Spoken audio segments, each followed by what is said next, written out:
Hi, I'm Freya from England. Before you hear my story, like and subscribe to For Eve.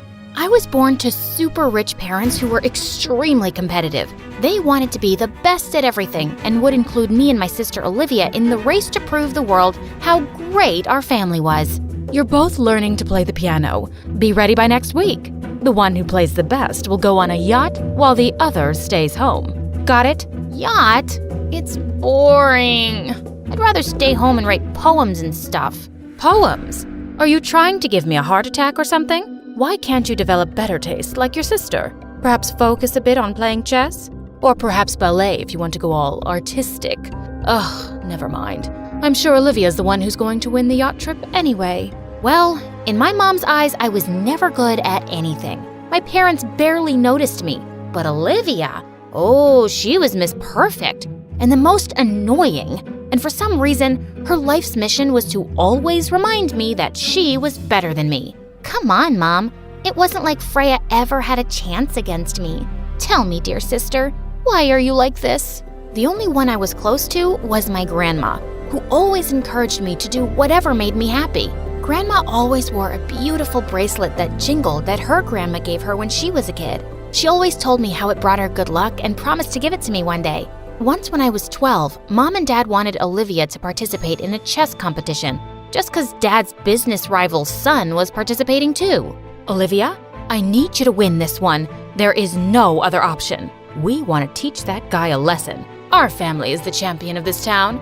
I could have asked Freya, but you can't count on her. I know. Don't worry, Mom. I got it. I'll make you proud. I promise. Whatever. It wasn't like I was remotely interested in pleasing Mom anyway. Although Olivia was good at chess, the pressure to win had her going crazy. She started drinking coffee and kept reading books about chess. It was insane. One night before the competition, as I was going to my room, I saw Grandma in Olivia's room hugging her. Oh, sweetheart, don't worry. I know you'll win this one. I don't know if I will. I am so nervous. Can I have this, please? You only love Freya and never even think about me. If you'll give it to me, maybe I'll win. Please, please, please. Oh, all right. Here you go. As Grandma gave the bracelet to Olivia, I felt green with jealousy. How could Olivia get the one thing that Grandma promised to give me? She can't always win. So later that night, I sneaked into Olivia's room and threw the bracelet out of the window so no one could find it. In the morning, I woke up to find Olivia running around the house trying to find the bracelet. When she couldn't, she had to go to the competition without it. Later when she returned, I learned that she had lost. Mom and Dad were furious, but Olivia was more worried about losing Grandma's bracelet. She thought she was now jinxed because of losing it, and it made me feel terrible. I had always thought I was above all of the jealousy and competitiveness, but I wasn't. I was just like Mom, Dad, and Olivia. Maybe worse for throwing away Grandma's precious bracelet. So I told my grandma the truth, and she looked so disappointed, but she eventually forgave me and told me there was nothing more precious than me. One time when I was 15, Mom and Dad took us out to a really fancy hotel, and there I heard people clapping. It was a show, and people were coming on stage and sharing their poetry. Gathering courage, I also went to the stage and took the mic. The moment I opened my eyes, I know it's time to start the fight. I don't want to, but I have to. Can they never see that I don't want to? As I went on, people loved my poetry, and I knew I wanted to become a poet when I grew up. When I told Mom and Dad about it, they totally freaked out. But we wanted you to get into a good university and then become a doctor or something. No one is impressed by your sad poems. I didn't want to impress anyone. It was something I was doing for myself. So I just started writing and would always participate with poetry groups and perform on the streets. One night, a boy stood in the crowd, and when I was done, he clapped the loudest. Every night I performed, I saw him. One night, he stayed when the rest left. You write the most beautiful words I've ever heard. And I should know. Why's that? Actually, my parents are in the music business too, and alright, I'm sort of a singer myself. But I'd die before asking my parents to launch me.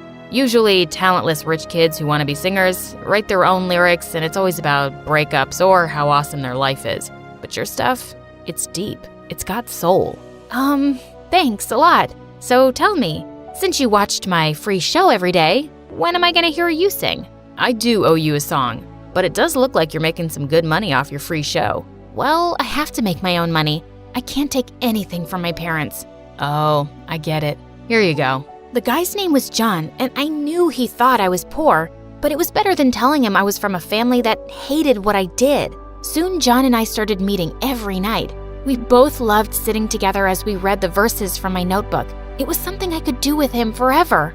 But then one day, he told me he was leaving. I got accepted into this boarding school for artists in LA. They have awesome programs for musicians and poets too. Maybe you can apply next year. I'm sure your work can get you a scholarship. And I did. I was thrilled, but when I told Mom and Dad, they just rolled their eyes. Oh, God. Poets make pennies. Just take up fashion designing or something else. Why do you always have to be so difficult? But Mom, it's my passion. Some passion that won't pay the bills. Fine. If you want to waste your time, just remember, we won't have anything to do with you. You will not get a dime from us. As if I needed you guys. I don't need anything from you. Freya, I have always supported you. But this is madness. As a hobby, it's fine. But going to another country for, of all things, poetry? What will people say? Daughter of the richest man in England is a street-performing poet? Oh, I didn't care what Mom had to say. But Grandma? I couldn't believe she'd taken their side. It was at that moment I just snapped. You too? Why am I surprised, huh? First, you gave the bracelet you promised me to Olivia. Now you want me to crush my dreams and be my parents' slave? I can't believe this. I have made my decision, and I'm not turning back. I had to leave school in a week, and no one was talking to me. But the night before my flight, Olivia came to my room and looked a little worried. I know I haven't been the best sister, but please don't go. Ever since I've been cursed, I can't seem to concentrate, and Mom and Dad are always angry at me. Cursed? Gosh, was she still hung up on that? Olivia, I can't live here. And you're not cursed or jinxed. I was the one who threw Grandma's bracelet away. What? How could you? Do you even know how much it affected me? The guilt of losing something so cherished by Grandma? I was just so jealous. I wanted you to lose. I didn't think it through. I am so sorry. I want to be better. Oh, shut up. You think you're so above us all. But the truth is, you're pathetic. Olivia, I knew what I did was terrible. She was right to hate me. So I packed my bags and quietly left for my new school. At the new school, John was 2 years my senior, and we went right back to where we left off. We even started dating. But in his last year, he had less and less time to spend with me. When his graduation came closer, we broke up. I have to move back to England. Mom and Dad need me to step up and handle the business. So, I guess... It's goodbye? I guess so. I'll really miss you, but I know you'll do great. It was so painful to see him go, so I unfollowed him from all my accounts and poured myself into my poetry. When I graduated, I was determined to make it big. I released a book of my poetry while I was waitressing at a nice restaurant. I was so happy to be in LA and even brought Grandma to live with me. I had visited once on Christmas and we patched things up, and she realized how serious I was about being a poet. One day when I was at work, a blast from the past visited the restaurant. John, what are you doing here? Freya, this is crazy. You stayed here after graduating? I never knew that. Yeah, I think this city suits me. It sure does.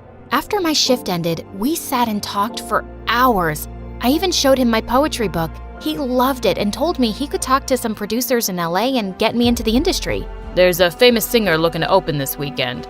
You can perhaps open for her with your spoken word and poetry. Your words? Kid, they got soul. Here you go, an advance payment check. All the best. Outside the producer's office, I ran up to John and hugged him tight. I'm so sorry, I got carried away. No worries, I loved it. Saying that, he leaned in and kissed me, and I felt my heart somersault. A few days before the show, I got the most unexpected text ever from Olivia. Mom and Dad are driving me crazy. I want to meet you, sister. I'm in LA. Let's catch up. Olivia hadn't spoken to me since our fight, and even when I went to visit my family on holidays, she ignored me. Hearing from her was great. I invited her to the restaurant the very next day. I also called John and he was on his way. I really wanted him to meet my sister. I'm so happy you're here. Me too. So tell me, how did you get that show opening gig? I saw on Instagram that you're opening for a famous singer. How the heck did you pull that off? Huh?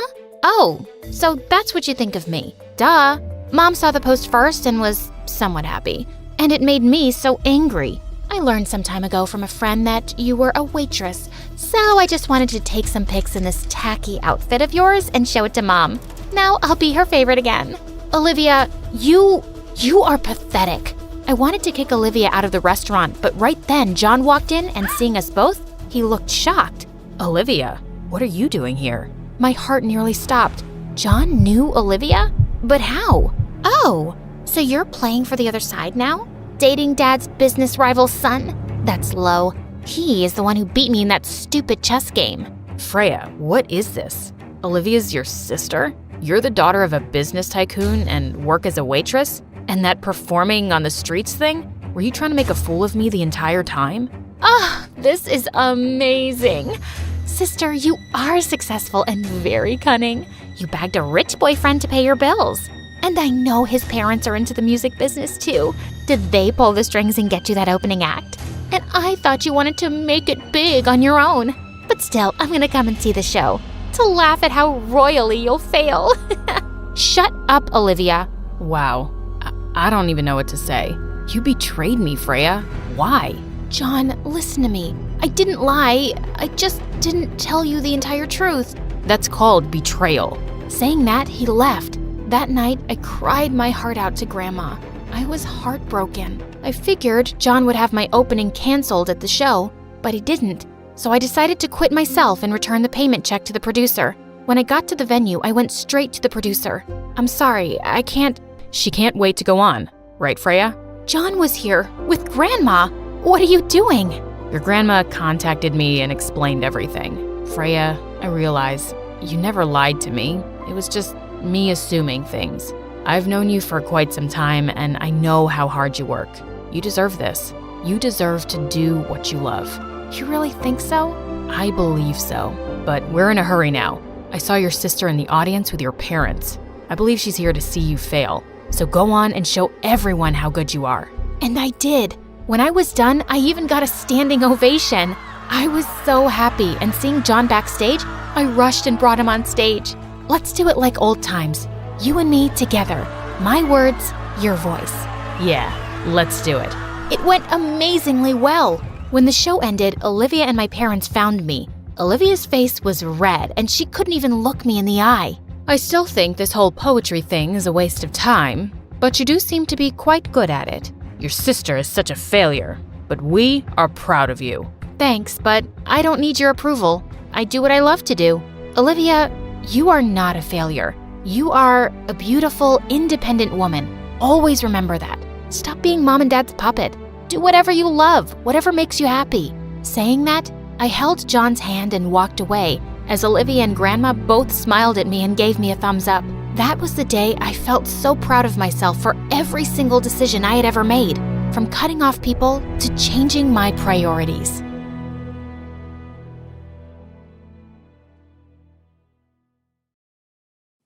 Hi, my name is Sarah, and I'm about to tell you how working with My Story Animated was the worst decision of my life. Geez, this channel. So I'm not here to only talk about them.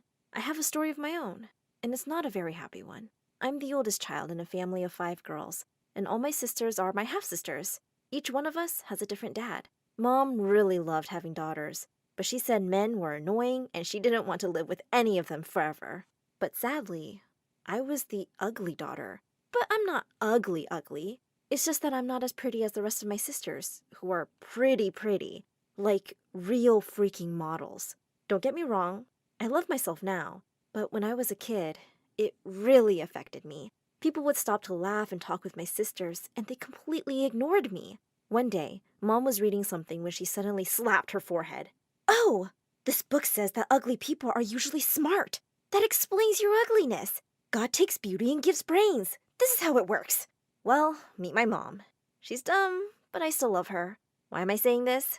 Because the year I started 2nd grade, it was my sister's first day of school, so Mom came with us. My teacher saw us all together and said, "Oh, you're Sarah's mom. But these can't be her sisters. They're very different. Oh, Sarah is adopted." Ugh, Mom was always like that, but she wasn't getting away with it this time. I immediately whipped out a copy of my birth certificate. Look, I swear I'm her biological daughter, but she keeps telling everyone I'm adopted because she's too dumb to accept that I'm different. Mom glared at me, but I stepped on her foot. Accidentally, of course, and went to class. Well, let me tell you, anyone can pass the first and second grade. But it's when I got to the third grade and things got harder that I found out the worst possible thing. I wasn't even really smart. When Mom saw my report card, she cried out, "Ugh, ugly and stupid? So then what did God give you? It can't be charisma. I mean, look at you. Maybe a good heart, Mom? Maybe I don't judge people based on their looks?"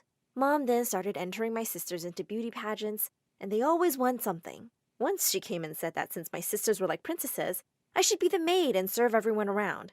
I glared at her. "You wish!" and went to my room. 1 year later, we found out that my sisters weren't just beautiful, they were also really smart too. Like so much smarter than me that I started making my second half sister, June, do my homework. And my grades started getting so much better. When Mom found out, she went insane and said that I should find a job to make myself useful. But I have to tell you guys, I'm one of the top 10 laziest people on earth. But Mom has another word to describe me. "You're just useless, Sarah!" I spent the next few years of my life doing nothing really meaningful. I'd mostly just stay in my room watching videos on YouTube and shows like Hannah Montana. Until one day, Mom told me that she was taking the older sisters to the salon, and I had to babysit the youngest toddlers. The minute she left, I went straight back to my room. The toddlers followed me and asked me to take them to the park. "Oh, yeah, sweeties, of course. Just after I take this nap." I was lying for sure, and I wasn't going to take them anywhere. Hours later, I woke up to my mom screaming and sobbing. The toddlers were missing. "Your sisters are lost because of you!" "Oh, no, they're too pretty. Someone could have kidnapped them and put them in a beauty pageant already." "Ugh, Mom, take a chill pill. They're at the park." But to my utter horror, they were not. And I just went crazy with guilt. I started looking for them everywhere. 2 weeks passed, and they were nowhere to be found. And for the first time in my life, I realized Mom was right. I was only an ugly, stupid, useless girl. After 3 weeks, we finally found them. A blind old man had found them and had been taking care of them. The social services said that Mom wasn't qualified to raise us because of my sister's incident, and they'd be taking all of us away from her. My sister started crying, and Mom looked at me hatefully. "I wish I'd never given birth to you." Mom paid almost everything she had to the lawyers until she won the case, and eventually we didn't have to leave her. But she never spoke to me again, and my sisters all resented me, except for June. June came to me one day and said, "Sierra, some people are just born unlucky, but there is no point crying over it, sis. Just find out what makes you happy."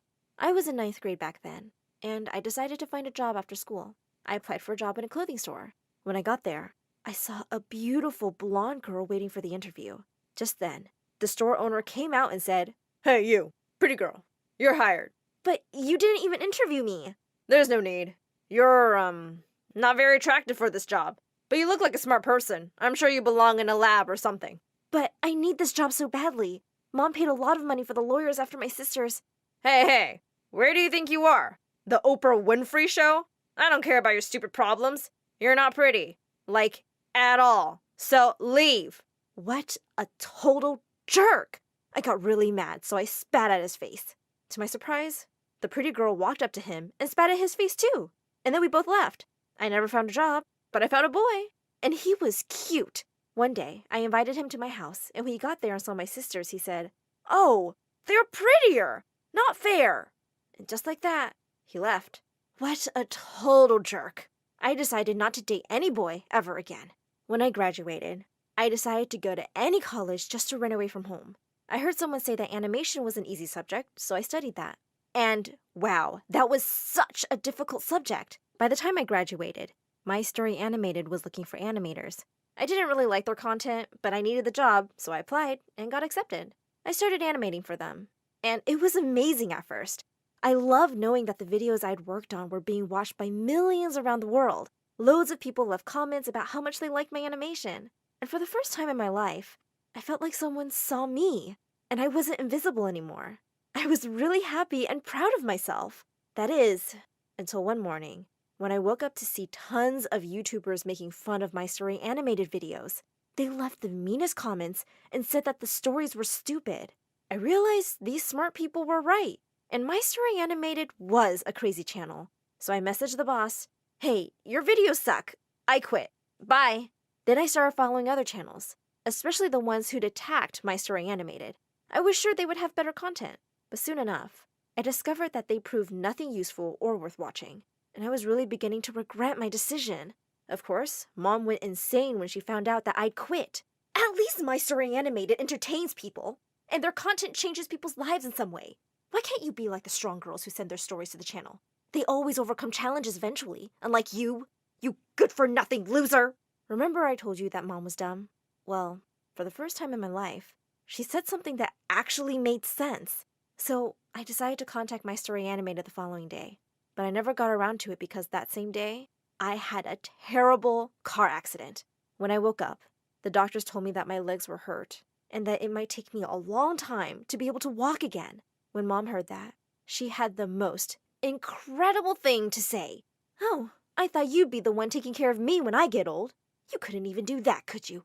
Now I'll be babysitting you." I just lost it and started yelling at her. "Who asked you to? I don't need you. You never treated me as a real daughter. You never loved me. Just leave my life." She shrugged and just left. June stayed by my side, though, and helped me with everything. I felt helpless, and I knew that my life was even more meaningless now. But June said, "Meaningless? How? Sarah, I envy you." I couldn't believe that my super gorgeous, smart sister was envying me. Me? "You have the opportunity to be part of My Story Animated family and help tell people stories from around the world. You can help give a voice to so many girls dealing with all sorts of obstacles. And you call that meaningless?" I immediately contacted My Story Animated, not only to work with them again, but also to share my story with the world. Fortunately, they agreed to take me back. As I kept working hard, my animation also got better, but my legs weren't getting any better. June used to take me to the park to make me feel better. One day, I found some young girls watching one of My Story Animated videos. "Hey, I work with that channel. Actually, you're now watching a video I animated." The girls were stunned. They oohed and awed and showered me with questions. Then they started hugging me and asking to take pictures with me. They also asked for my autograph. I felt amazing, and I felt I have a great power to help change the world. But Mom knew I was back to work and started calling me for money because all of my sisters found jobs and left her alone. I yelled at her, "You deserve what's happening to you. Don't contact me ever again." I was really happy at work, but the mean comments on my videos never stopped. One day I asked the boss, "Don't all these hateful videos and comments affect you?" "Yes, but there are plenty of people who love us and impatiently wait for our videos. Haters are just very judgmental people who see the world as black and white and think they are right about everything. And when they don't understand something, they just call it stupid or bad or ugly. And that is just bullying." I immediately thought of Mom and how she always thought I was useless, stupid, and ugly.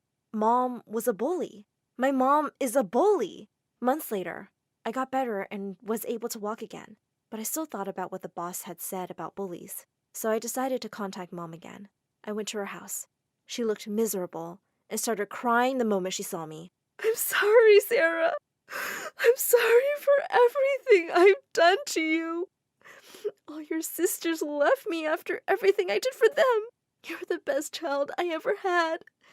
You never complained. I was so unfair. Forgive me, my child. Forgive your mama." She then got on her knees and was about to kiss my hand. I took my hand away and helped her get up. "It's all good now, Mom. I'm here, and we have an entire life to make up for the lost time. I forgive you, Mom. I really do." Tears rolled down my cheeks while I hugged her, and she cried on my chest.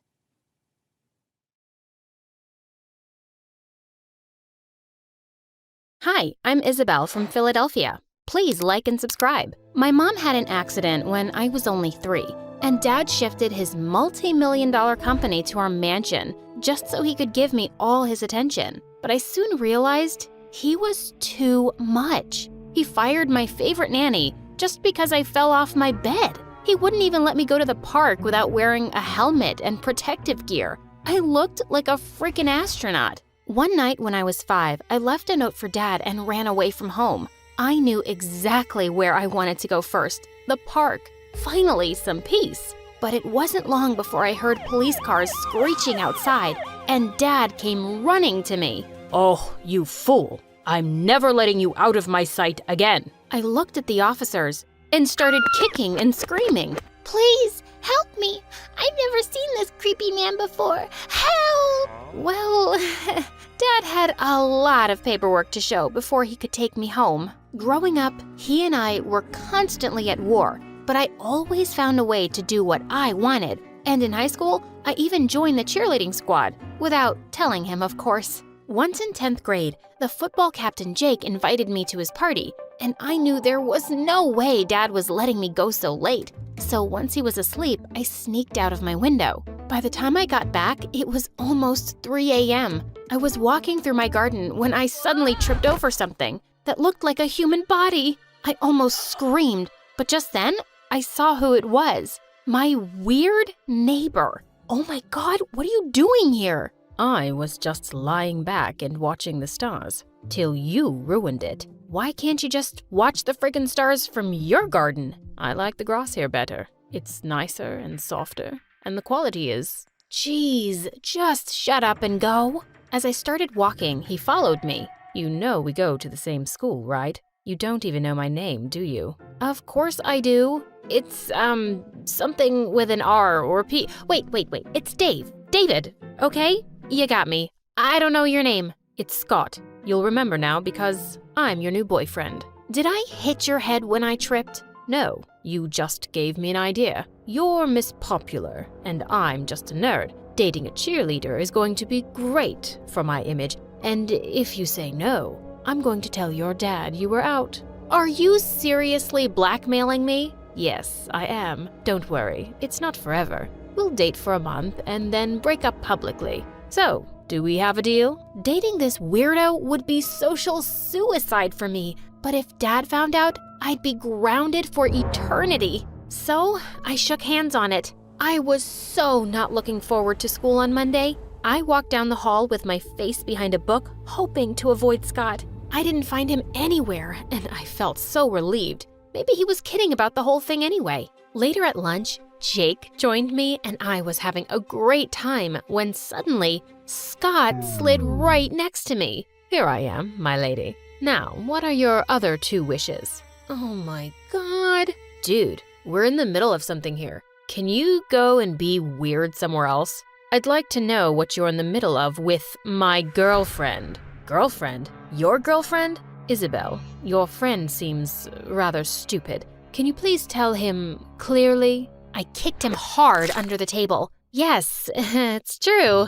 Scott is my boyfriend. No way. This is just some stupid joke, isn't it? It is not. I love Isabel, and she loves me very much, and will prove it. To my horror, Scott jumped onto the table and held out a hand for me. I climbed up very reluctantly, and he whispered, "You better make this convincing." I was going to kill him. I kissed him as everyone in the cafeteria watched us and gasped. Jake stormed off furiously, and I dragged Scott outside. What was that?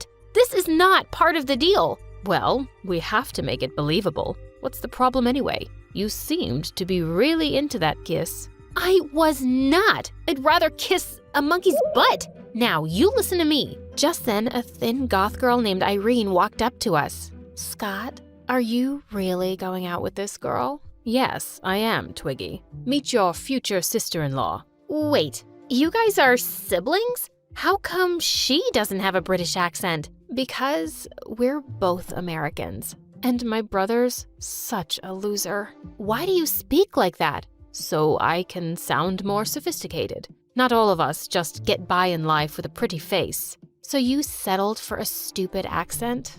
Good job. Also, I wouldn't date a cheerleader if I were you, Scott. She's one of them, and they're all jerks. Before I could defend myself, she walked off. Don't mind her. She's weird. My friends are coming over for a chess tournament tonight, and I can't wait for them to meet my girlfriend. I can't. I have things to do. Like spending the rest of high school in your room? because that's what will happen when I tell your dad. I'll see you, m'lady." And with that, he left. Ugh! So, he wanted a girlfriend, huh? Well, he was about to get one. The girlfriend from hell. When I went over to his place that evening, it looked like I'd walked onto some geek planet, and they were all staring at me like I was an alien. Whoa, we thought Scott was lying. About us being together? Oh no, meeting this cookie monster is the best thing that's ever happened to me. When they set up the chessboard, I jumped into Scott's lap and started picking up the chess pieces. "Babe, what's this horsey thing? And what's this one for? I'm really dumb, you know. I don't understand anything." Can you please leave those alone? I'll explain to you later. Why are you talking like that to me, Snookums? You think I'm dumb, don't you? I never said that. Just watch a game and you'll understand everything, okay? I smiled sweetly, but I wasn't backing down. I kept distracting Scott by playing with his hair, feeding him snacks, and accidentally dropping a drink in his lap. And then, right when they were in the middle of an intense match, I started doing a cheerleading routine. Give me an S, give me a C, and then an OTT. Go, Scotty! I did a cartwheel next and crashed straight into their table, knocking their chessboard to the floor. They all looked so mad, and Scott took me out of the room. What are you doing? I know you just think we're a bunch of nerds, but this is important to us. I'm just giving you the girlfriend experience. If you don't like it, break up with me. Not a chance. You're my girlfriend for the month. Deal with it. Of course, everyone in school knew by now that Scott and I were dating, and he was everywhere, in the library, during lunch, at my cheerleading practice. A few days later, he even signed up for a hiking trip I was going to. As we were walking, a cheerleader asked us how we'd gotten together. Oh, it's a really boring story. Oh, she's just shy. It was quite romantic, actually.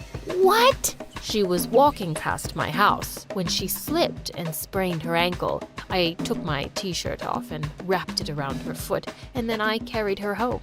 She asked me out because of my rock-hard abs.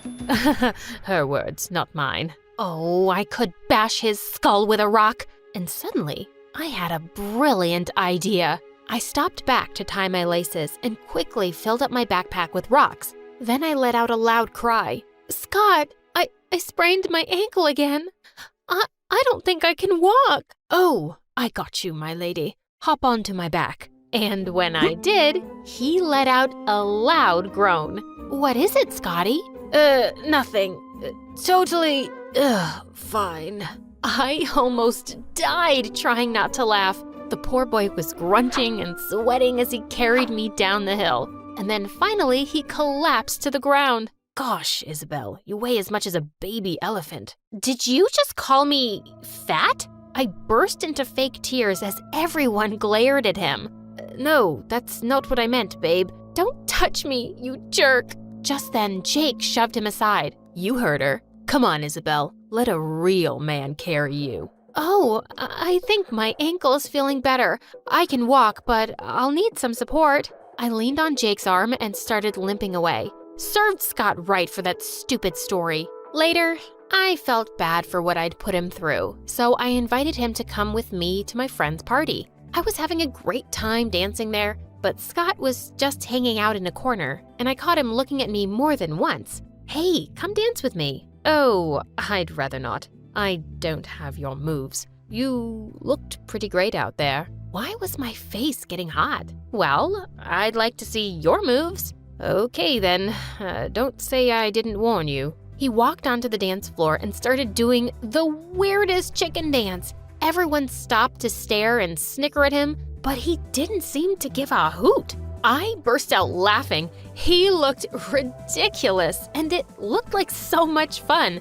I jumped in and started imitating his moves, and before I knew it, a whole bunch of kids had joined us, and we were all doing Scott's chicken dance. We all clapped for him at the end of it. As we were walking away, Scott accidentally bumped into Jake and knocked over his plate of food on his shirt. Suddenly, Jake grabbed him by the collar. You're really getting on my nerves, man. What are you even doing here? dating some cheerleader won't make you cool. You will always be a loser. Why are you so worked up, dude? Is it that time of the month again? Jake punched Scott in the face. I leapt forward and pushed him away, straight into a fountain. Don't you dare touch my boyfriend! As Jake screamed furiously, I took Scott's hand and led him out of there. We went to his house and I held up an ice pack to his face. Here, this should help. Yeah, it usually does. What do you mean? It's not the first time I've been bullied, Isabel. I'm a nerd, remember? I've had plenty of broken glasses, punches, and insults.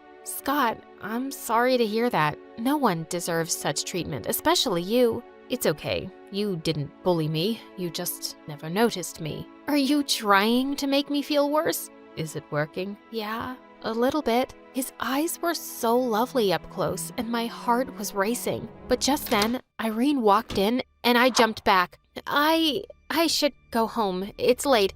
See you around, Scott. And with that, I ran off. Jeez, was I falling for my fake boyfriend? The next day in school, Irene was participating in an art contest, but just an hour before, Scott and I found her crying in the art room. Someone had ripped her painting to shreds with a note stuck to it. No place for losers. It's Jake. He did this to get back at me. I'm going to kill him. But what am I gonna do right now, Scotty? I have nothing. Listen, I'm going to run back home and get one of your other art pieces. You have so much amazing stuff. It'll be fine, I promise. He was out of there like a bullet and was back just before the contest started. The judges loved Irene's artwork, and she actually came in second place. As we were all walking out of the hall, we spotted Jake and his buddies, and Scott jumped forward to attack him, but I held him back. That's right, Isabel. Keep that loser in check before I kick his butt again. Sure, I'll do that. And you should go clear your locker, Jake, because you're about to be kicked out. See, you were too stupid to notice the camera in the art room. I asked the principal to look at the footage, and she'll be calling you any minute now. Jake looked at me in shock, and before we knew it, the principal was dragging him off to her office, and he was expelled. A few days later, Scott and I went to the carnival with some friends, and when we were on the Ferris wheel, it suddenly stopped with us on top. While we were waiting for it to get fixed, Jake suddenly turned to me. So, have you thought about how we're breaking up? What? Our month's over tomorrow. We can just break up in the cafeteria so that everyone knows we're not together. Oh, yeah, of course. And you are more popular now. Everyone loves your chicken dance. You got what you wanted. Yes, I did. Just then the Ferris wheel started working again, and I angrily hopped off when we got to the bottom. He didn't care about me at all? Just then one of my friends caught up with me and asked where Scott was. Don't know and don't care. He's just a loser, and I'm gonna dump his sorry butt tomorrow. But the next day, I decided that I didn't want to break up. I liked him, and I needed to tell him. When I got to the cafeteria, I walked over to Scott and said, "Hey, listen, I don't think we should see each other anymore." Yeah, I agree. You're just a spoiled little princess, and I've realized I'm too good for you. Scott, this is not what I want. Are you begging me to stay with you? Don't embarrass yourself, because I won't change my mind. As I felt everyone's eyes on me, I just ran to the bathroom in angry tears. How could he be such a jerk? Just then, Irene walked in and asked what had happened. Your brother is awful. Guess he'll do anything for popularity, huh? Dumping a cheerleader makes him look good. And you didn't want to break up with him? No, I didn't. But now, gosh, you guys are idiots. He heard you saying to a friend that you were dumping his sorry butt today, so he decided to do it first. Isabel, he's actually in love with you since forever. This whole deal wasn't about him getting popular. He just saw a chance to get close to you, and he took it. I ran out of the bathroom to go find him and crashed straight into him. You owe me such a big apology. I know. I'm so sorry. I didn't mean a word. The truth is, I don't want to break up with you, Isabel. I want to be your real boyfriend, if you'll let me. I love you. Wow, you really do have rock-hard abs. Yeah, even nerds work out. So, what do you say? I love you too, idiot. And I pulled him in for a kiss.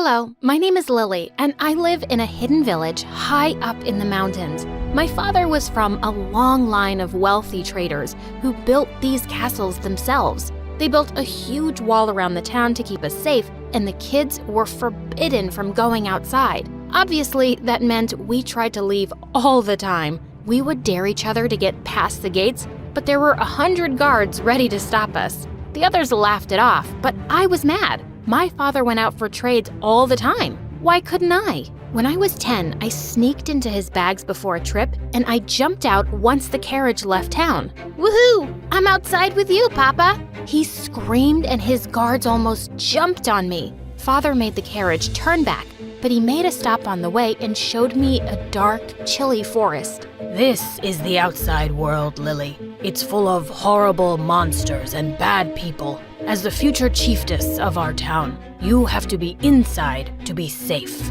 I believed my father completely, and I raced back into the carriage. When I reached home, I told everyone who would listen all about it. Father said there are monsters with giant teeth who chase you, and it's always dark and cold. I'm never going outside again. Suddenly, I heard someone laughing at me. It was Arthur, the boy who delivered milk to the town every day. There are no such things as monsters. The chief is a liar. How dare you? Take that back. Nuh-uh. I live outside and I have never seen any monsters. And it's sunny all the time. You're a fool. Everyone laughed at me and I turned red with embarrassment. People started asking Arthur what he had seen, and he said there were towns way bigger than ours. There was even something called a school where hundreds of children got together to play games and learn skills. Hundreds of children? Our entire village had 30 kids. I couldn't believe Father lied to me. I demanded that he tell me the truth and let me out, but he refused. You are my princess. This is the only place I can keep you safe. His control over me changed everything. Over the next few years, I stopped being the sweet Lily he used to know. I turned into a total troublemaker. I broke expensive vases he got from his travels and tore up tapestries he dearly loved. One time he had an important meeting with big traders, and I let all of our goats run free into the room. It was so funny to watch all the men screaming. Father was furious at my antics, and one night I overheard him talking to my mom about setting my engagement. If we get her married, I can officially make her the chiefess. Then she can stay here forever. Be here? Forever? This was my nightmare. I knew that if I wanted to see the world outside these walls, I had to do something drastic. The only person I could think of was Arthur, the milk boy. He rode into our town in a carriage every day, so I packed up some gold and clothes and sneaked inside. I held my breath as Arthur rode out of town, but when we were away from the walls, I couldn't help but scream. Yes, I made it out! Ah! What are you doing here? I needed to get out of there. You can take me to a new town, right? Are you joking? Your father will end me. Just then, loud bells started ringing through the village. Alarms. They must know you're missing. I'm taking you back. No, please, I'm begging you. If I go back, my father will get me married to some stranger, and I'll be locked in there forever. Not my problem. I'll give you all the gold I have on me. I showed him the contents of my purse, and he agreed to help me right away. Yes! Arthur's carriage raced away from my village, and I finally got to see the outside world for real. Yes, there were dark, scary forests, but they ended soon, and we reached a bright town that was bursting with people. Arthur tried to leave me in the middle of the crowded square, but I held on to him. No, you have to keep me with you. Not a chance. There's going to be guards looking for you all over. I gave you all the gold I had. The least you can do is give me a place to sleep one night, please? He groaned and took me to his house, complaining the whole way there.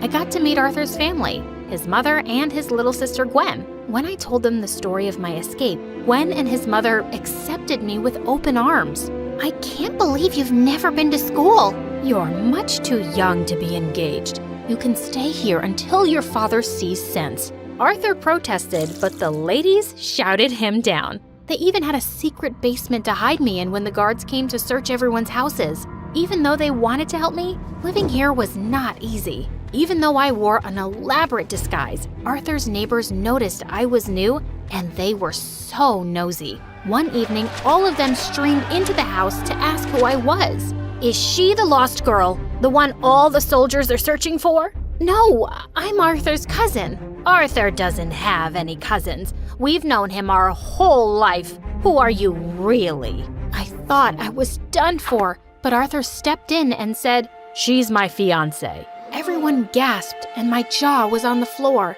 "She's from another village. She's visiting to see her future home. She's really shy, so please stop staring at her." People walked away, whispering to each other, and I threw my arms around Arthur. "Thank you." Now that everyone thought I was his fiancé, I was free to roam around town, and Gwen even took me to school. I got to play games I'd never even heard of, with more children than I'd ever seen in my life.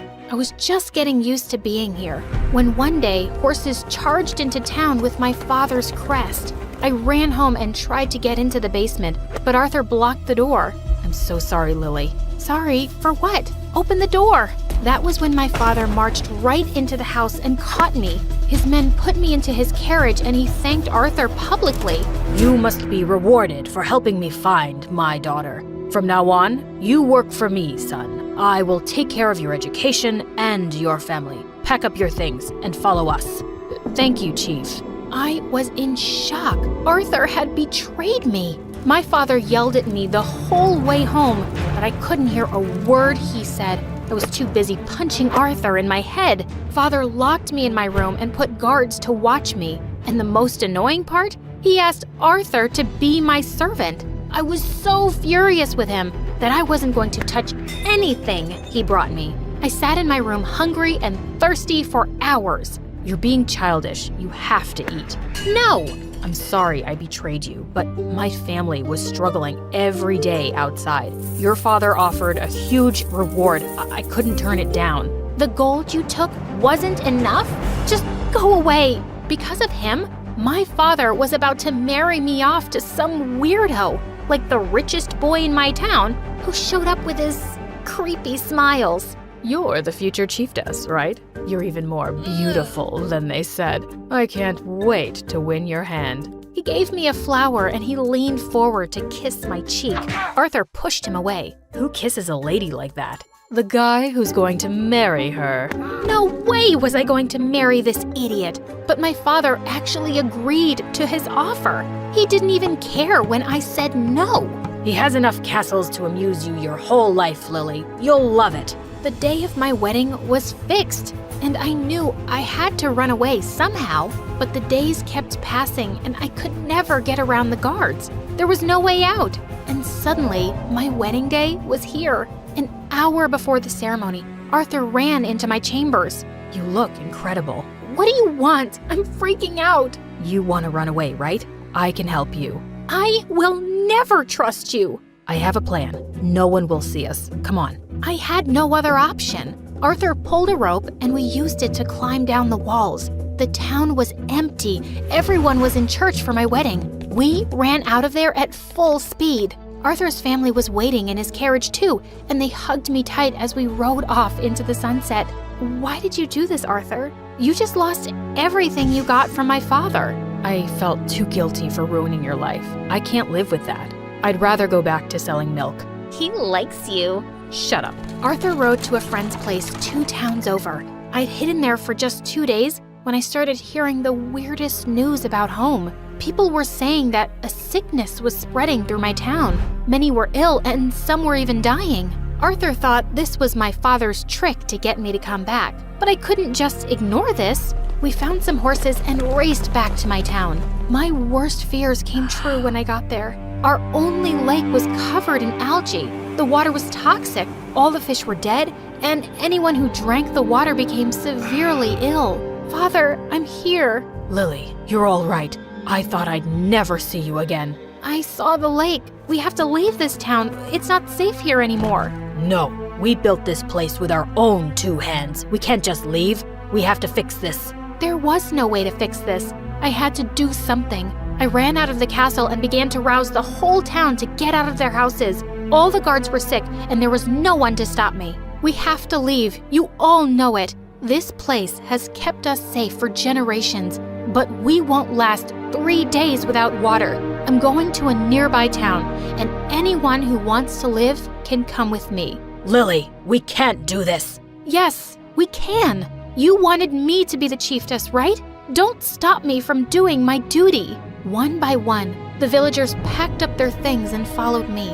We all marched to Arthur's old town, and the people there were ready to help our weary and sick. Even though my father resisted, seeing his villagers healing melted his heart. He agreed to merge with this town, and we shifted our gold and our possessions over the next few months. It was the start of a new beginning for our people. Everyone was happier to be out of the walls, especially me. A few months after our town shifted, my father knelt before me with apologies. If not for you, I would have doomed all of our people. Yes, you would have. I was a complete fool. We are all lucky that you came for us, Lily. Can you ever forgive me? Only if you promise to trust me. Let me make my own decisions and my own mistakes, Father. Can you do that? I promise. I will. It wasn't an easy promise to keep, but he tried his best. A few years after that move, Arthur and I fell madly in love with each other. I couldn't wait to be with him and his family. But when I broke the news to my father, he reacted poorly. I can't let you marry a milkman. You're a princess. Father, remember your promise? You have to trust me. He grumbled and gave Arthur an angry hug. Hurt my princess and I will end you. Yes, sir. Aw, you guys are adorable.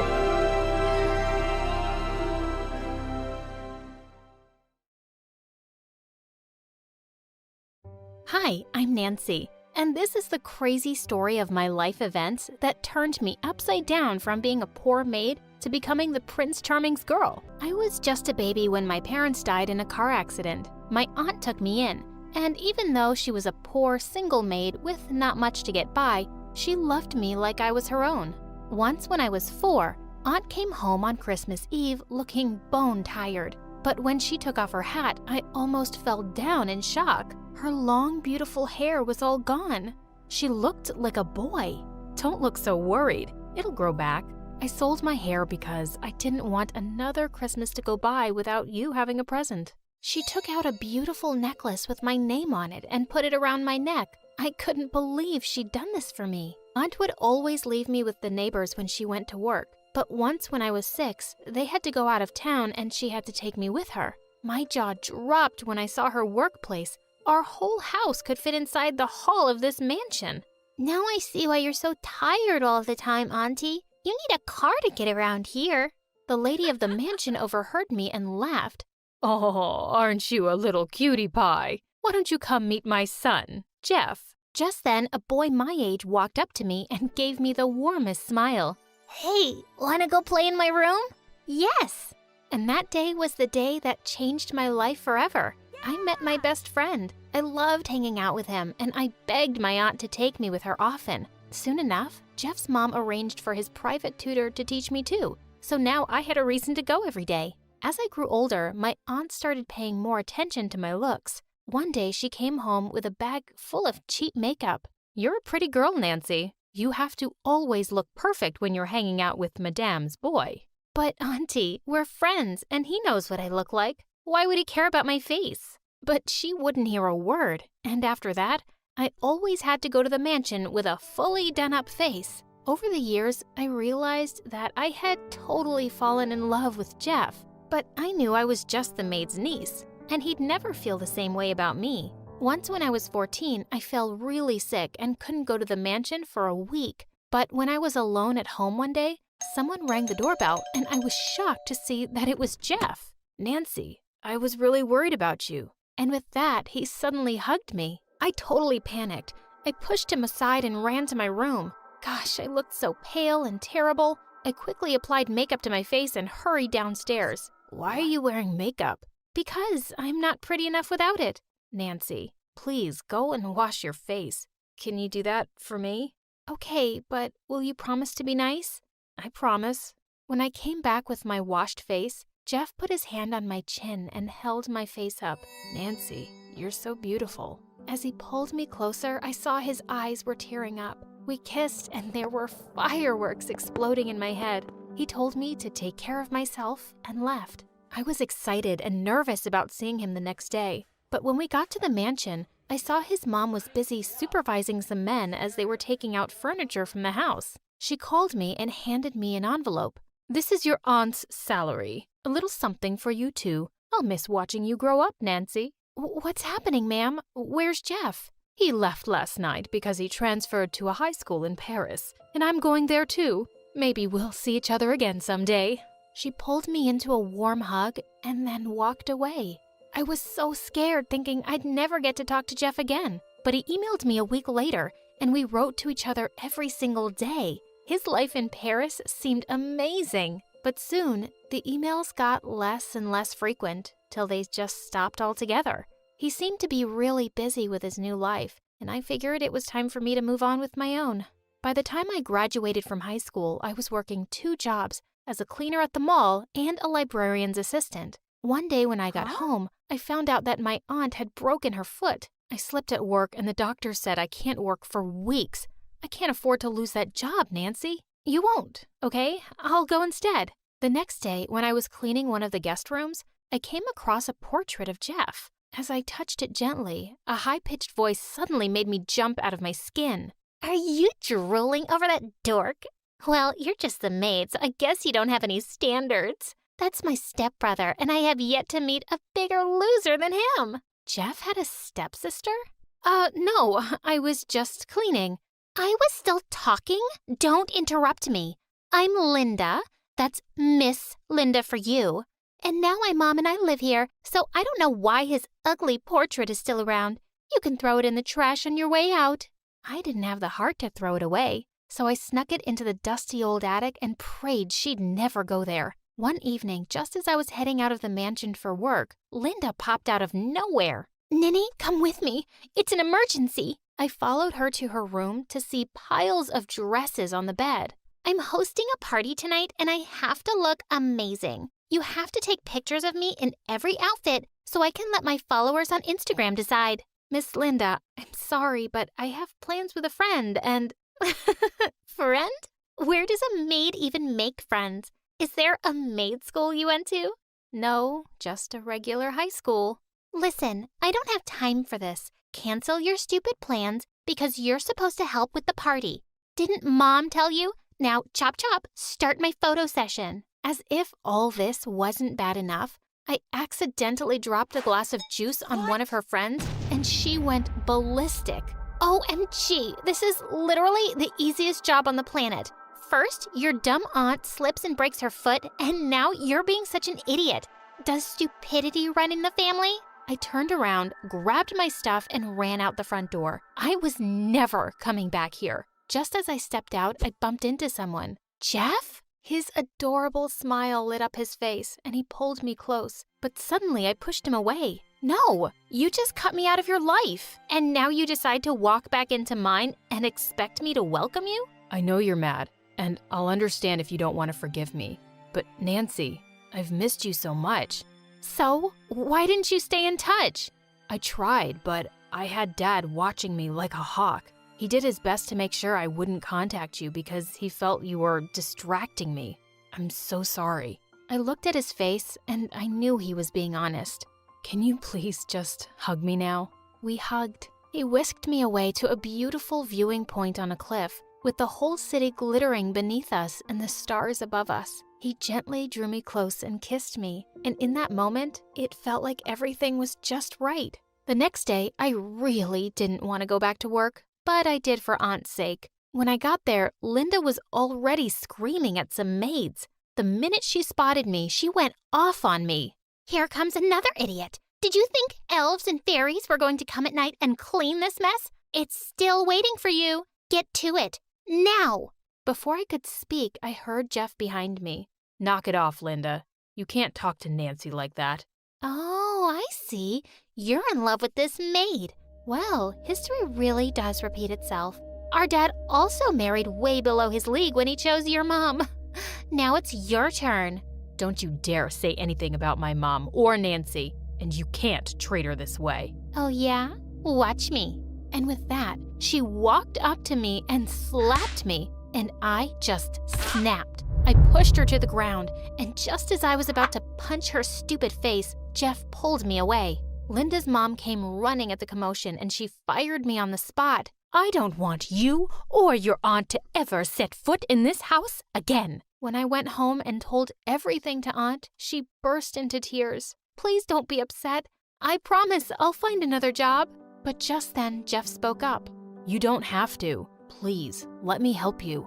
I love Nancy, and you worked for us for so many years. It's the least I can do.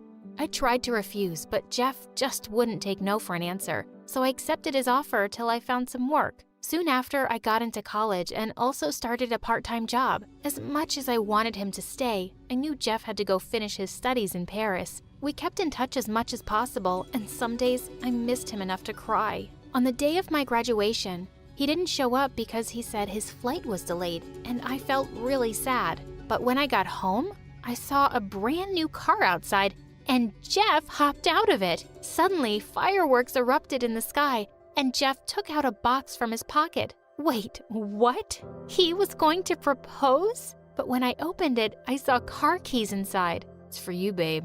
And here, this too. He handed me a letter, which was an offer to work at his dad's company. I squealed with joy and kissed him. Just a few weeks after I'd started working, I landed a big client for the company. Everyone gathered around in the conference room to congratulate me, and I rose from my seat. All those years when I was a maid, I could only dream of working in a place like this one. Some dreams really do come true, and I'm so grateful. Snap out of it, you idiot, because you don't belong here.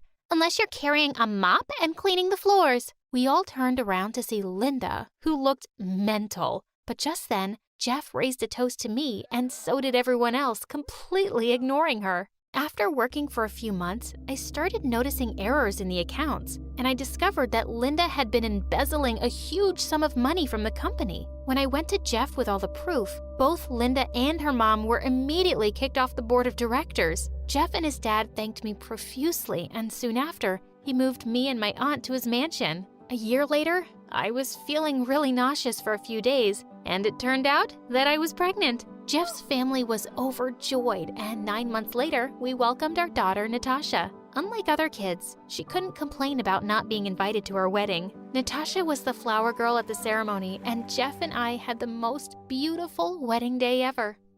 Hi, my name is Hannah, and this is my crazy story. Please like and subscribe. Growing up, it was just me and my mom, and she was my best friend. We watched movies all weekend, baked delicious cookies, and she even homeschooled me so we could spend more time together. But when we did leave the house, Mom had this weird idea that someone was following us. She was always checking over her shoulder and looking around corners. Shut the blinds and turn off the lights. There was a man with mysterious packages right behind us on the way home. Mom, that's just our new neighbor, look! And his mysterious packages are just grocery bags. But Mom was always so paranoid, and I didn't understand why. Soon after I turned 13, though, everything changed. Mom got really sick. She was at the doctor every day, but she wasn't getting much better. And soon she had to move into a care center. Sweetie, you're gonna have to live with your dad for a while. My dad? But you've never even talked about him. He's a complete stranger to me. I know, but we don't have a choice right now. I need someone to take care of you. I'll come and get you soon, I promise. Dad lived in another city, and a helicopter came to pick me up the next day. I felt miserable the entire way there. I already missed Mom, but when we landed at Dad's house, I couldn't believe my eyes. It was a castle, and Dad was waiting for me outside. I looked just like him. It was weird seeing him for the first time. I am so glad to meet you, Hannah. Why didn't you try to meet me before? Your mom never told me about you till now, sweetie, but that's all in the past. We finally get to know each other, and I have my heir to take over the family business. And when I found out what that was, I couldn't believe it. Dad was a billionaire spy. The maids took me to my room, and it was ginormous. It even had a hot tub. Dad got me a whole new wardrobe, and even a sweet little puppy. Life was good. One day, while I was sunbathing by the pool, Dad came to sit next to me. Now that you're comfortable here, you need to start your training. Huh? My training? Yes, your spy training. I work against dangerous people, and you need to know how to protect yourself. What kind of people? Trust me, honey, you'll need to be prepared. After that, trainers woke me up at dawn every single day. Instead of going to school, I went to an arena. They taught me how to fight, how to hide from bad people, and how to sneak around. After a while, I got good at it, and it was really fun. Mom was getting better, but she still wasn't able to leave the care center. We called each other every week, but she was not happy when she found out about my training. What is your dad thinking? I'm so mad at him. Mom, you know I love you, but Dad's pretty cool too, and I like the stuff he's teaching me. Why did you keep me away from him all this time? Exactly for this reason. I don't want you involved in this nonsense. I just want to keep you safe. But I am safe, Mom. I can take care of myself now. Everything's fine. I'd come and take you away right now if I could. But I actually called to tell you that I need to go away to Europe for my treatment, and you'll have to stay with your dad a little longer. After that, Mom yelled at Dad on the phone, and it didn't make me happy to see them arguing. But I was on Dad's side. I was really thinking I could help with the family business. I distracted people when Dad snuck in and gathered information. Sometimes I even went alone on missions. No one ever suspected a kid like me, and over time, my missions grew more frequent. Dad wanted a normal life for me too, so when I was 14, he enrolled me in a school for billionaire kids. On the first day, the school bully Christy and her minions cornered me in the locker room. "You're the new girl, huh? Well, if you want to be at this school, you have to earn it." "Oh yeah? Bring it on!" To my shock, they pounced on me, but my training kicked in and I used my moves to slip out of the pile. They were left fighting each other. When they realized what was happening, they were so mad. "You're gonna pay for this, witch." "Yeah, okay. Bye now." I was suddenly popular after that. All the kids wanted to be my friend, and the coolest boy in school even came up to me at my locker. Hey, I'm Leo. Do you want to hang out sometime? He was so cute. Of course I did. Leo and I hung out every day, and we grew close. I wanted to tell him about my job, but Dad insisted I couldn't. It's too dangerous, Hannah. If anyone found out what we really do, we'd have to move from here and start over. I certainly didn't want to move, so I kept my spy life a tight secret. The school dance was coming up, and I wanted Leo to ask me out so bad. But every time I thought he was about to, my cell phone would go off and I'd be pulled away for some mission. Dad, does it really have to be me? The detectives on the case requested you specifically, Hannah. I had to whiz away in a private jet and fight off some bad guys. But I helped the detectives put away a big jewel thief they'd been at for years. So I guess it was worth it. When I got back to school the next week, all I wanted to do was talk to Leo, but he was talking to Christy. I knew she wasn't really interested in him. She just wanted to get back at me. "Oh, hello, Hannah Banana. Looks like I'll be going to the dance with Leo." "What? Over my dead body?" I don't know what came over me, but I attacked her. The principal had to break us up, and she called our parents. Dad was so disappointed in me. You know you're not supposed to use your skills unless you're on a mission, or your life is in danger. You could have really hurt her. "I'm sorry, Dad, but she's trying to steal the guy I like." I knew that boy would be a distraction. Maybe I should pull you out of school and have you focus on work only. "No, I promise. I'll never fight again." Dad promised the principal I'd be good, and she didn't suspend me. But I was still fuming at Christy. She was all over Leo the next day too. But it seems like Leo wanted nothing to do with her. He even shoved her away when she tried to kiss him in the cafeteria. I couldn't help laughing as Christy ran out of there crying loudly. Later that day, Leo came up to me in the hallway and I felt butterflies in my stomach. Hey, Hannah. I wanted to ask you to the dance, but I just didn't think you were into me. Well, till you fought Christy. That was not my best moment. But why didn't you think I was into you? Well, every time we hang out, you always get a call and run away. I thought you might have a boyfriend or something. I don't. I swear, I only have eyes for you. Leo blushed and shyly kissed my cheek. Hannah, will you go to the dance with me? Yes! The school dance was being held in a grand hotel. When I walked into the hall on Leo's arm, Christy was shooting daggers at me. I just smiled and waved as Leo led me onto the dance floor. We danced all night. Then Leo took me up to the rooftop and we watched the stars. Just then, my phone started buzzing. I shoved it away, but it wouldn't stop ringing. Do you need to get that? No, it can wait. I'm here with you tonight. I turned off my phone, and Leo pulled me in closer and kissed me. I'd forgotten everything else by the time we pulled away. Hey look, a shooting star. Make a wish. You know, for the wish to come true, we have to find where the star fell. No way, that's not a real thing. It sure is. Come on, let's go look for it. It'll be an adventure. I knew Dad would be mad at me about not taking the job, but I really wanted to go with Leo. So we drove off to the woods and started hiking around. We were joking about what the shooting star would look like, when suddenly a bear ran out from the trees. I stood frozen in my spot. I didn't know how to fight a frickin' bear. Just then, Leo jumped in front of me, crouched on all fours, and then he howled like a hyena. I thought we'd get eaten alive the next second, but the bear ran away instead. What was that?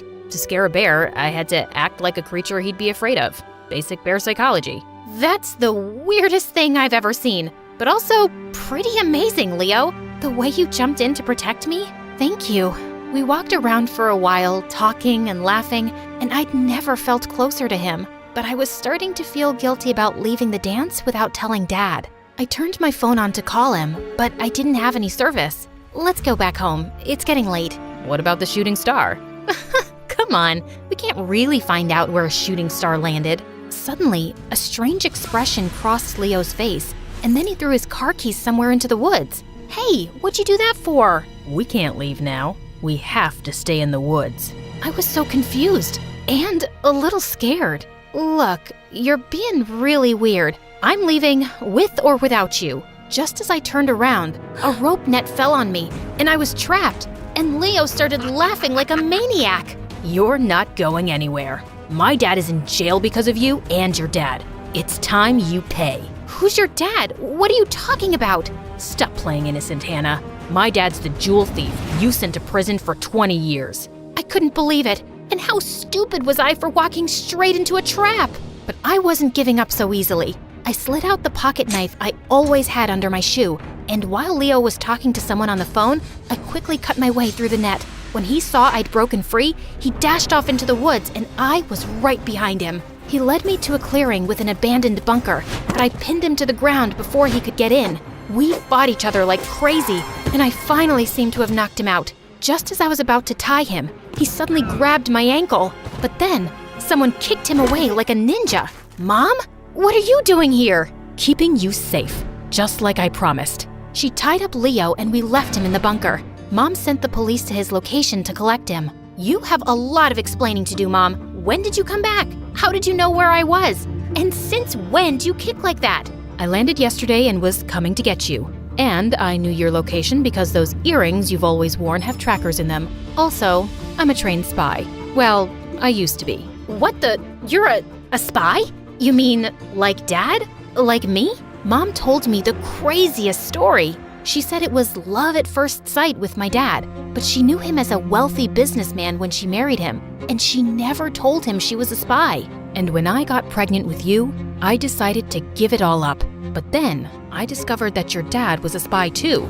It was a huge shock, and it wasn't something I wanted my child to be around. I left him a letter saying I knew his real identity, and I didn't want to live with a dangerous man. I didn't even tell him I was pregnant. And well, I was good at hiding. All I really wanted was to keep you away from all this risky spy business. But it's literally in my blood. Wait a minute, Mom, where are you going? You just took an exit out of the city. We're leaving this place. I have to keep you safe. God knows what would have happened if I hadn't found you tonight. Mom, stop. Stop right now or I'll jump out of the car. I'm trained to do that. I swear I will. Mom had no choice and she parked to one side. I'm a spy now, whether you like it or not. You'll just have to accept that. And how could I not be safe? I've been trained by the best, and I have you and Dad as my parents. Please, I want you both in my life, and Dad doesn't deserve to be abandoned again. I liked it better when you were a kid and just wanted to spend time with me, but you're right. Mom turned around and drove me to Dad's place, and when he saw me, he hugged me tight. Oh, thank God you're okay. I've been worried sick. The police told me they got Leo, but I had no idea where you'd gone. He stopped short when he spotted Mom.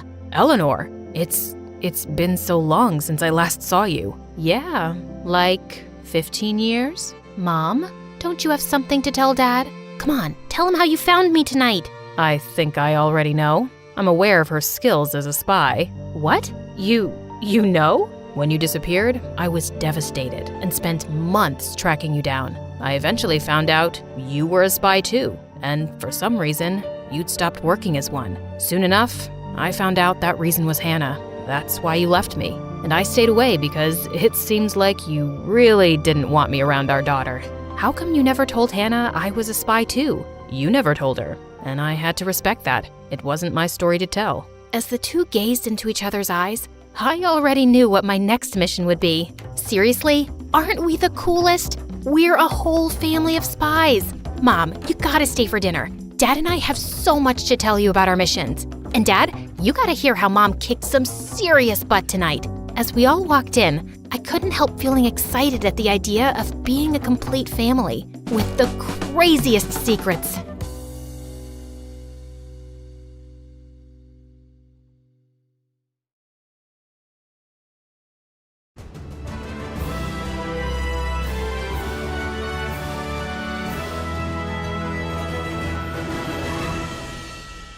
The first time I saved a life, I was 6 years old. I was having dinner with my parents when I saw my neighbor through my window suddenly fainting on her couch. I suddenly felt a pain in my chest, and I knew that she was feeling it too. That lady was in danger. I made my parents follow me to her house and call 911. She'd been having a heart attack, and the doctors saved her life thanks to our help. That was the day my powers were recognized. You see, I've always been a bit different from others around me. My parents didn't realize it for the longest time. They thought it was just funny that I burped every time they did. They loved me for how I always seemed to know how they were feeling. I was the dream daughter, but they never thought that I was some kind of medical marvel. After many years of testing, we discovered that I had a rare condition called mirror touch synesthesia. I could physically feel what other people feel, so long as I was looking at them. I became an instant hit among the doctors in town. Synesthesia this strong was rare to find, and they were all clawing at the chance to study me. I wanted to help people with what my dad called my superpower, so I answered doctors' questions day after day and let them run countless tests on me. And the day they published their findings, everything changed. I went to school like it was any ordinary day, and noticed that the vibe was totally different. People were saying hello to me. They wanted to talk to me and sit with me at lunch. Wait, what? I'd always been the weird, emotional loner. Why was I suddenly Miss Popular? Everyone was curious about me and wanted my attention. Even Selena, the most popular girl in school. When I was heading to class, she pulled me aside. You're the girl who can feel people's emotions, right? Yes? Great. I need you to do something for me. Apparently, Selena was in a crisis. She was sure her boyfriend was cheating on her, and she wanted me to watch him while she asked him the truth. He's too good a liar. The only person he can't lie to is you, Lucia. I don't know. I'll give you $100. Sold. She took me to the football field where her boyfriend was hanging out with the other players. Tell me the truth, Sam. Are you cheating on me? The entire team fell silent as everyone stared at the two. No way, babe. You're the only one for me. Selena turned to me. Sorry, he's lying. I can feel his guilt. Sam, you total jerk. Babe, don't tell me you believe this loony over me. You bet I do. We're over, jerkface. Come on, Lucia, let's go. Selena stormed away, pulling me along. She took me to her cheerleading gang and told them what I did for her. Before I knew it, I had become a celebrity among the girls in my school. I could tell girls who had a crush on them and who hated them. I even knew if their boyfriends had a secret crush on their sisters. The assignments got crazier by the day, and the payments got bigger. Once my list of clients began to grow, I decided to take my business a step further. I built a simple app that the girls could use to reach me with their problems. I could tell a lot just looking at a photo. The app spread through my school like wildfire. I had a new energy when I went to school now. I was the most popular girl in school, and I loved it. I now had a huge, strong troop of loyal girlfriends. I was invited to every party and sleepover, and my social schedule was always packed. And best of all, the money I made really helped my parents out. I paid off our mortgage and bought them a car. And I had money left over to buy myself an awesome gaming setup and a whole new wardrobe. Life was going great, till the day I decided to ask Nate, the new boy, out. Nate was such a total babe that I knew I had to ask him out. So I made my move at lunch. He noticed me as I came near him, and his boredom changed to fear? Before I could even process his emotions, he picked up his tray and ran away. What was happening? I tried to talk to Nate once more when we were leaving school that day, but one look at me and he ran away again. I looked around me in shock, and that's when I suddenly noticed it. I gasped. There were no boys near me. They'd all formed small groups that hovered at the edges of the parking lot, and they were always looking at me. Even at this distance, I could feel it. I walked towards them, and they literally ran away from me like scared little rabbits. What's up with the boys, Selena? They're scared of you, Luce. They know that if you see them up close, you'll know all their little secrets. So it turned out that my powers were scaring all the boys away from me. I tried to ignore it at first, but it started to get under my skin. First, they stopped partnering with me in class. Then they started wearing hoodies and sunglasses to school to hide their faces from me. Till one day, they even started disappearing from the hallways when they saw me. This was getting beyond ridiculous. As if this wasn't bad enough, this Lucy phobia meant my job was getting harder too. Now that the boys were avoiding me, I was always hiding and wearing disguises to spy on people's dates. Thankfully, the money was still rolling in. But when I didn't get asked out for the spring dance, I was devastated. I turned off my app for a day. I didn't want to hear anyone's problems today. I had enough of my own. Selena called me 5 minutes later. Hey, why is your app not working? Because I don't want to work. Why not? Luce, I want you. It's like life and death. It's Alex. Ugh. Alex was some boy from another high school that Selena had been crushing on forever. He's coming to my party tonight, and I'm gonna finally ask him out. You have to come too because I obviously, totally need you. When I tried to refuse, she offered to triple my rate. I gave in. Fine. Just this last time. I promise I won't need your help once I have Alex. I sure hoped so. Her party was a wild, crowded scene. But even here, the boys took one terrified look at me and moved away.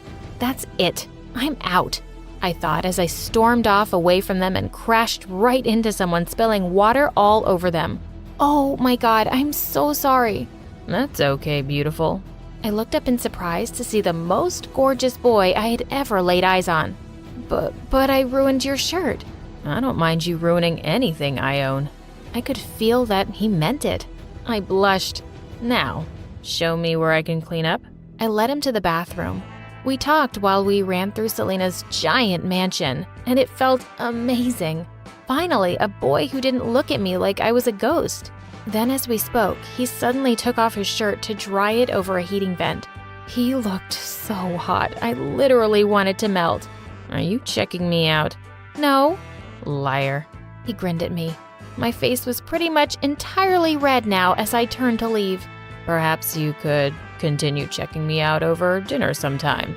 I was too shocked to hide my surprise. You're asking me out on a date?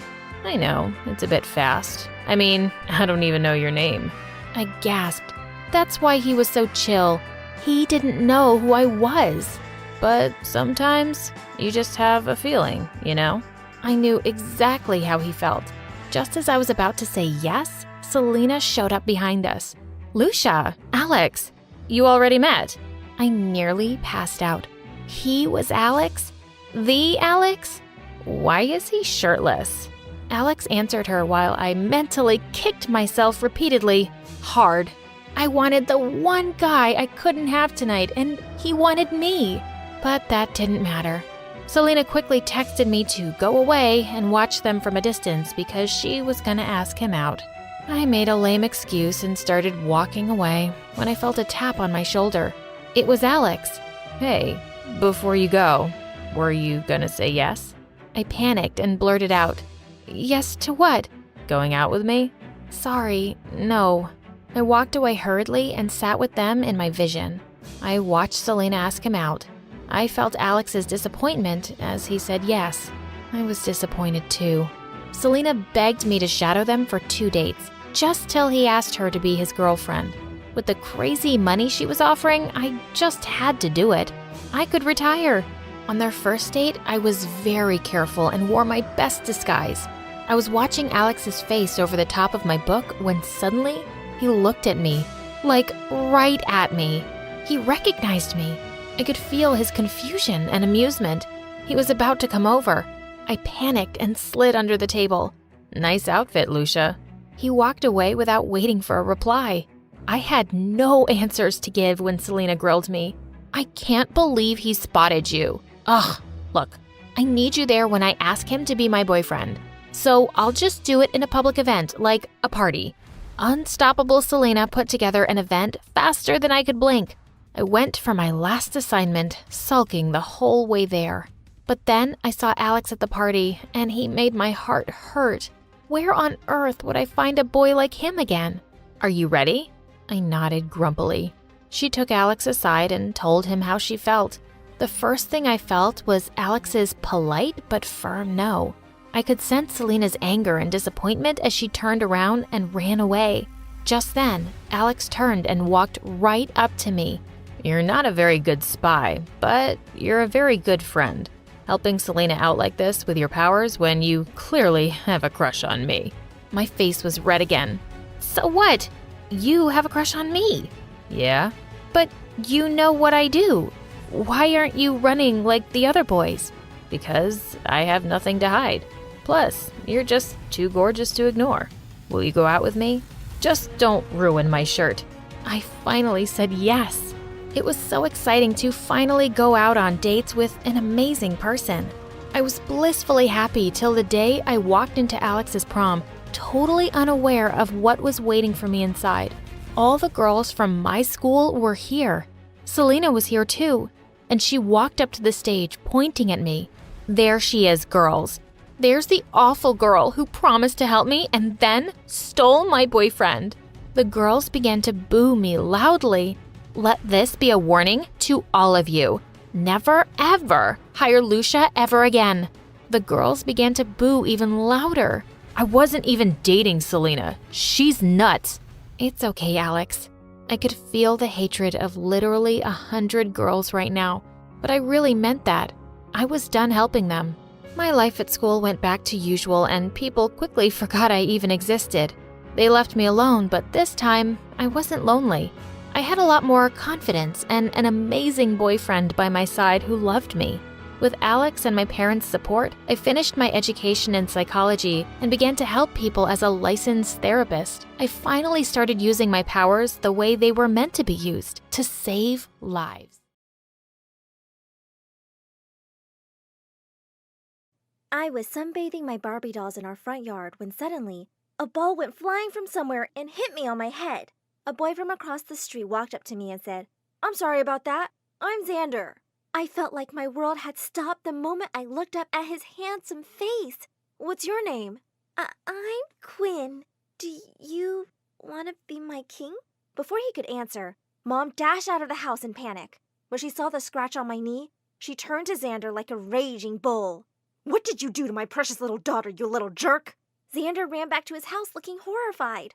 "Don't ever talk to that boy again, okay?" "But I want to play with him, Mommy." "Basketball is a physical game. It's okay for boys, but you'll ruin your perfect skin. You play with your dolls." "But they don't talk to me." "Just go to sleep, sweetheart. Your bed is safer than those stupid boys." "You're so mean, Mommy. I don't like you." Starting that day, Mom homeschooled me and forbade me from playing outside. Now all I could do was watch Xander from my window every day as he played basketball with his friends. One day, he looked up at me and smiled. And at that, I swore to myself that I would marry this charming boy when I grew up. Hi, my name is Quinn. I'm an only child of a crazy overprotective mom. And this is my story of how I let my crush's smile destroy my life. Please hit that like and subscribe button before I continue. When I turned 15, Mom finally allowed me to go to high school where Xander was also attending. I was so over the moon. He was gonna be mine now. He was popular at school for being rebellious. He would skip classes just to feed street animals and fail his exams because of partying all night. Every boy in school kept asking me out for a date, but I only wanted Xander, only him. We were graduating soon, so I needed him to ask me out already. It was my last shot. One day, I peeked from the classroom window when I saw Xander skipping class again. My best friend Jessica joined me and said, "Why are you so into him? Don't you see? He's fake." "What are you now, my mom? Plus, this is so romantic." "You call his rebellious behavior romantic?" "Ugh, you won't get it. You don't know why I want to be with him. You'll never understand." "What I really know is that you're so not his type. He likes cool and bad girls, not someone who lives in the library." "No, I am bad and cool, and I can do crazy, exciting things. Will you stargaze with me and my dolls tonight?" Jessica looked at me in horror. Just then, I saw a girl hopping onto Xander's motorcycle. Chloe, our school's famous gangster girl. "Wait till I get your boyfriend from you, you witch!" Just then, I decided I'd do anything to get him. Not even Mom could stop me now. The next day, I tried to change my style. I wore shorter clothes, put on some dark makeup, and constantly chewed gum. Mom almost fainted when she saw me.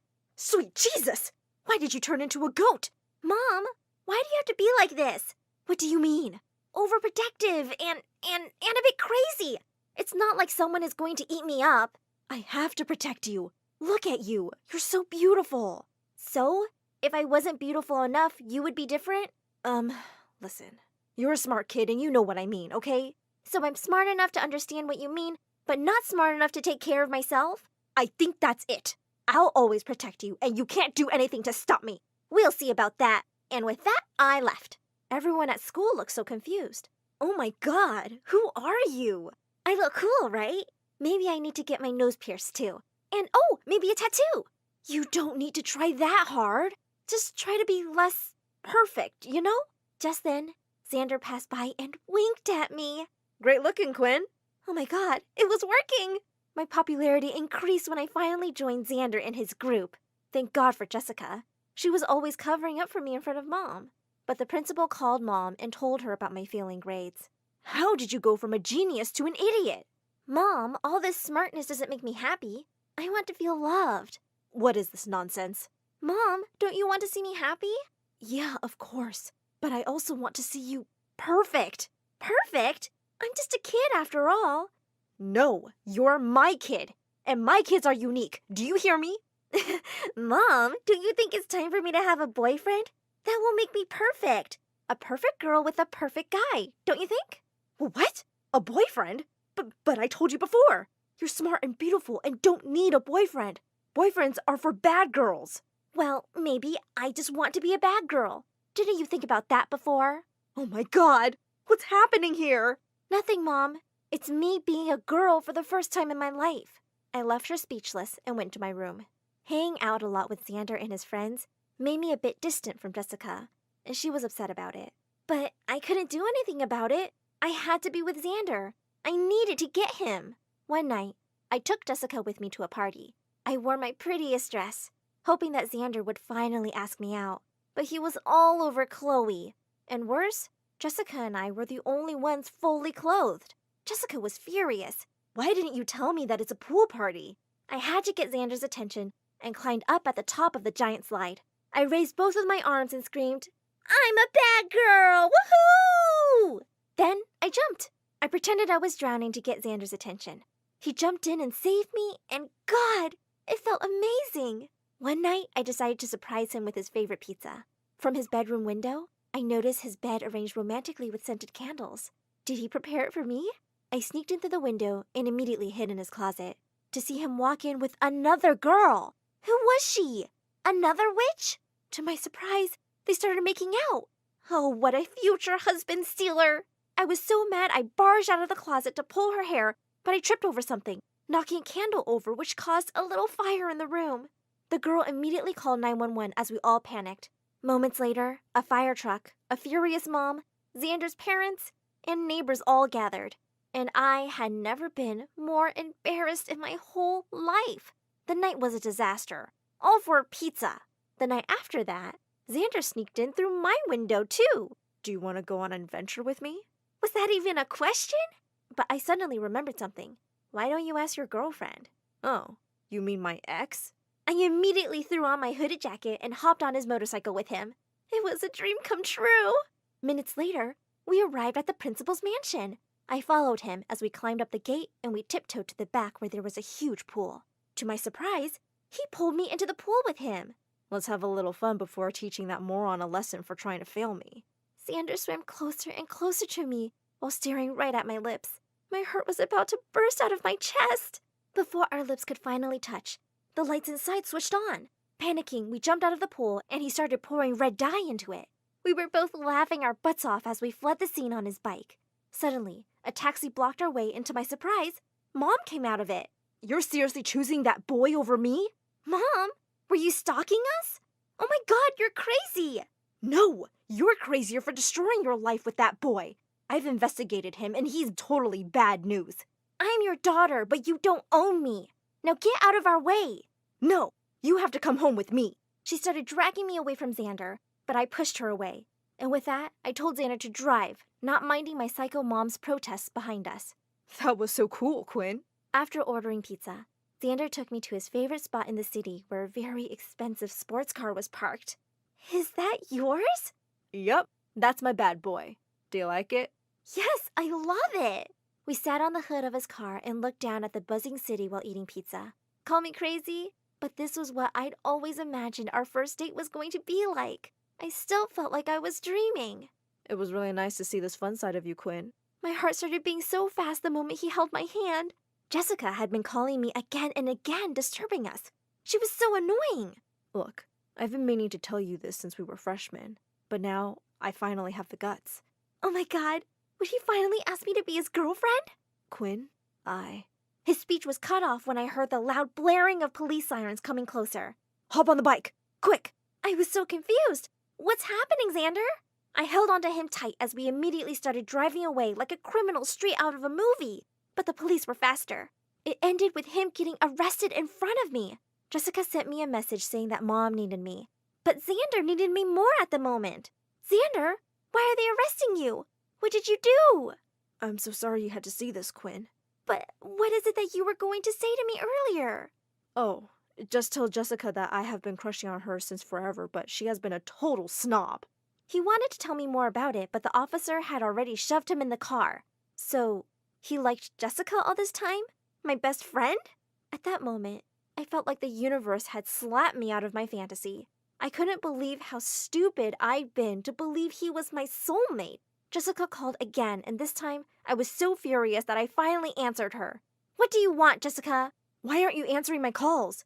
Your mom is in the hospital. What? Blood instantly drained from my face. I couldn't stop crying as I went to the hospital as fast as I could, and I almost had a heart attack upon seeing the doctors and nurses standing around the bed, looking so frantic. I rushed towards the door, crying even harder, but Jessica blocked my way. What happened to her? She had a heart attack from too much stress, and just then, I passed out. The first thing I saw when I woke up was Jessica, and she wasn't looking sad. Mom! Where's Mom? Jessica dragged me to Mom's room, and I was so over the moon when I saw her radiant face. She was okay. Mom! Thank God you're okay. I missed you. I'm so sorry for everything. I love you. I'm sorry for being so controlling too, sweetheart. I'll be better. I promise. Our tearful reunion was cut short when the news from the television caught our attention. It was Xander, and he was getting imprisoned for 5 years for stealing a car from a rich man. Oh, look, isn't it Xander, your future husband? Xander who? I heard he's a jackass. Mom became energetic all of a sudden. Oh, thank God, she finally woke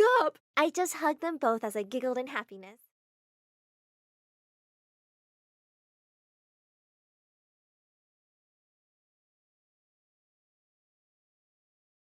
People often say that the Irish are super fun and love to party. Obviously, none of these people ever met my mom. She was the opposite of fun. When I was 4 years old, my grandfather got me a set of Legos. I was literally freaking out about how cool they were when my mom snatched the box from my hands. We don't need this. It's going to the donation room. Oh, the donation room. My mom was obsessed with charity. We had a room in our house where she kept the things we were going to give away. And by that, I mean every single thing we owned. One Christmas Eve, my grandma gifted me an amazing sweater. The minute my mom saw it, she yanked it out of my hands. That poor girl across the street would love this. It'll make me look really good. I was so mad. I decided I was going to get my sweater back. I stole it and hid it in my room. Mom figured out where it went right away. You selfish, ungrateful thief. It's my sweater, Mom. Grandma made it for me. So, you want that poor girl to freeze?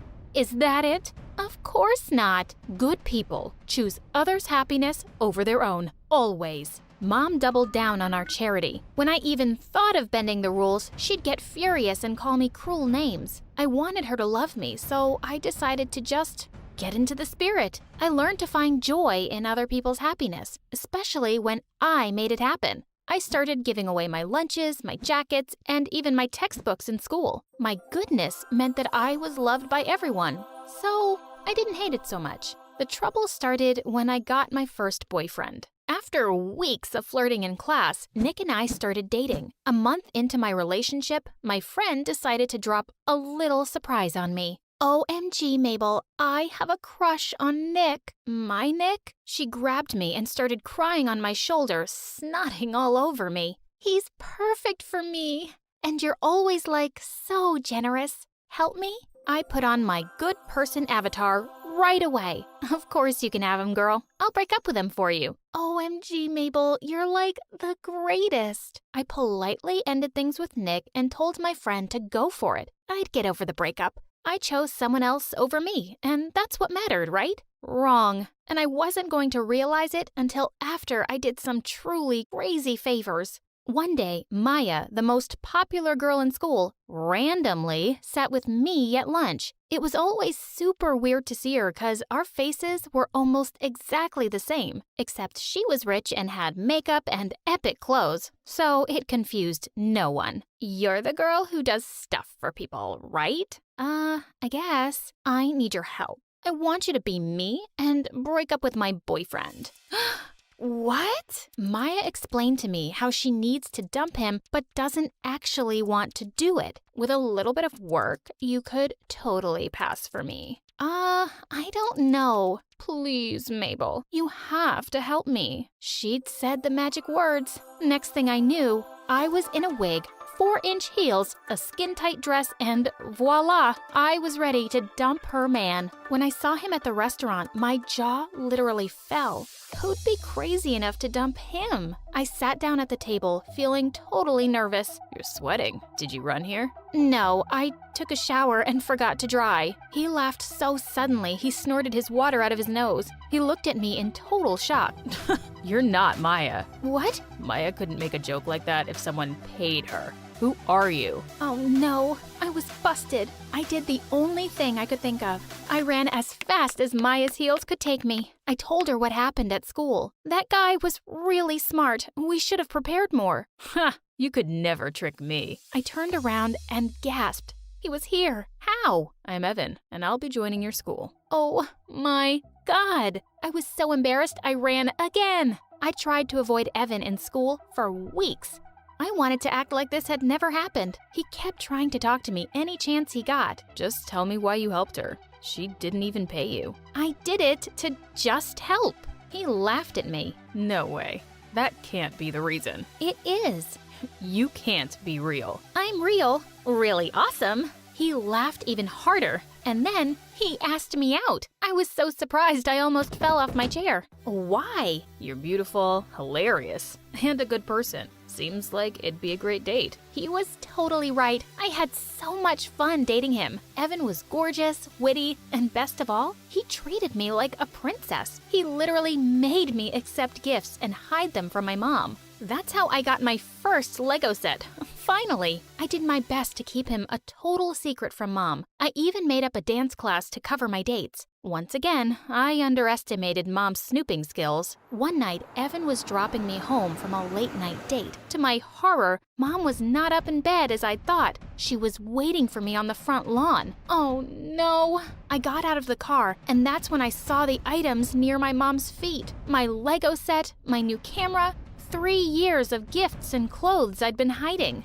She'd found them all. She started screaming at me so loud that our neighbors popped out to watch the show. You horrible, selfish girl. Do you know how many poor kids we could have fed with all this junk? You're going to give away all of this, and you're never seeing this boy again. She threw my pictures with Evan in my face. With all due respect, ma'am, you can't tell her what to do. Son, you can do way better than Mabel. What? She's a lazy, boring leech. Dump her while you still can. Enough! You have to shut up. Excuse me? You're the leech. You literally suck the joy out of life. I'm done being your doormat. You can't tell me what to do ever again. Mom literally turned purple with hate. If you live under my roof, you live by my rules. Then I'm not living with you anymore. She didn't even try to stop me. She was sure I wouldn't make it one night without her. She was heartless. I packed up my things and went straight to Evan's house. The moment his mom saw me, she made a face.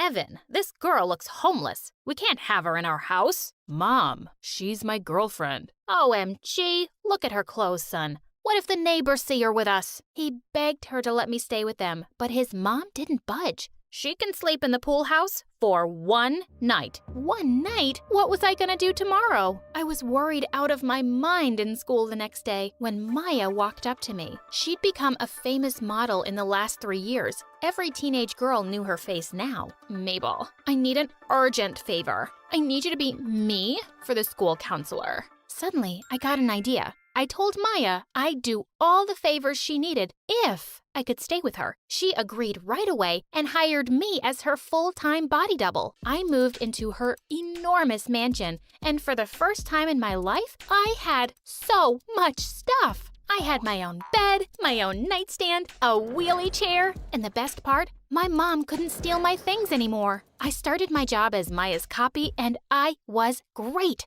We actually prepared now, so we fooled everyone in school and beyond. One day, she asked me to appear on a show for her. It's this charity thing for sick kids or something. I literally have zero interest in it. Charity? Right up my alley. I went to the event ready to fool a whole TV studio. It was all going so smoothly till the organizer quietly offered me a huge check backstage. You're paying me? Wasn't this for charity? You asked for a percentage of the donations coming here, remember? OMG? What kind of person takes money from sick children? I donated the check back to them right away. I had no idea what a big deal this was going to be. My act of charity went viral on the internet, turning Maya into a role model overnight. Her offers doubled the next day, and she started pushing me to do more events for her. You're so good at it, Mabel. The public loves me. Actually, they loved me. While Maya enjoyed luxurious holidays around the world, I took her place to attend fundraisers, serve food at shelters, and host dog adoptions. I loved charity, so I didn't mind. But pretty soon, the work started getting out of hand. She made me do photo shoots and walk the runway for her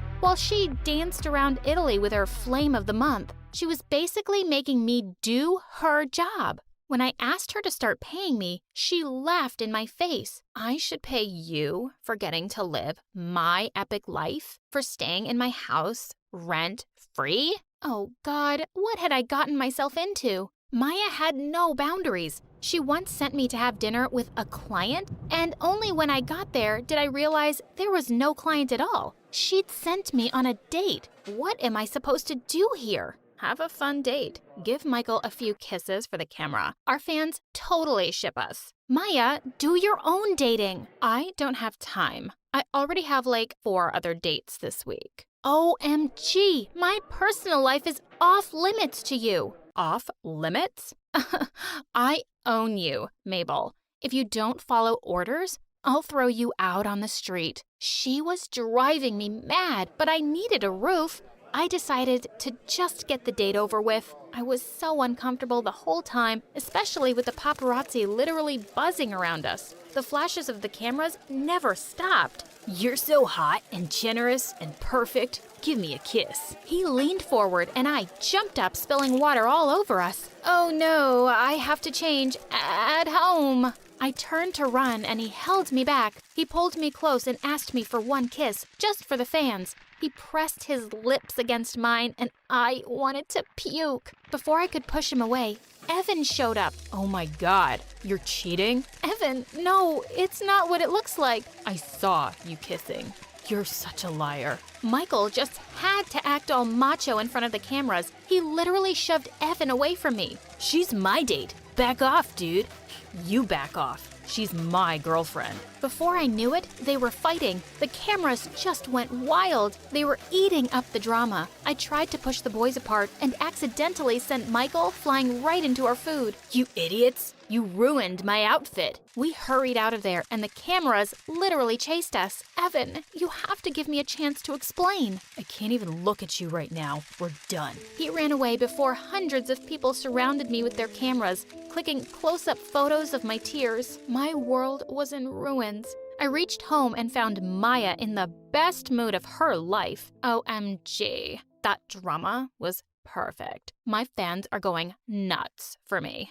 Genius. The pure destruction of my life was genius to her? I was living with a monster. I finally told her I was done. No more dating guys for her and no more doing her job for free. I would only do charity and that's it. Maya immediately kicked me out of the house. Maybe freezing your butt off will fix your attitude. Know your place, beggar. I couldn't control my anger anymore. I'd lost my boyfriend and my dignity to Maya's selfishness. It was time for revenge, and I knew exactly how to get it. I called the local station and set up an interview about Maya's drama with Michael. Before anyone could say a word, I threw off my wig and revealed Maya's secret on live TV. I had so much proof ready for them that they had no choice but to believe me. Maya was a total fraud. My move pretty much ended her career. She lost nearly all her clients in a matter of a day. Next day at school, Maya came to me and said,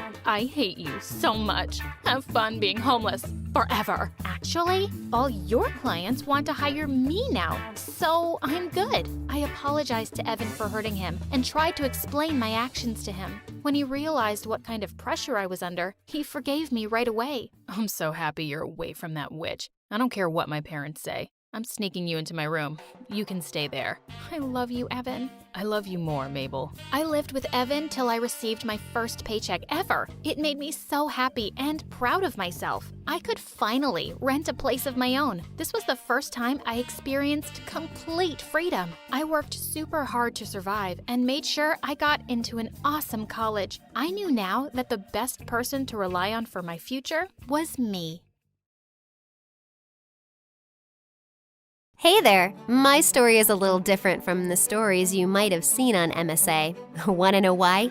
'Cause it has a ghost in it.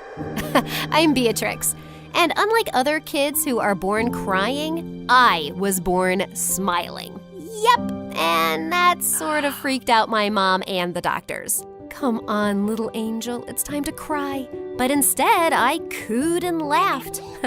Mom had so much fun playing with me and making me beatbox. That's the reason she named me Beatrix. Needless to say, growing up, I had a great life, and my parents absolutely adored me.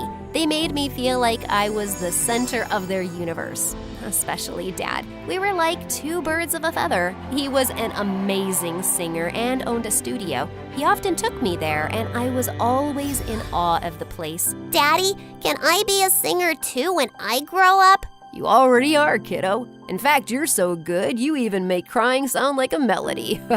I always thought that nothing would ever break us apart and our family would stay together forever. I was so wrong. One day, Dad told Mom he had taken on some debt and was unable to pay it back. From that day on, they started fighting over the smallest of things and soon ended up getting divorced. Dad left the city and never looked back. I was heartbroken and hoped he'd come back for me, but he didn't come. Even on my birthday, I felt shattered. Mommy, why didn't Daddy come? He promised he'd come for my birthday. Please call him. I did, sweetheart. He must be busy. You have me. Come on, let's cut the cake. No, I want Daddy, or else I don't want this cake at all. After that day, I was asking Mom for Dad all the time, but he changed his number. And then to make things even worse, she married again. I was nervous at first when I met my stepdad, but it turned out he was an absolute gem. Not only did he paint my room in the exact color I wanted, but he also treated me to ice cream every day and spoiled me with all the things I asked for.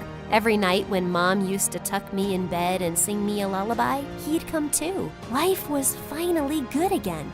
And then my half-sister Jennifer was born. Mom and my stepdad only had eyes for her, and it seemed like it was all Jennifer all the time. I started to get jealous of her, but one time when she was crying and Mom and my stepdad weren't around, she gave me the most beautiful smile ever, and I melted. Aw, aren't you the cutest thing in the world? I tried to lift her, but Jennifer ended up crying again, and right then my stepdad stomped into the room. He looked really pissed. I just put her to sleep. Did you wake her up? Did you make her cry? What? No, I was just... Don't yell at her. She's just a kid. Then they started fighting over me all the time. When my stepdad said I was always causing trouble and should be sent away to live with my real dad, I felt like someone punched me in the gut. That's when I felt like I wasn't a part of my own family. But I kept quiet and didn't complain. And since no one even knew where my real dad was, I wasn't sent away. But then I noticed something strange was happening. I couldn't go outside anymore.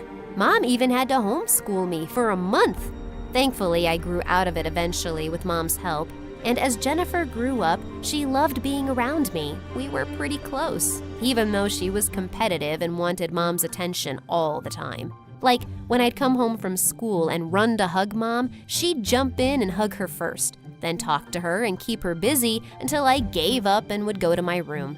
I didn't mind because she was still very small. But one day, she broke Dad's phone by accident when we were playing with it. Beatrix, please don't let them know it was me. It was an accident. Please, please, please. I don't want them to be mad at me. I couldn't see my baby sister that way, so when Mom entered the room and saw Jennifer crying, she assumed I had done something.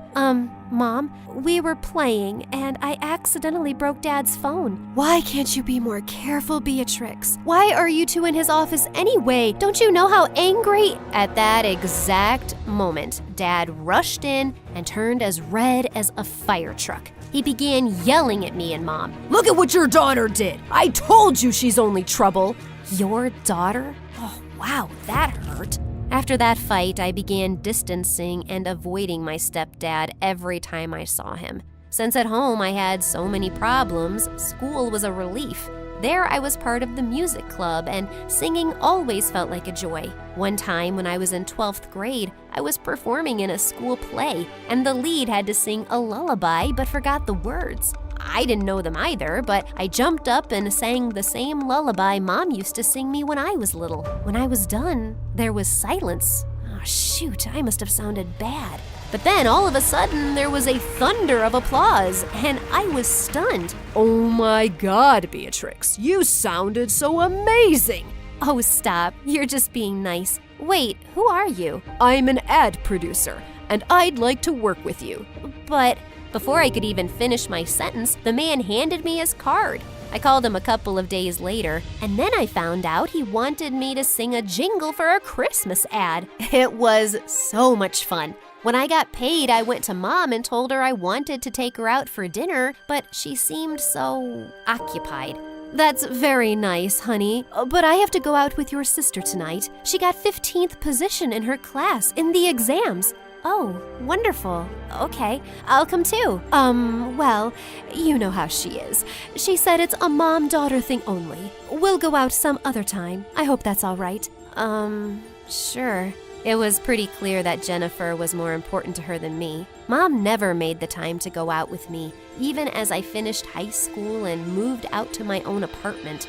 After a few years, I started to get lots of attention for my singing, and people were totally loving it. I worked hard, and eventually I got a huge show in New York. I was so psyched about it and invited Mom and Jennifer. But minutes before I was supposed to start, Mom said they couldn't come. When I got on stage and saw the crowd and the 2 empty seats in the front row, I suddenly got really nervous and forgot the lyrics. My brain went blank, and since I was on the stage for so long and still hadn't performed, the audience started booing me. I felt my heart sinking, and then everything went dark. When I woke up, I found myself in the hospital. That was supposed to be my big break. Everything is ruined now. It's not, Beatrix. You just need to take it slow. Trust me, you'll be on the stage again soon. Everything will be okay. I wanted to believe her, but right when I was about to step out of my hospital room, I froze at the door and couldn't move. Honey, what's the matter? I don't know. I'm too scared to leave. I hurried back to the bed and refused to move. After talking to the doctor, I was diagnosed with a condition called agoraphobia. It was just like when my dad left. The stage incident triggered the condition I already had but forgot about. It meant I had trouble being in crowds and open spaces. It had been months since I left my home, and Mom was worried sick for me.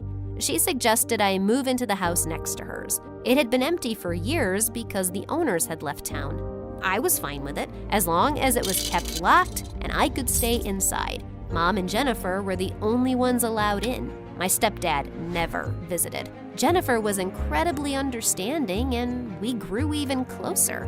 Mom came over every day, always spending time and taking care of me.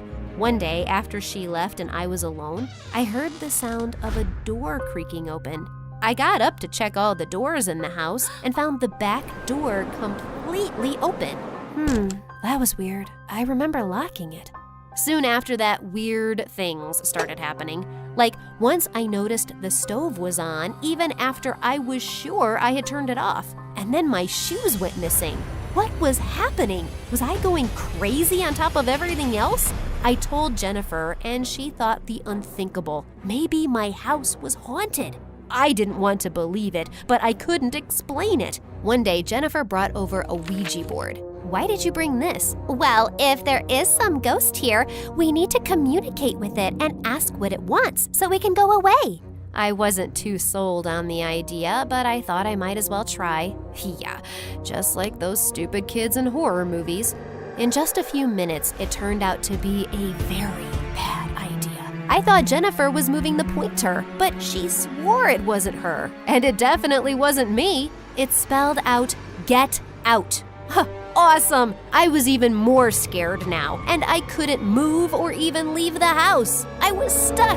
Things died down for a little while, but one day while I was watching TV, the volume got super loud and the channel changed by itself. I was terrified and ran out of the house without thinking and immediately ran into the most beautiful delivery guy I ever saw. "Are you okay, miss? I thought maybe someone was in your house. I can check if you want." I just nodded and followed him into the house, and after 10 minutes, he assured me that no one was around and nothing was wrong. "I work around here a lot. If you have any problem, let me know and I'll help you, okay? I'm Easton." From then on, Easton came to visit me every once in a while. We would sit near my door and talk. I told him about my agoraphobia, and he would bring me things that I couldn't get for myself. He was so thoughtful and sweet. One day, when Easton and I were talking, Jennifer came to visit me. The three of us had a good time. Once he left, I could not stop talking about him. He's so kind and sweet. You know, we like the same pizza, and we both love the Marvel movies, and Be an Easton sitting in a tree. Kissing. no, what are you talking about? You have a crush on him. It's so obvious. Oh no, it's true. The day Mom was supposed to meet him, I invited her and Jennifer, but he called and said he had to work late. Mom seemed disappointed. I went to get them some snacks, and when I got back, I overheard Mom and Jennifer talking, and Mom was crying.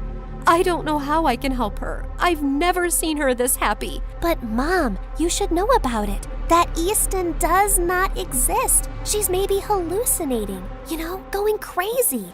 What in the chocolate fudge? Beatrix, honey, what do you mean he doesn't exist? Jen, you saw him. Bea, I'm sorry, but I didn't. I was pretending for your sake. There was no one there that day. If Easton wasn't real, then who was I texting a while back? That was me. I put in my number when you weren't looking. Could it be true? After everything, I thought maybe she was right. Maybe I really was losing my mind. Mom consoled me for hours until I finally calmed down. Then we made an appointment to meet the doctor the next day to see if I really was going cuckoo. Just a week later, I was trying to get ready when a diary fell out of my cupboard. I went pale when I saw what was written. Easton used to live here all those years ago? This freaked me out so much that when the doorbell rang, I screamed. I was shaking as I opened the door. But the minute I did, I went pale with fear. It was Easton, standing right in front of me. Beatrix, I'm sorry for not showing up last week. Stay away from me. Why are you haunting me? What do you mean? What's going on? You're not real. You're my imagination. Or a ghost. That explains all the weird things that's been happening. The stove, the TV, the weird... What? Of course I'm real. I don't know what you mean. I began screaming and yelling for Mom.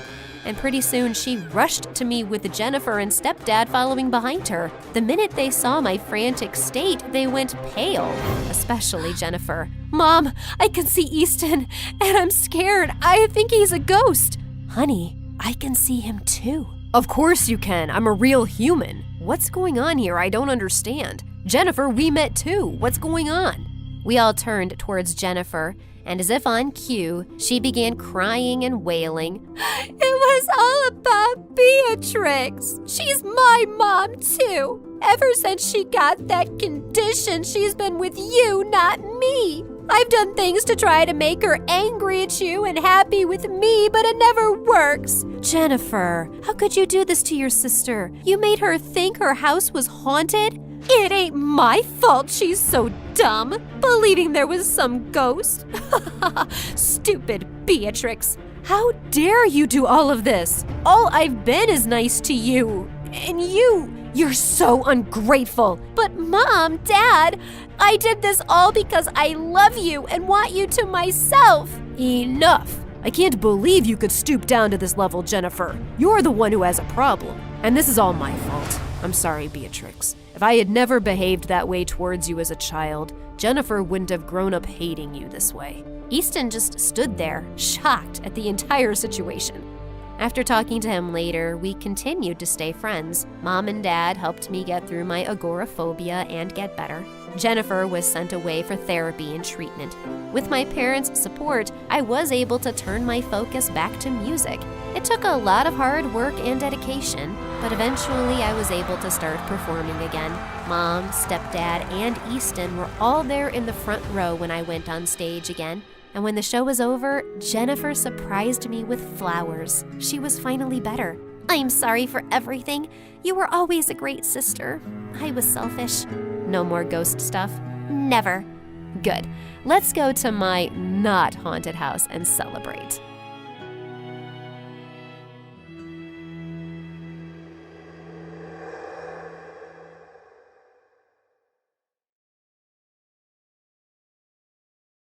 Hey friends, I'm Ada, and I was the first computer programmer ever. I was born on the 10th of December, 1815, in a super rich family in London and lived with my governess, the servants, and a pet cat, Mrs. Puff, in a huge mansion in the countryside. My mom was a very famous social worker and was mostly away, but whenever she'd return home, I'd try my best to make the most of it. Mom, I made this drawing for you. Mom, I learned to ride a unicycle. Isn't it cool? Look, I can walk upside down. It was like everything I did was to impress Mom. Ada, I don't want you wasting your time in these senseless things. Darling, you are made for greatness. I will have the best tutors in the world for you. Mom was pretty bent on making me stop wasting my time, so she hired an army of tutors to teach me at home. I was being taught everything, from mathematics to astronomy, from literature to history. I was even learning French and Spanish. But I just couldn't sit through the lessons. They seemed so boring. Every time my teachers would start a topic, I'd want to go out and play,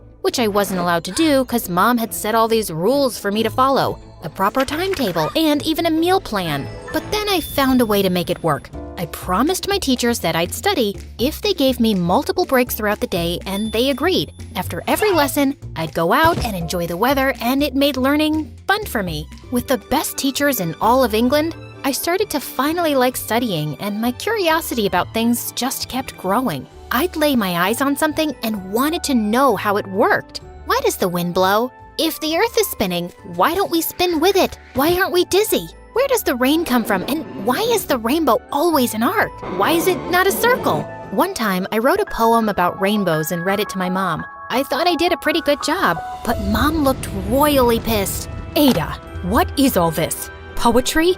I hate it. I am giving you this lavish life, far away from all the worries and troubles of the world, and you waste your time writing poems of all things? I hate poems. I'm going to get you new tutors.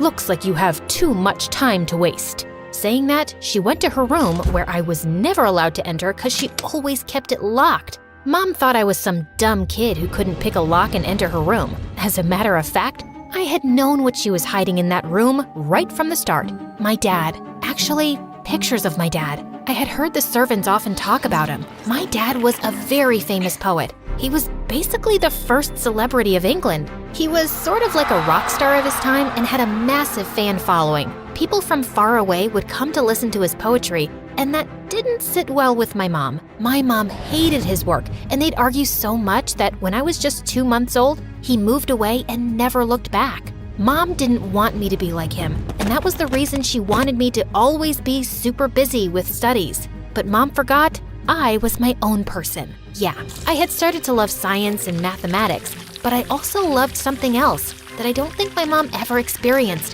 having fun. Like, everyone knows how fun it is to play in the mud and run like crazy in the rain, but for Mom, it was a big no-no. She would constantly be telling me to sit, stand, eat, and even breathe like a proper lady. One time, when I was about 12, we had a party at our place, and Mom made me wear the most uncomfortable dress ever. It was so tight that it just made me wonder how women could breathe in it. As everyone danced and enjoyed themselves, I just wanted to get some fresh air. So I went to the garden, and it was then that I saw it. A nest on a tree. It was about to fall. I quickly got into action and climbed the tree. Thank God Mom wasn't there. But then, out of nowhere, I heard her yell, "Dear God, Ada, what in the world? You are wearing such an expensive dress. Ugh, it's ruined now. I held this party to introduce you to Augustus, the best math teacher in all of Britain, and this is how you behave?" But Mom, the little birdie's nest was about to fall. I had to fix it. This nest was more important than this stupid dress or anyone else. You see, my lady, why I was refusing to tutor your daughter. Math, science, these are not the fields women should worry about. I suggest you teach her how to cook, clean, and yes, some manners too. Saying that, the man left, and Mom, wow, she literally went berserk, and I got the lecture of a lifetime. And it was then that it happened. I felt a shooting pain in my head, and then everything turned dark. When I woke up, I was in my bed, and it turned out I had a headache called a migraine. I was put on bed rest for not just 1 or 2 days, but for a whole year. Just in the first week, I felt like I was gonna go crazy from boredom. I had solved tons and tons of puzzles, played all the board games in the house with the servants, read so many books, and I was still bored. But then one day I saw something amazing. The nest that I had saved had chicks. I was so happy. Over the coming weeks, I saw each chick one by one leaving the nest, and it was because of them that I fell in love with flying.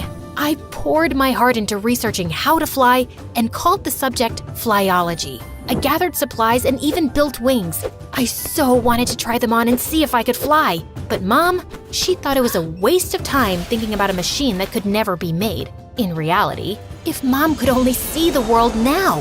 When I turned 14, Mom introduced me to my new teacher, Mary. She was a mathematics genius, and it was because of her that my love for the field of mathematics just grew. One time when Mary was done with her class, she forgot her advanced math book at my place. Since back in the day we didn't have TV or smartphones, I was just bored, so I started solving the equations. And the next week when Mary visited, she was stunned. Who helped you? There is no way you did it yourself. This is practically the hardest math question. Hardest? It was easy peasy. Hearing my answer, Mary went deep into thought, and when she visited me the next week, she had a gentleman with her who looked familiar.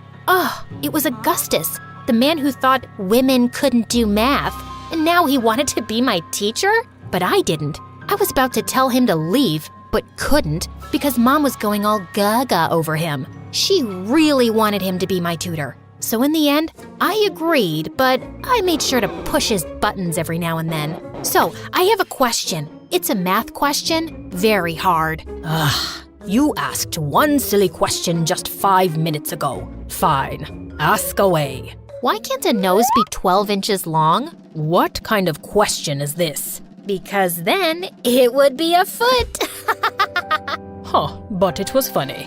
I guess I needed to cut Augustus some slack. He was a nice guy and taught me everything I needed to know about math. I know I was his favorite student. He never said it himself, but I did find his letters in Mom's drawer one time in which he told Mom that I had the potential to be one of the greatest mathematician minds in the world. One time when I was 17, Mom and I were invited to Mary's house for a ball. She was getting engaged, and to be honest, the party was boring. Like, there was no one I could talk to. All the girls my age wanted to talk about were boys, babies, and baking. Oh my. Look at your 9 o'clock. No, 3 o'clock. That guy is totally checking you out. Wave your fan. Say hi to him with your fan. Ah, sweet lady. You look so pretty tonight. My thoughts about you keep multiplying by 10.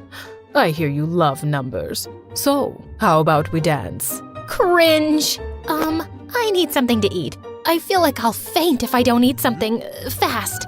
Saying that, I hurried to the food table, and just as I grabbed the last donut, someone else took it. And when I saw who it was, I felt like a deer in the headlights. It was Charles Babbage, a science genius who had been building a giant calculating engine, or as you call it today, a computer. Oh my God, a big fan of your work. I was wondering if you could dance? No, thank you. What? No, not dance.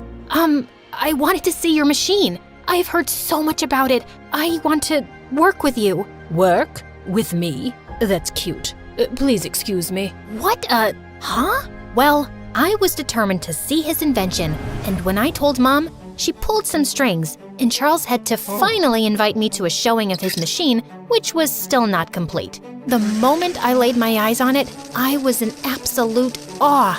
The man was a genius. His machines had like 25,000 parts, and once complete, could perform all types of complex calculations. The man was working on the very first computer, and I wanted to learn from him. It's marvelous. I have never seen anything like this in my whole life. How about you teach me about this marvelous machine, and I can help you make it better? Oh, wow. You think you can just make it, better? I have spent years and years working on this, and you think you can make it better? No way. Are you always such a jerk, or do you just show off when I'm around? Ugh. And by the way, why do you have to repeat the same steps over and over again for a simple addition? Saying that, I turned to leave, but I guess what I said made perfect sense to him, and he stopped me in my tracks. The repeating steps again and again. It was on my mind, but no one, not even the best scientists, could understand that part. But you did. You really want to learn from me? Help me make this machine better? Fine. I'll have you as an apprentice. But only if you first translate the manual book for the machine from French to English. OMG, was this really happening? Oh, yes, it was. I was pretty glad Mom had me take French classes when I was a kid. It took me 9 months to translate the piles and piles of notes. As I understood his designs more and more, I added my own notes on how to make things better. By the time I was done translating, I had over 30 notebooks. But it was all worth it, because I realized Charles's machine, when finished, could even print, create graphics, play music, all along doing complex calculations. The man had hit the jackpot. But when Charles saw my notes, he looked confused. I was so sure I did everything right. Did he find some mistake? Were my calculations wrong? Did I blow my chances of working with the Charles Babbage? Look, I can do it again. Do it again? Nonsense. Ada, this is extraordinary. Everything you've written makes so much sense. With you by my side, I am so sure this machine will be a success and even better.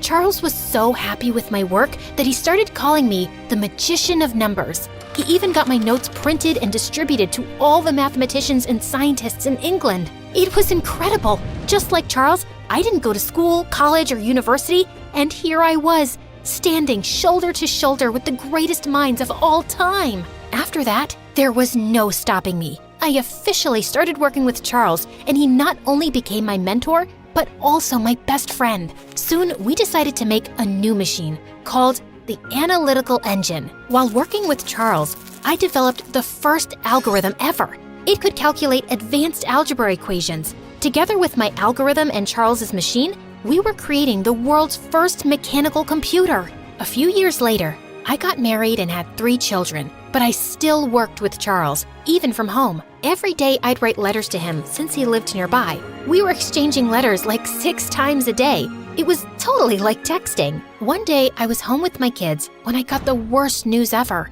Mom was sick, so I visited her. I stayed with Mom for a week, and it was during those days that I told her about what I'd been working on. I wasn't expecting it, but Mom, she looked so happy, and then she said the most amazing thing ever, something I never thought I'd hear her say. You make me feel so proud every day with your courage, kindness, and hard work. Ada dear, I am sorry for being tough on you when you were a kid. I came from a family where women weren't allowed to study, and I wanted you to have every opportunity to be educated. Ever since you were a kid, I knew you could do far better than your dad or me, and I am so happy I was right. Mom, everything I am today, it's because of you. I love you. Once I returned from Mom's place, I got back to work, but then our big project came to a stop when Charles was out of money to build. He asked me to visit Queen Victoria and ask her to fund our project, but how could I? The woman basically hated me.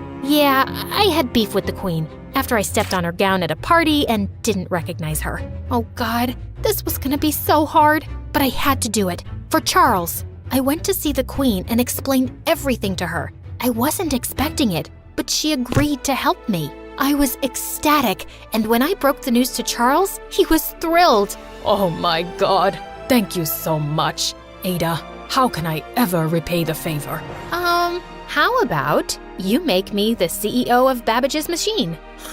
CEO? You can be chairman, president, anything you want, because it's a fact, Ada. With your code, this machine will reach new heights. I was coding computer programs before there were even computers and before it was cool. 100 years later, the work I did with Charles was finally recognized and became the basis for the invention of the first modern computer and the basis for the machine you are watching me on right now. In the late 1970s, the United States Army created a programming language called Ada to honor my work in the programming field. Every year, on the second Tuesday of October, people around the world celebrate women who work in STEM on Ada Lovelace Day, so don't forget to celebrate it next year. Ada would love that, don't you think?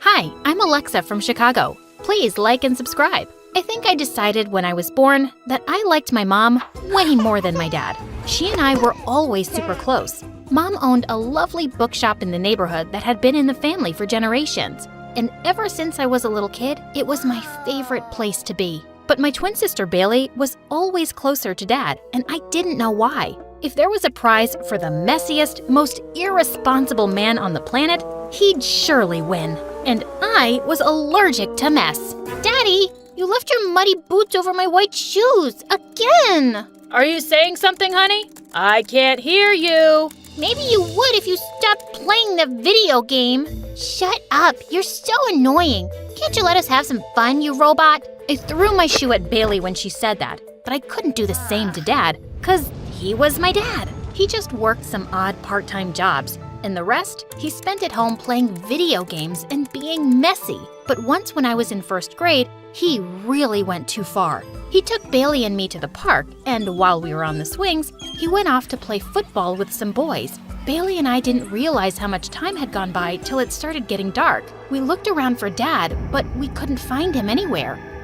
Alexa, I don't know the way back home. I don't either, but it's okay. We have each other. we'll be fine. I suddenly remembered the park was close to Mom's bookstore, and I took Bailey's hand and made my way there. Mom was just closing up, and she was shocked to see us. She took us home furiously, and we found Dad sitting on the couch with his muddy boots, looking totally unbothered. Hurry up, ladies. Don't let the big man starve. Dinner time. He didn't even realize he'd left us at the park? Mom and Dad got into the biggest fight ever, and the next day, Dad packed up his bags and left, saying he was moving in with his mom, and well, he never visited or came back. Bailey was super upset, but I was secretly relieved, and Mom seemed happier too.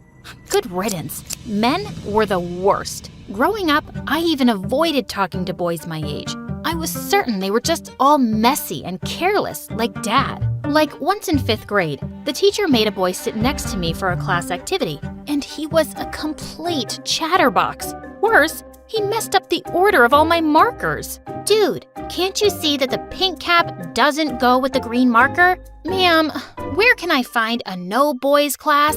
It's not possible, Alexa. You'll have to learn to get along with everybody. Yes, even the boys. The boy grinned at me, and I grabbed a marker and scribbled all over his face. The teacher called my mom, and I got a bunch of lectures. But nothing could change my mind. Boys were icky, and I hated them. Soon after, I discovered something that really interested me: acting. I joined the drama club, and there I found myself fighting for the lead roles every year with a girl named Lily. I mostly beat her to them, and obviously, she hated me. By the time we were in high school, all the boys knew I wouldn't care to talk with them, so they stopped trying. But Lily wouldn't stop annoying me about it. Who are you gonna go to prom with? Your cat? Do you stay away from the boys because you know you're ugly and no one will like you? Once I walked into the locker room as she was changing and she shrieked, "OMG, are you trying to get a peek at me?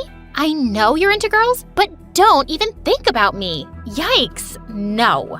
Even if I was into girls, I have good taste, Lily. But she spread rumors around the school that I secretly liked her and was spying like a creep when she was changing. Why don't you go and prove her wrong? Go on, just talk to a boy. I'd rather sprinkle cat litter on broccoli and eat that.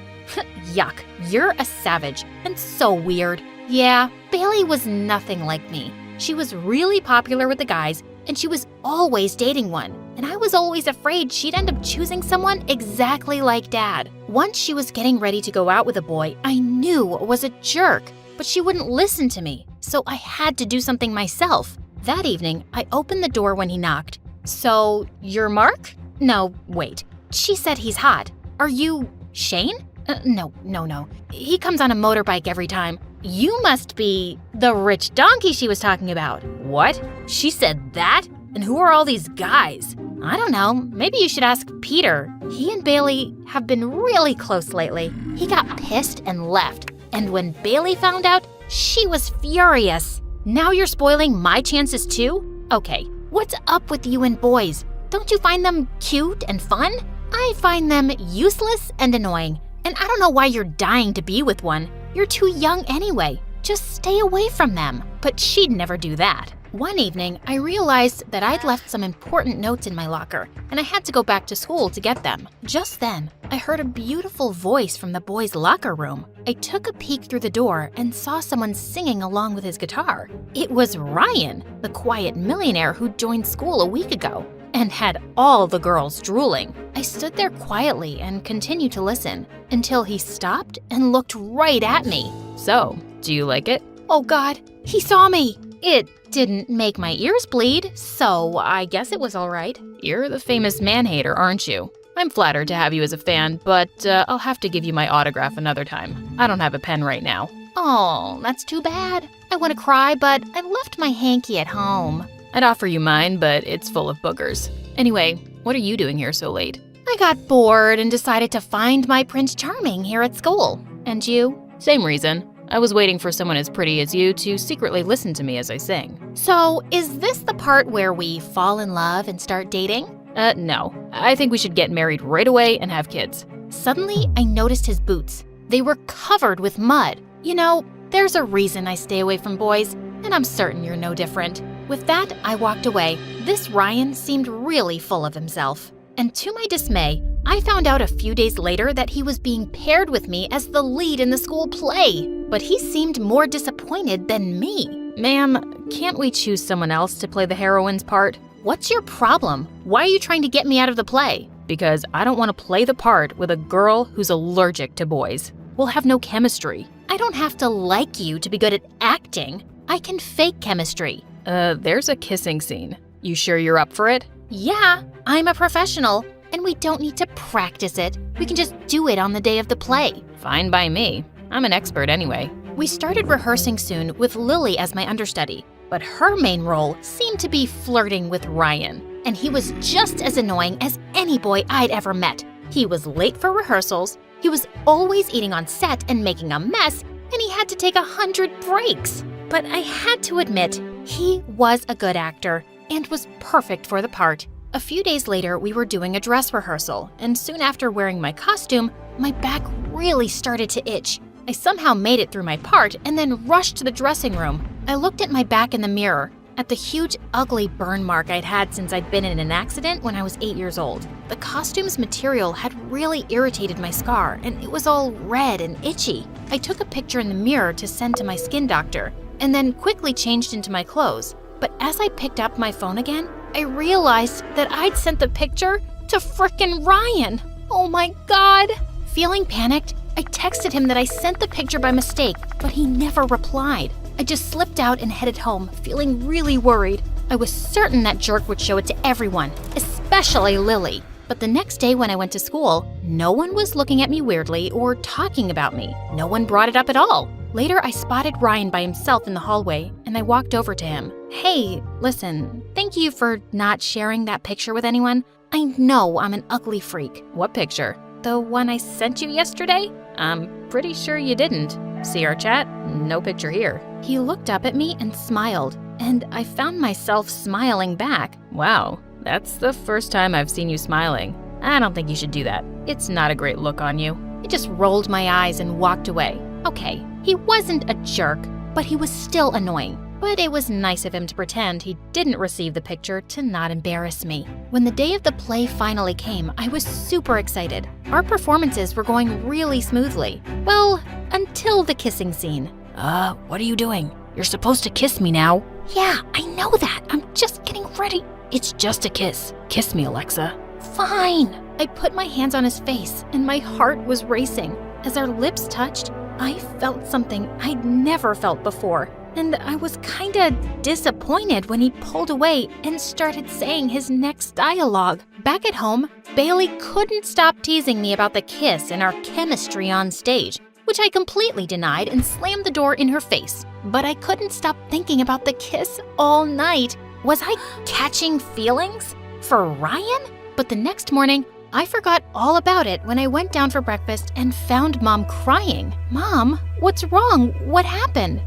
I'm going to lose the bookstore. It turned out that Mom had taken a big loan a while back from an investment company to keep the bookstore running. But lately, she hadn't been able to make the payments on time. And now, the company was demanding that she pay it immediately. And the investment company belonged to Lily's dad. I'll have to sell the bookstore. It's not been doing well for a while, and I'm just not making enough. But Mom, you love that bookstore. Everyone in the neighborhood loves it. It's been around for 30 years. There has to be a way we can save it. I don't think there is, honey. I felt really heavy-hearted when I went to school that day. I was sitting alone on the bleachers at recess when suddenly Ryan joined me. What's up with your face today? And to my horror, I started to cry. I buried my face in my arms as I sobbed, and I felt Ryan putting his arm around me. Hey, what's going on? Do you want to talk about it? And I found myself telling him everything. When I was done, he handed me his hanky and looked at me.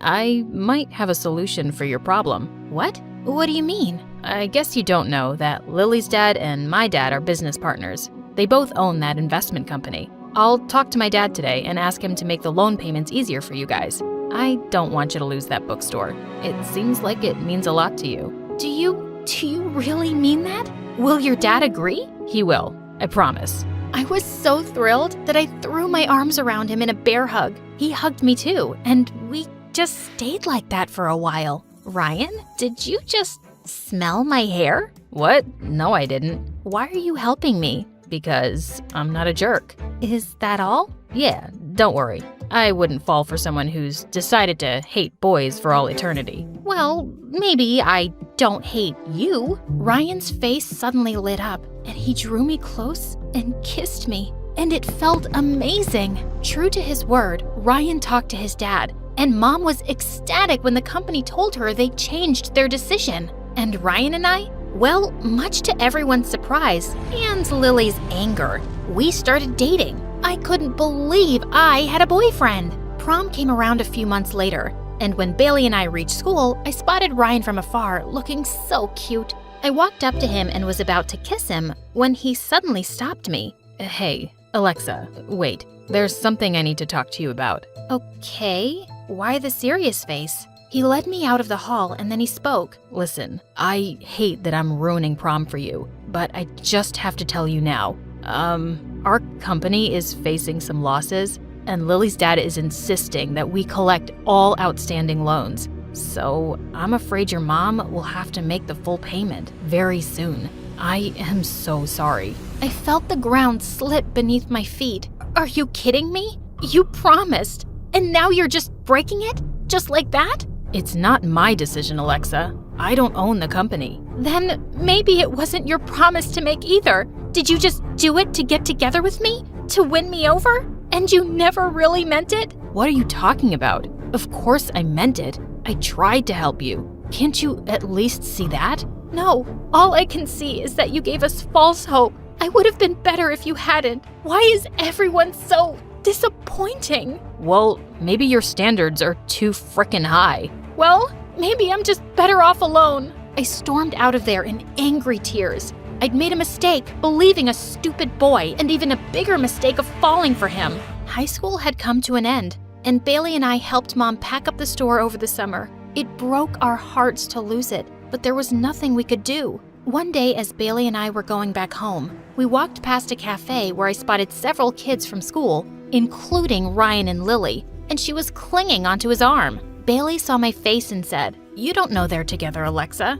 "I'm pretty sure that they are, and I really don't care." I went off to university to study drama and theater, and I was having an amazing time. I made loads of cool friends. Yes, even guys. And I realized I'd been foolishly stubborn to think they were all bad. Sometimes, I even regretted being so hard on Ryan and driving him away. He was just a high school kid like me back then, and it wasn't his fault that we lost our bookstore. Soon after graduation, I went back home to attend Bailey's wedding. Her husband seemed a lot more sensible than Dad, and she seemed really happy. And I was happy for them. Later that night, someone rang the doorbell, and I was shocked when I opened the door. Hello, Alexa? Standing outside was Ryan. Hi. What are you doing here? I've been in touch with Bailey. She said you were coming back for her wedding. I really wanted to talk to you. I stepped out onto the porch, and he said something completely unexpected. You know, I never forgot about that burn scar on your back. My scar? That's what you want to talk about? Yeah. I've never stopped thinking about how you saw yourself with it, or how painful it must be for you. I found an amazing skin surgeon, and he can fix it, Alexa. And if you agree to go for it, I'd like to pay for the surgery. But why are you doing this? I swear, I'm only doing it as a friend. I know I let you down all those years ago, and now that I can make some decisions on my own, I want to do this. I stopped being mad at you a long time ago, Ryan. You don't have to do this. I want to. Please, don't say no. After a lot of thinking, I agreed. I underwent the surgery a week later, and when I woke up, Ryan was by my side, smiling. The doctor said it went great. I can't thank you enough, Ryan. I really owe you. No, you don't. Well, I'll accept a cup of coffee. It's a date. Is it? Maybe. I sat up in bed and pulled Ryan towards me in a hug.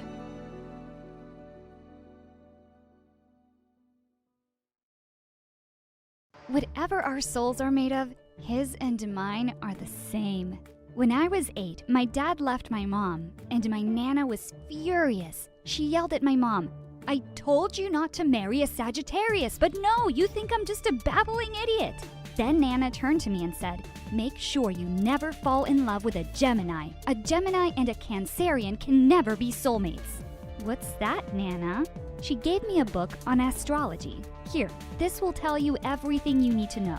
Hi, my name is Flora, and ever since I saw my mom crying bitterly over my dad, I've been on a mission to find my soulmate.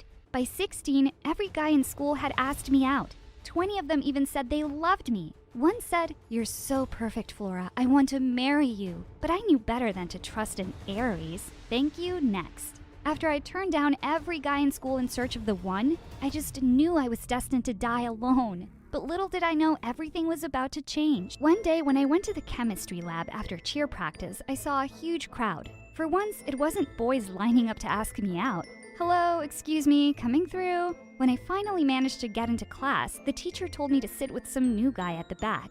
"Since you're the teacher's assistant, I think you'd be best to help Mr. Tyler catch up on whatever he's missed." One of the girls whispered, "Really? Her? Why does she have to get everything? I can help him all day, every day." Curious to know what the big deal was, I looked over at him and immediately my heart started to beat like crazy. It was Tyler, the lead singer of a local band. And right now, he was looking at me and smiling. My heart. But the boy really did need all the help he could get. He couldn't even get a simple formula right. I had to show him 5 times before he finally got it. And when he did, he turned to me like an excited child and said, "Oh man, you're so cool. You want to come the next time I play live?" I nodded, thrilled. After school, I found myself looking for him. It wasn't hard. Just follow the yellow brick road of screaming groupies. I found him in the middle of a huge crowd. The minute he saw me, he grinned and waved me forward. "Girls, girls, please let the pretty lady pass." My heart did a somersault. Everyone around me turned red with envy. As I walked forward, I almost felt like I was walking down the aisle. "I do, Tyler, I do." But just then, someone said something that made me stop dead in my tracks. One of the girls yelled, "Tyler, I'm a Gemini like you." It was as if the whole world was collapsing around me. A stinking Gemini? I could practically see Nana's disapproval. So I did what she would have wanted. I turned around and walked away. I ran to the library. Maybe reading would help. Suddenly, my foot caught something and I tripped. "Whoa, are you all right?" I slowly opened my eyes to see who my savior was, and for a minute, time stood still and we stared into each other's eyes. I got up clumsily and apologized. He smiled and introduced himself as Harry. "It's my fault, really. Some of the girls found out I'm Tyler's stepbrother and they won't stop asking me for his hair." I laughed and said, "Yeah, I don't know what they see in him, except for the perfect face and the perfect voice and the smile and the eye." Before I could say anything else, Tyler barged in. "Flora, Flora." He stopped mid-sentence and his smile faded as he looked at us with shock. The way he looked at me made my heart pound. I found myself moving even farther away from Harry. "I got your ticket for my show." Uh-oh. I jumped to my feet and grabbed it from his hands, running out with a hurried, "Thank you." I couldn't even look him in the eye. Why did he have to be a stupid Gemini? Harry ran after me and said he'd walk me home. When we got there, Nana opened the door and practically pulled him inside. "This is the first time our Flora has brought home a boy. You must be really special." I dragged him to my room and told him to wait as I got him some snacks. But little did I know what was happening in my room. Well, well, well, what do we have here? My ticket to win her over. When I got back, he was looking at my book of horoscopes. "You really believe this stuff? It's been true so far." He chuckled, and I ended up telling him about my mom and dad. He listened with the saddest look in his eyes and then suddenly took my hand. "I know this will sound crazy, and maybe you don't believe in all of this, but I feel like I've been looking for you forever. I think you're my soulmate." I gasped and pulled my hand away, and he suddenly looked embarrassed. "Maybe that was too soon, but you should know I plan to win you over." With that, he ran out. Had he just said the S word? Had I finally found the one? I swear I'm going to take her from him. She's mine now. Over the next few days, I felt like I was bumping into Tyler and Harry everywhere. Harry was sitting next to me in bio, and Tyler was my lab partner for chemistry. Harry was the sweetest. We could talk about things for hours. We liked all the same books and the same music, and he even liked pineapple on pizza. To top it all off, he told me he was a Taurus. There was no one better for a Cancerian than a Taurus, and this one seemed to be tailor-made for me. But then there was Tyler, who always did something to make my heart flutter. One day, as I was sitting in the cafeteria reading a book, he sat down across from me. The entire cafeteria fell silent as everyone started to whisper about us. "Do you mind if I join you?" His voice was so sweet that I found myself nodding. He grinned at me like a kid and started chattering on about his day. I listened, oddly fascinated. As he talked, I found myself looking deep into his gorgeous, warm, brown eyes, and I realized in horror that I definitely had a crush. Just then, someone asked, "Would you mind if I join you?" I looked up to see Harry smiling down at me. Yeah. But as soon as Harry sat down, Tyler got up and marched away. Looking at him go, I felt my heart sink. What was wrong with me? Harry laughed and said, "He's such a Gemini." I nodded miserably. Tell me about it. A few days later, Tyler messaged me, "Hey, I hope I'll see you at the concert tonight. I'll be waiting." So of course, a few hours later, I found myself dressed up and ready to go. Nana called from downstairs. "Flora, there's someone here for you." I gasped. Was it Tyler? I ran downstairs and stopped in my tracks. Oh. It was Harry. Of course, Tyler wouldn't come to my place to pick me up for his concert. How stupid was I? And besides, why should it make me mad? He wasn't my soulmate, but Harry could be. Harry said he had a feeling I'd be going to the concert alone, so he came for me. Of course, trust Harry to be a steady, thoughtful Taurus. At the concert, as I had a VIP ticket, I was in the front row. Tyler, who was already on stage, smiled at me. That is, until he saw I wasn't alone. But near the end of the show, Harry disappeared, and when Tyler went off for a break, Harry suddenly appeared on stage. Perks of being the lead's brother, I guess. Then to my surprise, he yelled, "Guys, I'm Tyler's brother, and while he's off stage, I have an announcement to make. There's a girl here tonight who I've known for many months now, and from the very first day, I knew she was the only one for me. My soulmate, Flora." In a matter of minutes, I found myself on the stage as Harry got down on one knee and asked me to be his girlfriend. Officially! From the corner of my eye, I saw Tyler rush over. My heart was pounding, and an image of my mom crying flashed before my eyes. I'd been looking for a soulmate for years. "I will! Yes, I will!" Harry jumped in delight and kissed me. The crowd went wild. As Harry led me off stage, he stopped next to Tyler and said, "Thanks for letting me be on stage, man." I took a quick look at Tyler's face, and for a minute I wondered if I had done the right thing. He looked devastated. After that, I suddenly felt queasy, so I told Harry to drive me home. The next few weeks were amazing. Harry came over every day with flowers and drove me to school. He was treating me like a real princess, and even Nana approved of him because he was such a Taurus. That is, until he wasn't. You see, slowly, Harry started acting mean and rude. This one time we were on a date, and he yelled at the server. When I tried to calm him down, he said, "Be quiet, you stupid girl, and don't interfere in a man's business." I was so mad I walked out. He camped on my lawn that night till Nana forced me to forgive him. Another time, he took me out and tried to feed me shrimp. I'm allergic to them. I can't eat this. What's wrong with you? Why are you always so dramatic? I'm trying to be nice. Don't be mad. I suppose a bit won't kill me. I ended up taking a small nibble and took a small trip to the ER. One day he promised me he'd come to my cheer practice. Not only did he ghost me, but someone told me he'd invited a girl to watch a movie at his place. That jerk. I rushed over to his place. Just as I got there, I saw Tyler pull out of the driveway. I tried to talk to him. "Tyler!" But he ignored me and stormed out. The housekeeper who opened the door pointed to Harry's room and walked away. But Harry wasn't in his room. As I waited for him, my eyes landed on something. It was my diary. I ran over and picked it up. I'd been looking for it for months. What was it doing here? Harry returned then with a girl. The smile disappeared from his face as I asked him what this all meant. He laughed and said, "So, you finally found it. That's for the best, I suppose. I was planning on breaking up with you tomorrow anyway." For a minute, I felt like I would pass out. What did he mean? But why? Why do you have my diary? He laughed like a maniac again and said, "You really are the dumbest smart person." Then he said something that horrified me. He said he'd never been interested in dating me anyway. He'd only chased me because Tyler liked me. I'm so tired of always playing second fiddle to my jerk stepbrother. He's always getting things I want, so I took what he wanted for once. But now that he's going to London tonight, I don't have to keep up the stupid act. Hearing him say all that was making me angrier by the second. I grabbed stuff from his desk and started throwing them at him. "Are you even a Taurus?" "That's the only thing I didn't lie about, sweetie." I was shocked, but I didn't have time for this. I had to find Tyler before he left. I hopped into a cab.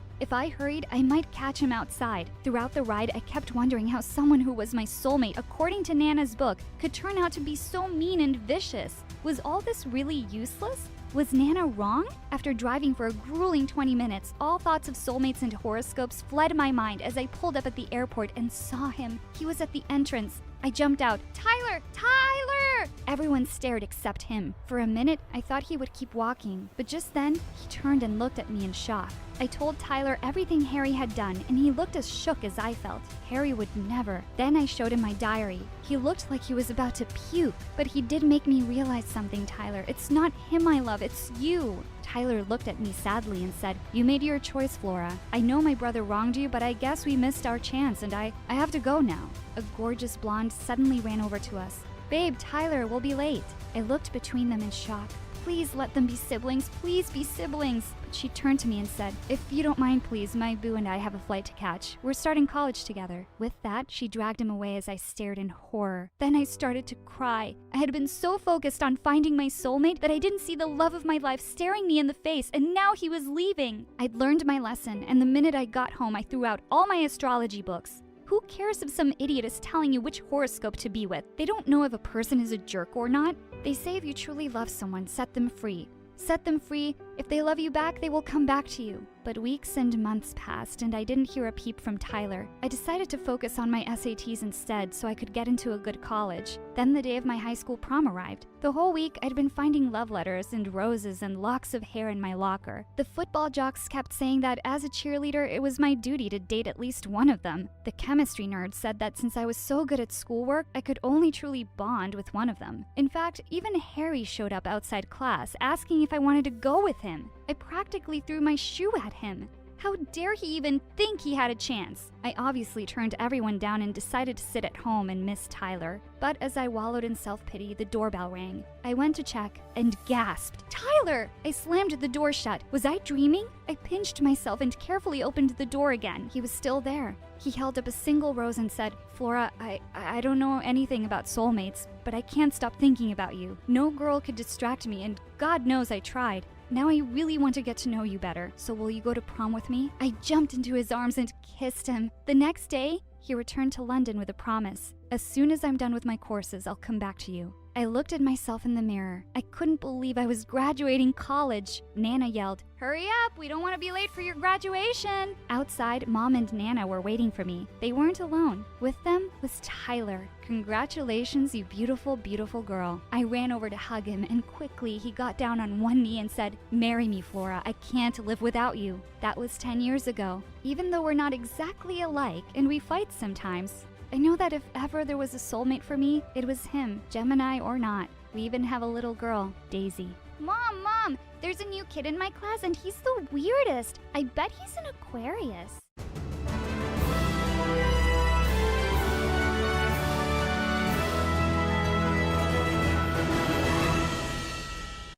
I was born on the 1st of January at exactly 12 a.m. Mom says I was looking directly at her and smiled the first time she held me. I was sitting up by the time I was 4 months, walking when I was only 7 months, and talking by the time I was 10 months old. Growing up, I heard people telling my parents that I was special, but I always felt like I wasn't smart enough. That's why I read a new book every day.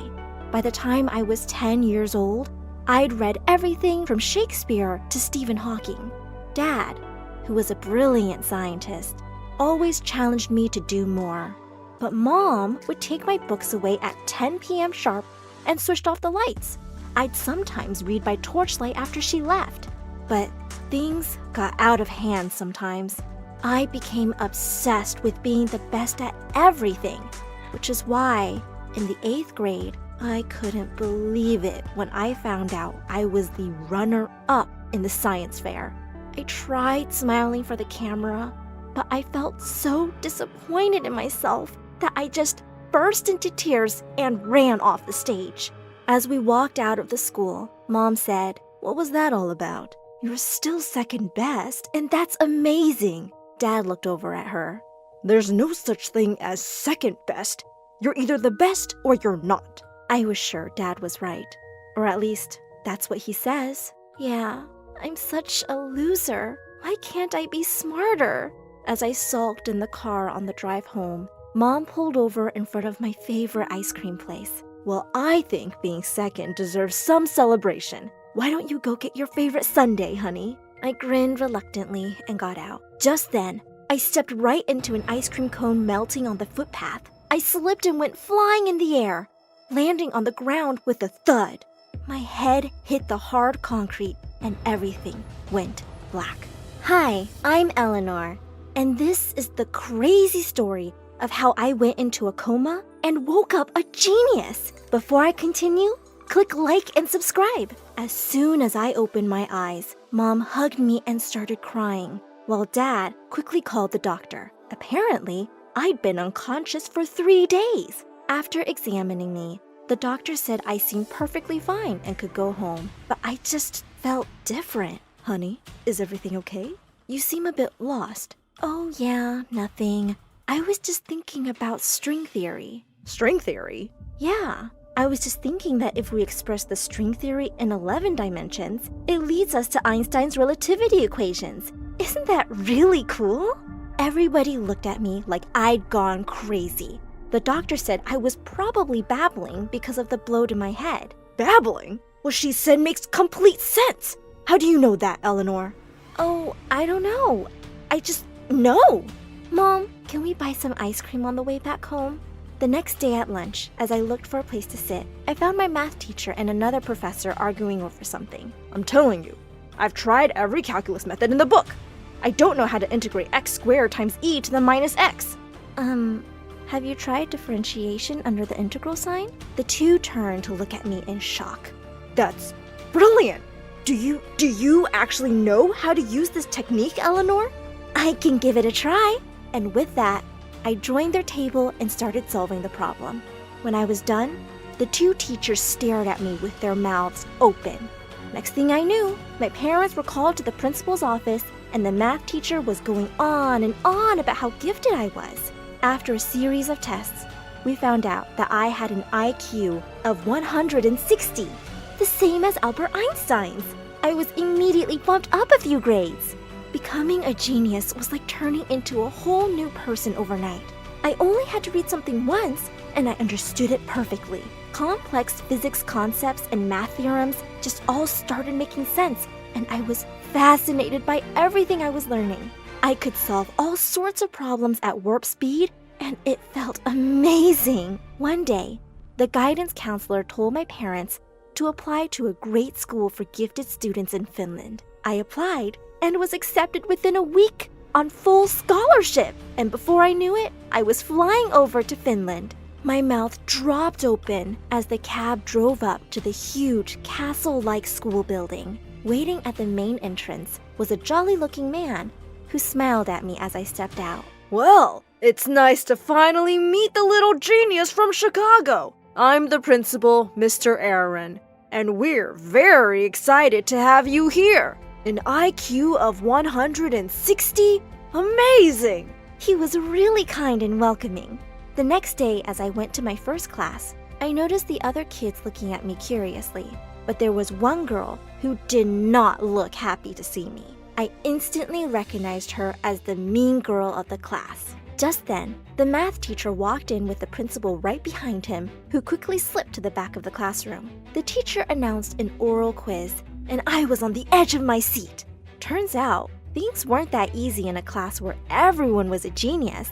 As the questions got harder though, it was clear that my main competitor was the mean girl, Janice. We were both neck to neck with our scores. Well done, girls. Now here's a tough one to break the tie. Give me a number that when divided by the product of its digits, the quotient is 3. And if you were to add 18 to this number, the digits would be inverted. There was a short pause. 24. And we have a winner! As the class broke into applause, I turned back to see the principal beaming at me. But Janice looked like she wanted to eat me alive. Later that day in the cafeteria, I joined some kids from my class and was having a really good time when suddenly Janice came over and slammed down her tray. So, just because you got one more question right, you think you're the smartest girl in the universe now? I didn't even say, well, you're not. And I challenge you to a game of speed chess. Challenge accepted. She instantly set up a chessboard at the lunch table, and before I knew it, we were in the middle of a really intense match, with half the school watching us.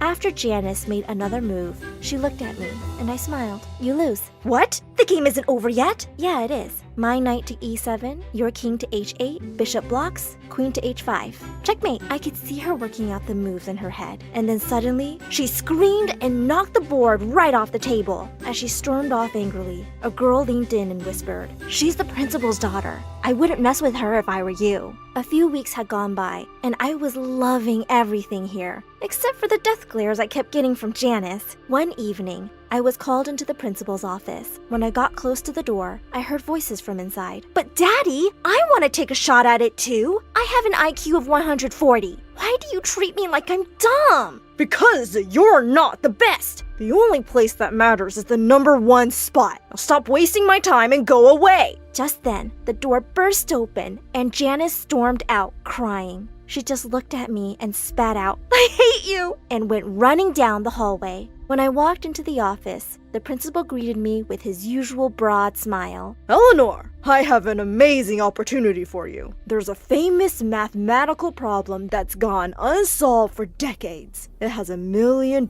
prize for the person who solves it. I really believe that could be you. Wouldn't you love that? You can use my private study to work in peace, and you can have anything you want. You just name it. I'd really love some Doritos. I have no idea what those are, but I will search all of Finland and get them for you. You just work on this and make us proud. I pored over the problem for days, barely leaving the study. I became obsessed. I started missing my classes, but the principal said I didn't have to worry about that right now. One night, I'd fallen asleep at the desk when I woke up with a start. Of course! I couldn't believe the answer had been in front of me all this time. The next morning, I was up early waiting for the principal outside his office. I think I solved it! He settled in his chair, and as his eyes scanned the pages, they grew wider. And 10 minutes later, he looked up at me in shock. Unbelievable! I really think you've done it. Then suddenly, I saw an expression on his face I'd never seen before. Now, get out of my office, please. Wait, what? Aren't we going to submit the solution, sir? Oh yes, but not we. Just me. What does a little girl like you need $1 million and all that credit for? Oh my god! You're an evil jerk! You can't steal my work! I can! Watch me! And with that, he shoved me out of the office and slammed the door in my face. I couldn't believe he'd made such a fool out of me with his nice guy act. That evening, as I paced my room furiously thinking about what to do, Janice suddenly walked in. "What do you want?" "I know what he did, Eleanor. I know what he's really like. We can't let him get away with this." For the first time, I realized we were a lot alike. We both just wanted to be the best, and our dads had always made us believe we just weren't smart enough. "I'm listening." A few days later, the principal was planning to make a presentation in front of his colleagues and board members. Janice and I snuck into the conference room as everyone gathered there. The principal stepped up in front of the mic. Before I start, I just want to say that I'm so excited to present the solution to a problem that has baffled so many brilliant minds. This will do wonders for the reputation of our school. With that, he switched on the projector. Everybody stared at it, looking unamused, while Janice and I nearly burst out laughing. Mr. Aaron looked at the slide in horror and quickly shut the laptop off. Clearly, there's been some mistake here. No matter. Let me distribute copies of my solution. As everyone opened up the pages, they stared at him angrily. Is this some kind of joke, Mr. Aaron? Why are you wasting our time? And with that, everyone got up and started leaving, looking really displeased. When the room was empty, we came out of our hiding place, and the principal turned purple. You stole my paper and changed the slides. No, you stole my paper, and we just took it back. And it's already on its way to be reviewed by the country's mathematics board under my name. And he screamed in rage. Janice and I walked out arm in arm. At the door, Janice turned around. "Daddy, put a password on your laptop next time. I know your IQ is only 126, but that was kinda dumb, even for you." Fast forward a few weeks, and I was invited to a ceremony in Belgium to receive my prize for solving one of the greatest math problems of our times. Mr. Aaron quit and left, and no one knows where he is now. I'm graduating school next month and heading off to university soon. With the prize money, I have big plans to open a school where all sorts of kids feel valued. Janice and I have become really good friends, and I sometimes let her beat me at chess.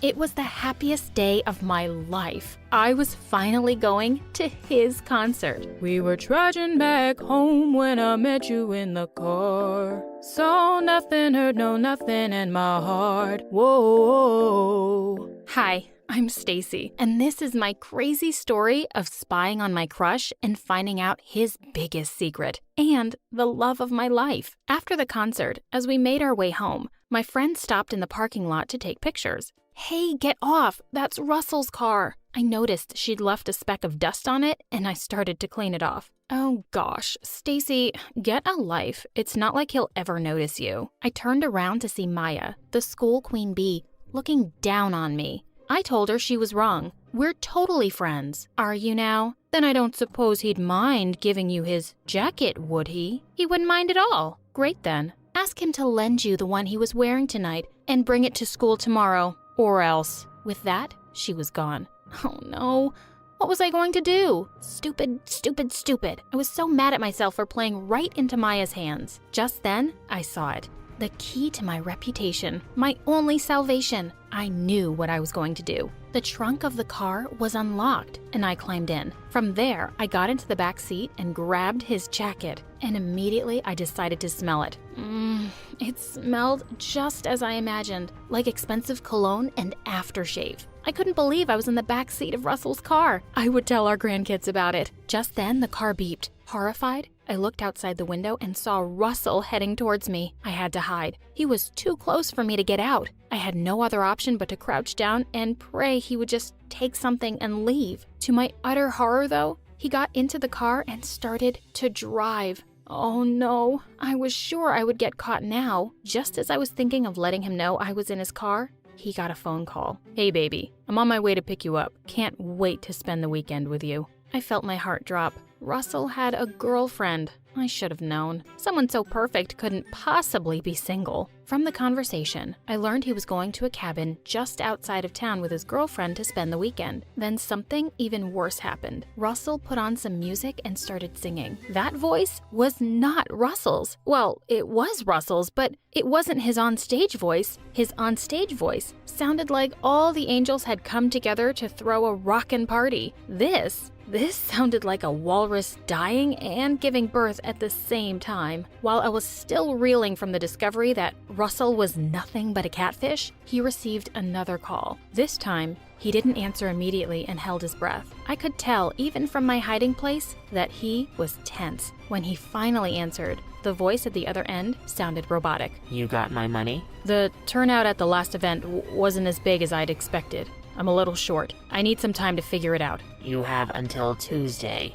In the back seat, I was freaking out. I'd only wanted a stupid jacket. I did not want to know my future husband was a catfish who couldn't sing to save his own life, and he was involved with criminals. Finally, Russell started slowing down and pulled the car to a stop. Thank God. Maybe he'd leave and I could get out. Just then, he reached over to the back seat to get his jacket and jumped when he touched me instead. Not quite the electric moment I'd imagined our first touch to be. Who the hell are you, and what are you doing in my car? Before I could even say a word, he glared at me. Stay down and don't even breathe. The car door opened and his disgustingly gorgeous girlfriend hopped in. Then he started making out with her. This was just getting better and better. After what seemed like forever, he started the car and his girlfriend asked him to sing for her. Babe, we've been over this. I've told you that singing for you makes me feel cheap. I don't want to ruin the beauty of what we have. What nonsense. Finally, we reached the cabin. I was thrilled when they got out, but my problems weren't over. Just as they got out of the car, someone else got inside the car. The person started singing along to the songs that had been playing before, and I almost passed out. It was an angel's voice. This was Russell's onstage voice. Who was this guy? Oh God, cramp in my leg. I let out a small scream and the car came to a screeching stop. Who are you? Why are you in my car? How many cute boys were going to ask me that today? And boy, this one was a hunk. I'm from Russell's school. This is all just a mistake, okay? Please don't tell anyone. He looked a bit worried. You heard me, didn't you? I won't tell anyone. I just want to go home. He nodded slowly and started driving again. We got to the cabin. He got out, and I waited for a minute before opening the door. As soon as I stepped out, I was pushed to the ground. Glaring down at me was Russell. Come inside. We need to talk. A huge bodyguard outside gave him a slight nod, but completely ignored me. The other guy, the real singer, was nowhere in sight. Russell led me to a private room and turned to me angrily. So, they sent you to spy on me. Who set you up for this? Russell, I have no idea what you're talking about. I wasn't spying on you. I was just trying to steal your jacket, but it was a dare. Maya dared me. He didn't look convinced. Just then, his girlfriend showed up and accused Russell of cheating on her, but he told her to shut up. She just stared at him in shock. Which one of you is involved in this? I need to know right away. I'm sick of this drama. She looked just as confused as I felt, but Russell locked the door. He said nobody was leaving the cabin until he knew who was blackmailing him. I told him I didn't know anything and begged him to let me go because my parents would be worried by now. His girlfriend started crying and asking him what was wrong. Then she turned to me. You witch, what have you done to him? He's never talked to me this way before. Just then, the door flew open and a man walked in. What's going on here? Russell jumped. Dad, it might be one of these girls. His dad quickly interrupted him and laughed. You didn't tell me we had guests over? I'll have arrangements made for them. He ordered the butler to have rooms set up for us for the night since it was too late to go back. A while later, while we were having dinner, Russell kept staring daggers at me. Apparently, he no longer doubted his girlfriend because she kept giggling and blowing kisses at him. Dumb bimbo. His dad turned to me and asked me how I knew Russell. But before I could say anything, Russell yelled, She knows! She knows! Immediately, the color drained from his face and he jumped from his seat. You good-for-nothing moron. You told her? Does the other one know too? He turned from Mr. Nice Guy into a monster in seconds. He started yelling at all of us and ordered me to go to my room. I had to get out of there first thing in the morning. As I ran out of the room, I bumped into someone and fell down. Oh, hi, it's you. He quickly shushed me and pulled me up. Hey, yes. It's me. But don't let his dad know you know me. He was still holding my hand, and I was pretty sure I wasn't imagining the sparks between us. Just then, Russell's sister burst in. What the hell do you think you're doing? Get away from him. Hey, chill out. She fell, and I was just making sure she wasn't hurt. I'll just show her to her room. I could feel her eyes drilling holes into my skull as I walked away quickly. On our way up, he introduced himself as Aaron. He said he was the son of the butler. Russell and I, we grew up together. We used to be great friends. Just as he was about to leave, the power went out and I screamed. I hated the dark. Aaron, are you still here? Oh my God, don't leave. I'm right here. He took my hand and led me to a nearby couch. We sat huddled next to each other in the dark. I really hoped the power wouldn't come back anytime soon. Suddenly, he started humming. I couldn't keep that question in anymore. Why would you let Russell take credit for your singing? Are you crazy? Do you not know how famous— He told me to keep it down and was silent for a bit. Even though I don't really know you, I like you and I think I can trust you. Then he told me that Russell's dad had been kind to his family all their lives, and in return, when he heard him singing, he asked Aaron to be Russell's voice. I guess I didn't really know what I was signing up for until much later. It kind of sucks that every pretty girl goes gaga over my voice, but falls for him. The power suddenly came back on, and we both nearly jumped when we saw Russell's sister standing in the doorway. How long had that creep been standing here? Aaron, you're needed downstairs, and Dad wants to see you first thing in the morning. When I went downstairs the next day, I saw Russell sulking on a couch and his girlfriend on another. As soon as she saw me, she jumped into his lap and started kissing him. Thanks for the morning makeout show, guys. Now, show me where I can throw up my breakfast. Where's your dad, Russell? Don't talk to him. Okay, psycho. Can you ask Russell where his dad is? Before she could scream anything else at me, Russell pointed towards the library. I knew I wasn't going home today. Russell's dad still looked furious. As soon as he saw me, he coldly said that they couldn't let me go just yet. You see, you know Russell's secret, and you were spying on him. Someone has been blackmailing him, and it could be you. I tried to protest, but he just wouldn't listen. He said he had called my parents and told them I was at their cabin and safe. Then he gave me till Monday to confess. After that, it'll be you and the cops. Till then, Aaron will watch over you. He sounded utterly crazy to me, but at least the last part didn't sound bad at all. Maybe Aaron would help me get back home. Just then, Russell's girlfriend skipped past me into the room. As she closed the door, I heard her say something that left me shook. This girl is perfect game. Russell will buy it in a minute.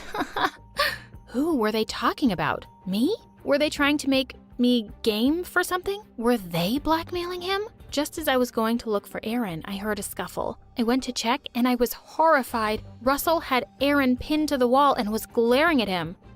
It's you, isn't it? Aaron was trying to break free and it looked like he was trying not to punch Russell. Let go, man.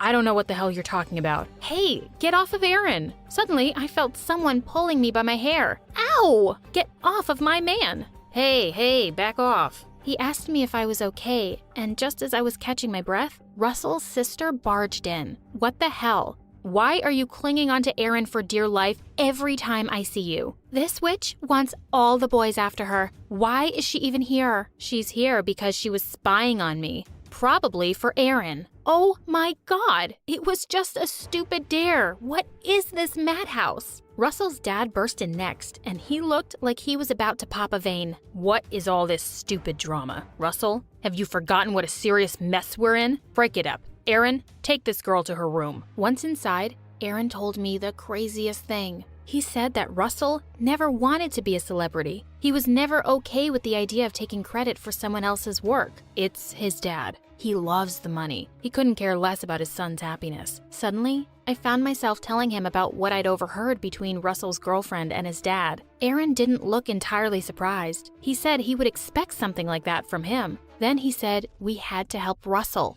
At this point, I didn't even want to look at Russell. But when Aaron said he had to expose Russell's dad, I couldn't say no looking into his beautiful eyes. We decided on a plan. Before everyone gathered for lunch, I found Russell's girlfriend alone and demanded to know why she was doing this to her own boyfriend. She looked at me like I was crazy. I told her I knew everything and that I wasn't buying her dumb bimbo routine. Suddenly, she started to laugh and said, "You're a smart one, aren't you?" I'd been hoping she would admit to something, but she just shut up until Russell came in and then she jumped into his arms. Dang it! I turned off the recorder. I went looking for Aaron and found him in the kitchen. No luck. I couldn't record anything. It's okay. You're smart enough to catch her another time. Then he pulled me in for a kiss. I was thrilled and I kissed him back. I knew it. Russell jumped from behind the fridge. I knew the two of you were plotting something behind my back. We both tried to explain, but he wouldn't listen. He said he knew neither I nor Aaron could be trusted. Suddenly,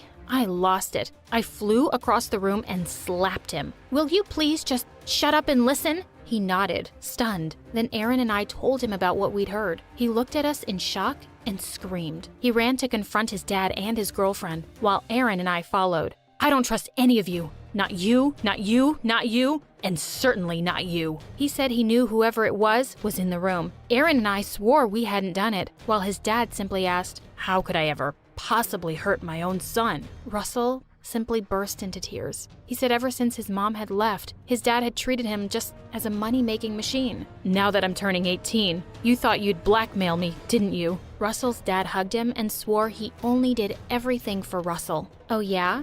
Then what about what I heard, huh? His dad glared at me and said they were talking about a model they had signed up to perform with Russell to get a bigger audience at his next concert. Then I told him again how I ended up in the car. This time, he either believed me or just didn't care and simply asked Aaron to take me home. Just as we were about to leave, he made a decision. Aaron, I'm quitting.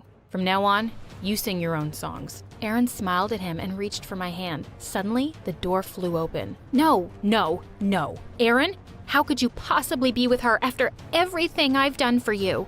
I made him quit for you! Everyone stared in shock as Russell's sister came into the room crying. She said she'd been blackmailing Russell with the help of Aaron's dad. We were so mad to see poor Aaron cheated like that, so we decided to help him. His dad promised I could marry him if I helped. Now you have to marry me, Aaron. Well, after that, things settled down pretty quickly. Russell gave up singing and picked up what he really liked doing. Fixing cars. Russell's sister finally gave up her dreams of marrying Aaron, even though it took a while. Thankfully, Everyone kind of forgave Aaron's dad. Aaron himself stopped taking Russell's money and started singing in small cafes, and he was gathering a following of his own. But he kept telling them he'd already given his heart to someone else.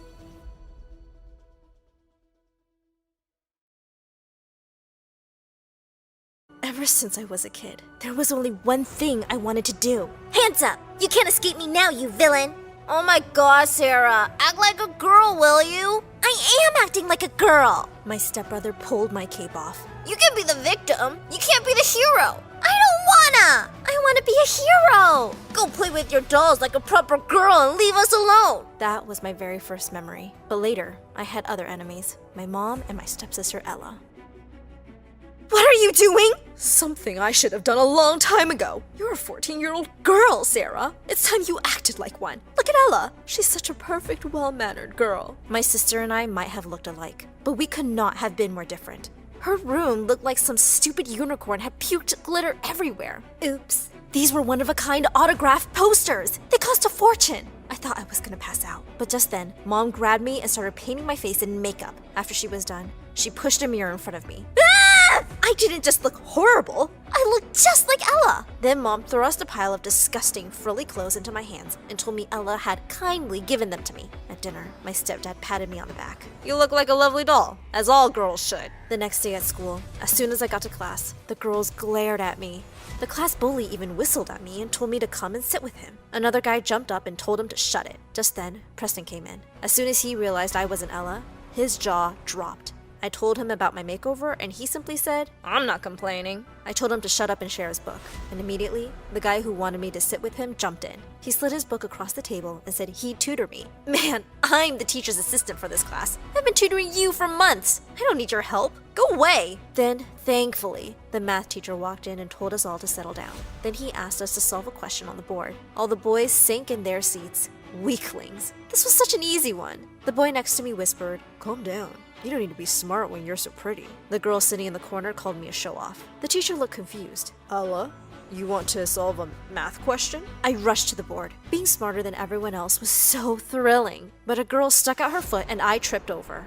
As if that wasn't bad enough, my dress got caught on a nail and ripped. I ran out of the class. This was the worst day of my life. Suddenly, I felt a hand on my shoulder. It was Preston. You'll show them all one day. I'll always be there for you. What?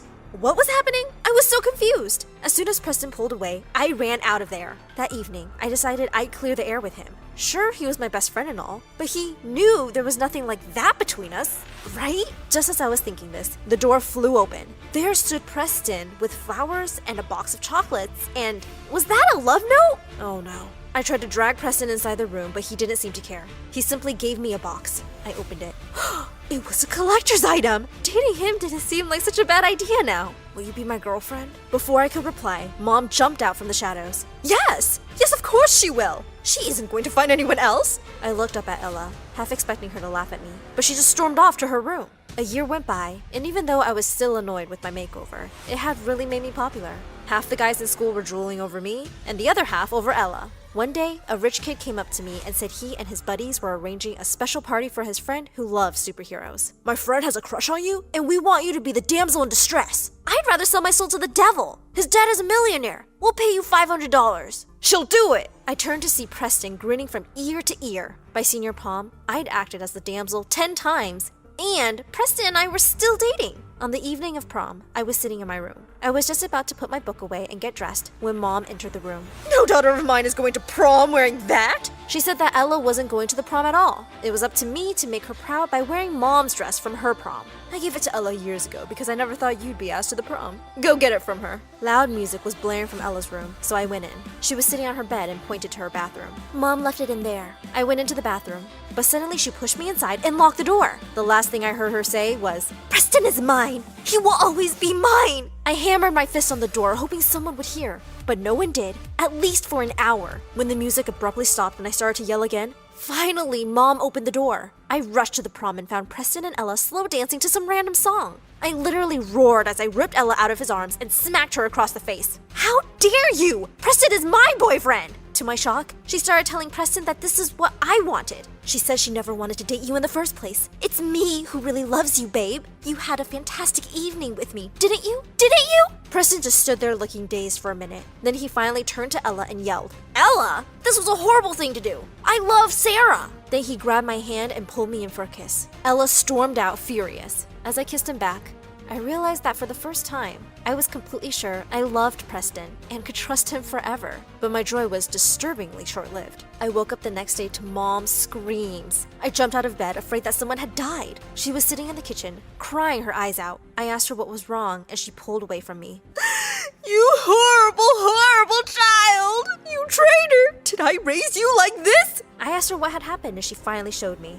You want to go so far away to study how to design stupid machines and guns? What about Preston? Just marry him like any sane girl would. How did she find it? I'd hidden it. There was only one person who could have done this, Ella. I was surprised you hadn't told Preston either. Preston! I knew Preston would be thrilled for me. We had planned to apply together. He could convince my mom too. I grabbed the letter and ran to his place. To my surprise though, when he opened the door, he looked devastated.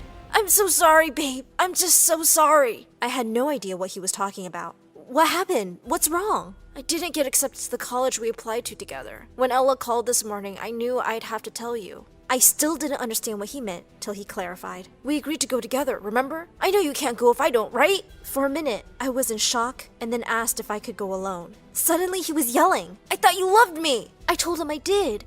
After all, just last night, he had proof that I could trust him. Prove it. Rip up this letter and forget about it. Don't worry. There will be plenty of opportunities for us at our college. When Ella found out that Preston and I were going to the same college, she ran out of the house and literally never came back. A week after she left, I came home and found Mom passed out on the couch. I rushed her to the doctor, who said that her heart was broken and she needed to be taken good care of. When she woke up, she started crying. He's gone! He took all our savings and ran away with his son! He didn't even say why! After my stepdad left, Mom became my responsibility. I had to join a college close to home to constantly check on her. At first, I thought she'd lay off the advice, but boy was I wrong. As soon as she recovered, she started nagging me to make sure Preston was always happy. Don't let him leave you, Sarah. Take care of him like he's a baby that needs constant protection. But I got really busy with studies and didn't pay too much attention to what she said. Weirdly enough though, Preston slowly started skipping class after class because he was working. And when I complained to Mom, she made me do all his work. He's just being a man and focusing on earning. You should be grateful and help him out. But not long after, Preston came home and started yelling. The house was a mess. You're never around to do chores and I have to eat out every day. I was furious. I was always busy with his assignments, and it's not like he ever gave me any of the money he earned. Just as I started to yell back, he broke down in tears. I'm so sorry. I've been fired. My stupid boss thinks my jokes aren't funny. Can you believe it? Me? Not funny? Oddly enough, I could. But after that, Preston just couldn't get another job, ever. When I told Mom I'd have to work, she said she knew just the job for me. The next day, I found myself in her friend's store. As soon as I stepped in, my boss jumped over to hug me. Then she took me on a tour around the place. She said I was supposed to help customers find outfits. The very thought of staying hours on end in this place horrified me. But with my mom's bills and my college fees, it seemed like the only option. Besides, Preston would be thrilled. I called Preston and said I had great news for him. Then I took Preston out to treat him to a very fancy meal at his favorite restaurant. I've got a job! That's nice. What's the surprise? Suddenly, I lost it. All the years of anger boiled over. How insensitive could he be? I jumped to my feet and threw a glass of lemonade at his face. Your lemons have gone bad, sir. I told him I was done with his selfish, self-centered, good-for-nothing butt. Then I stormed out. But when I got home, I was stunned to see my mom waiting for me. As soon as she saw me, she started screaming at me, saying I was the worst girlfriend ever. Poor Preston. He even rejected Ella for you. And you? What did you do? You humiliated him! She said I absolutely had to beg for his forgiveness because he had already told her he would never take me back. I laughed and said I didn't need him anyway. Then I went to bed, feeling oddly thrilled. The next morning when I woke up, I realized I was late. I ran out yelling at Mom that I was late for work. As I ran into the store, I ran straight into a customer. Ow! I tried to apologize and was surprised to see that I found the face vaguely familiar. I was right because immediately the guy laughed and said, "Supergirl Sarah!" He introduced himself as Chad and reminded me that we had been in school together. Before we could talk more, a pretty young girl came over and dragged him away to continue shopping, and he yelled, "She's my sister!" Chad kept looking at me and smiled as they shopped, and every time he did, I felt butterflies in my stomach. Suddenly, Preston barged into the store screaming, "Sarah, my love, where are you?" The minute he saw me, he got down on one knee. "My darling, I forgive you for being rude yesterday, and I will take you as my wife. I will cherish you forever. Marry me." My mom jumped out from literally thin air and started cheering and saying I absolutely had to accept. She said if I didn't accept, I wasn't welcome in her home anymore. He almost put the ring on my finger without waiting for a reply. I snatched my hand away. I pushed Preston out and tried to get back to work, but he refused to listen. "Just lay off her, man." I turned to see Chad glaring at Preston, who looked shocked at first and then angry. "Oh, so this is why my lemons have gone bad, huh? You dumped me for this guy, didn't you?" In minutes, Mom started yelling at me. When I finally managed to kick them out, Chad was also gone. I snuck home later than usual to avoid Mom, but when I saw the light on in Ella's room, I was really shocked. Ella hadn't been home for over a year. I pushed open the door and there she was on her bed, making out with Preston. I couldn't believe my eyes and started yelling at them. Preston just shrugged and said my mom had given them her blessing since I cheated on him first. "Yes, I did. After what you did to this poor boy, I told him to ask Ella to marry him. And she, like a real sweet girl, still loved him enough to agree." I couldn't believe my ears. Mom was crazy, and she was driving me mad too. Besides, since perfect little Ella was back, I decided I was done with this family. The next day, I moved out. To my surprise, when I got to work, I found Chad waiting for me outside. I was so embarrassed about yesterday that at first, I turned away and pretended not to see him. But he jumped in front of me and encouraged me to find a job relevant to my field. And then right after I graduated, Chad and I got married.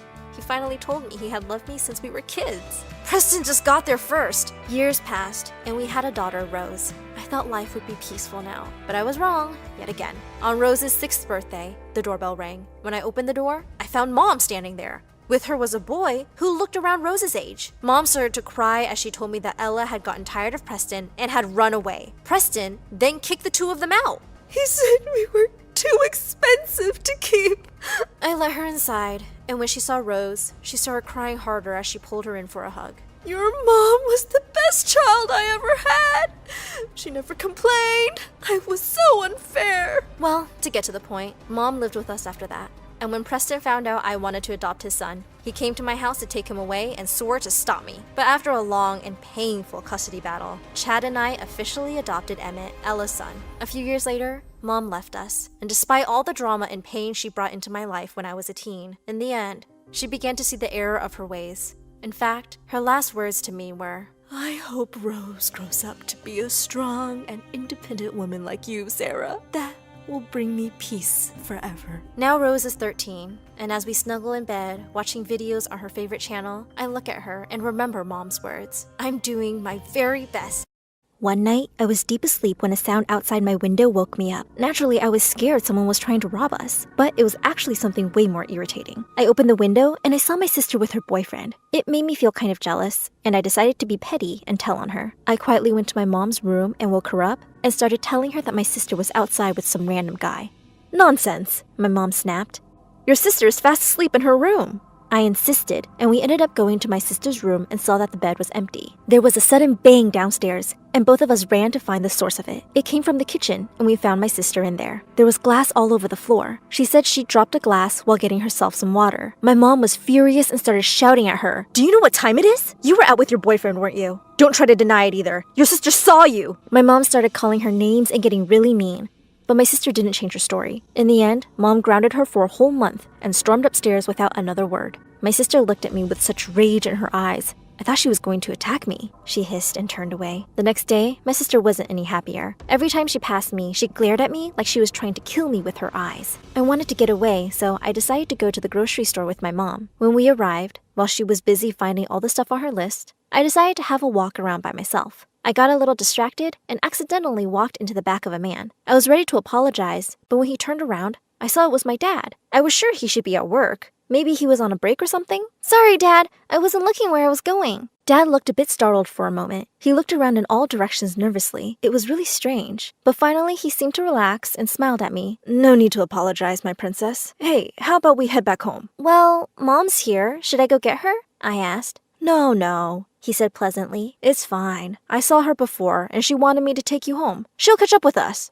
Maybe I'd been bugging Mom? I didn't know, but I followed Dad outside to the parking lot anyway. Except it all got even weirder. He had a totally new car I'd never seen before. Did you get a new car, Dad? Yes, I actually bought it this morning. Do you like it? Get in quick. Your mom won't be happy if she has to wait. What on earth are you doing? Get away from my daughter, you freak! I swear I'll call the police! I ran back towards my mom. Mom, what's wrong with you? Everyone's looking. I was just going home with Dad. I turned to talk to Dad, but he was speeding out of the parking lot. What was happening? My mom was furious, demanding an explanation about why I was getting into a stranger's car. She wouldn't listen to me when I tried to say it was just Dad. Then she dropped a bombshell on me. Honey, that wasn't your dad. Your dad's at work. That man didn't even look like him, Mom said. I stared at her, wondering if it was all one big joke. But Mom looked deadly serious, and I started shaking and crying. What was wrong with me? They looked exactly the same, I was sure. After we got home and talked about it, my mom was so concerned that she decided to take me to a doctor. The doctor gave me a lot of weird tests,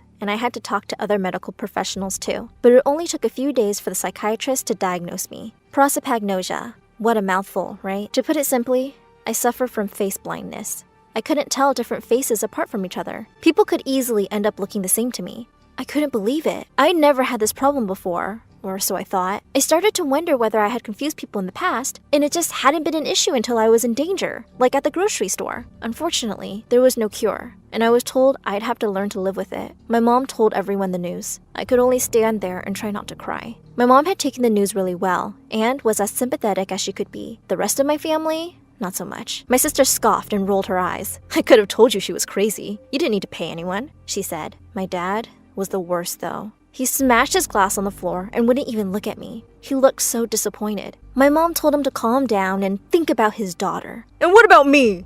He roared. My daughter is abnormal. Do you know how embarrassing that is?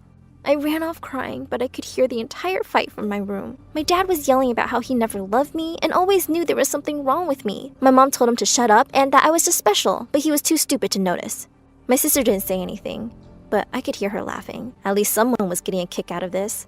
In fact, she seemed pretty happy about the whole thing. At least I had my mom, or so I thought. My dad and sister quickly ganged up on me. My sister cut her hair like Mom and wore her clothes to confuse me. And it worked. The next day, she walked over to me in her mom costume with an evil smirk on her face.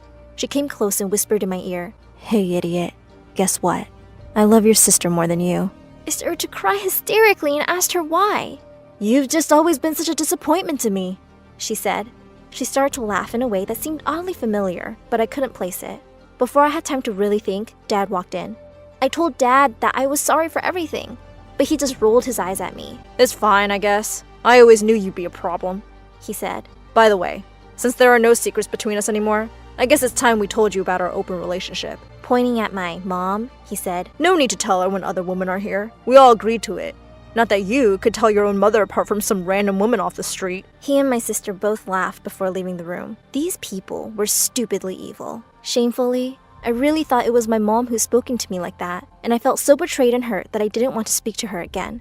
Every time my mom tried to approach me over the next few weeks, I avoided her. I couldn't take her insulting me again. Mom worked every night, so not seeing her wasn't particularly challenging. And from then on, every single night, my dad brought a new girl home. He made me stay in my room and told me my mom was totally fine with it all. Of course it was all a lie. My sister would even put on her mom disguise and tell me that she didn't mind the random girls in the house. I felt trapped in a nightmare. I just accepted things as they were. Even though I was angry at my mom back then, I still had guilt deep inside me. I knew something was wrong, but I couldn't quite figure it out. My mom had never been mean to me before, and I just couldn't fully believe she'd be okay with Dad bringing girls home. I needed to know the truth. I confronted my dad about it and told him he should stop. He got annoyed and told me I didn't understand. He asked me how I could even tell they were different girls since I was face blind. I can still tell voices apart, I said sadly. If you say so, he said before walking back to his room to go to bed. I felt defeated at first. But then something dawned on me. I may not be able to trust my eyes, but I could trust my ears. I just needed to listen to voices more carefully. With a little practice, I could be normal again. I was jumping for joy when I saw something that nearly broke my brain. Why are you jumping, honey? One of my moms asked. There were 2 moms in the room. I must have gone white as a sheet as one of the moms told me I should go to bed and get some rest. Then she left. The mom who stayed behind started laughing. I see you just noticed my little haircut, you idiot. It was my sister! It was you the whole time? I shouted. Was it? Maybe sometimes. It's not like you can even tell the difference, my sister said. I was going to fix this whole mess. We all sat down and ate breakfast the next day, and no matter how hard I tried, I couldn't tell them apart. Their voices were different for sure, but I couldn't pin a voice to a person. My sister definitely had a distinct laugh, but her regular speaking voice wasn't much different from Mom's. And when I couldn't tell who was speaking, I couldn't train myself to know who was who. But then I thought, sure, their voices were similar, but their personalities weren't. That was it. My sister was rotten to the core, you see. And not just with people. My sister was also very mean to animals. She hated puppies and she hated kittens. Not like my mom and me. I decided to borrow the neighbor's puppy for a few hours. When I walked into my house, I could already tell my plan was working. One of my moms looked over with disgust and walked out. The other ran right up and started petting the dog. I took the next few hours to memorize my mom's voice as she played with the dog. The longer I listened, the more I could identify unique things in her voice.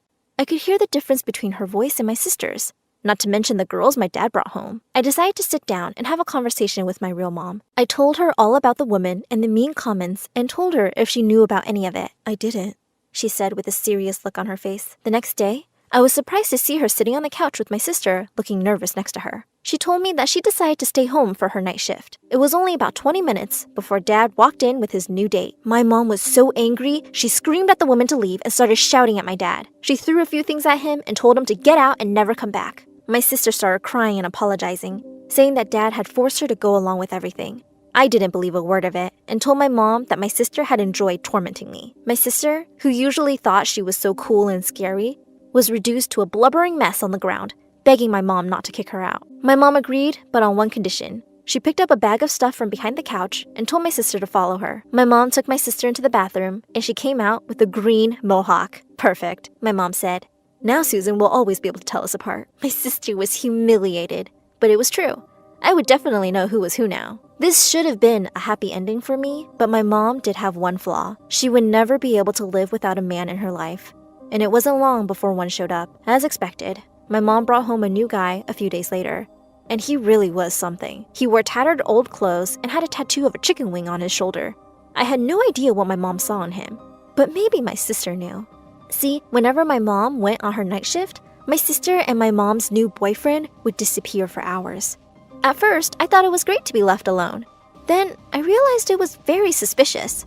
I told Mom about it, and she kicked him out and sent my sister to live with my dad at the motel he'd been staying at. A few weeks later, Dad came back, full of apologies and begging to be taken back. My mom crumbled. I guess she really couldn't survive without a man, so she agreed to work on their relationship. I asked my dad where my sister was, and he just looked confused. What are you talking about? He said. I felt super bad. She was a mean person, but there were worse people in the world, like the man who tried to kidnap me. I didn't want her to get hurt. I decided to look for her myself. I told my mom I was worried, but she only seemed to care about my dad now. I wondered about my mom's ex, the weird guy with the chicken wing tattoo. Maybe it was something to do with him? I went to the police station, and an officer told me we could go to the man's house and see if my sister was with him. I tried to explain my face blindness problem and that I wouldn't actually know if the girl was her. And what if she didn't want to admit who she was? The officer wasn't sympathetic and told me to deal with it on my own in that case. He said that runaway kids weren't his problem. Go play Sherlock Holmes if you want, he said, and walked away from me. Luckily, it was pretty easy to find the guy's address. His house was exactly what I expected it to be. It was a total mess, and there was loud music booming everywhere. There were also lots of women inside. The door was unlocked, so I let myself in. There were so many women with strange haircuts and outfits, I didn't know where to look. I shouted for everyone's attention, and they all looked at me. Hey, Rachel, if you're here, I'm sorry, and you can come home now. Forgive me, please, sis. Say something, I pleaded. One of the girls approached me and said, What are you talking about, idiot? There's no Rachel here. Can you just leave? I went back home and asked my mom for help again because I couldn't find my sister anywhere. That's when my mom finally snapped. Honey, I've tried to be patient with you. I just can't take this anymore, Mom said. Take what? I asked, confused. All these games. It's not funny. You almost cost me my marriage, and for what? Now all of this? Mom explained. What do you mean? I asked. You don't have a sister! My mom yelled, holding her head in frustration. What was she talking about? Of course I did! I pulled out my cell phone and checked my sister's number. She hadn't answered before, but maybe I could leave a voice message? Except now it said the number didn't exist. I ran over to my room and looked for any of her stuff. or photos or something, but there was nothing. Her room was totally empty. I turned my computer on and searched frantically for her social media accounts, but they were all gone. I even ran into my mom's room and pulled out the family photo albums. She wasn't in a single picture. I was crazy, wasn't I? I'd been crazy the whole time. Or maybe there was something else happening here. Whatever it was, it had to be something dark.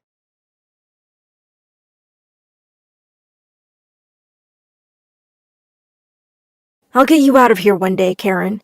You just keep up your painting till then. I'll find a way for us both real soon. I felt ecstatic. Maybe he could take me in like that awful foster family had. I started daydreaming about it. Billy was a new friend I had made. He was one of the painters I had met in the parking lot. He told me his parents had gone to prison and Sharon had picked him up off the street many years ago. He helped me with my language skills whenever we were free. He often told me about his family, and I would tell him about my home under the ground and Coco. One day, when Sharon wasn't around, we were sitting in the lounge watching TV. Billy suddenly stopped at one channel. Sharon and David were on TV, and she had my paintings in the background.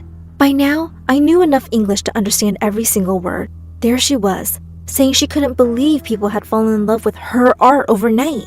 She sighed and said, "I'm so busy painting, I barely eat." When they started mentioning the prices, my jaw dropped.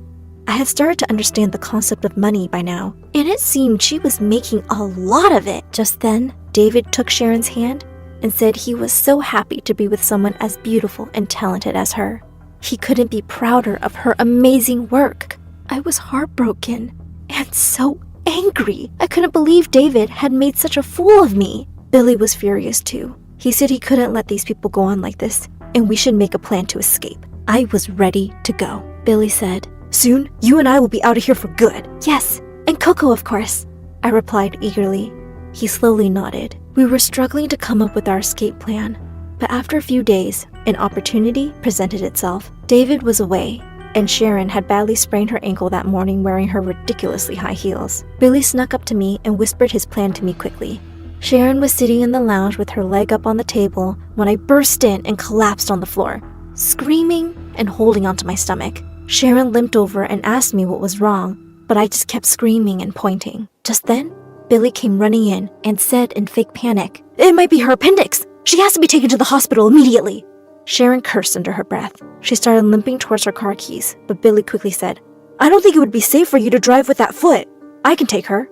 Sharon looked at him with some doubt.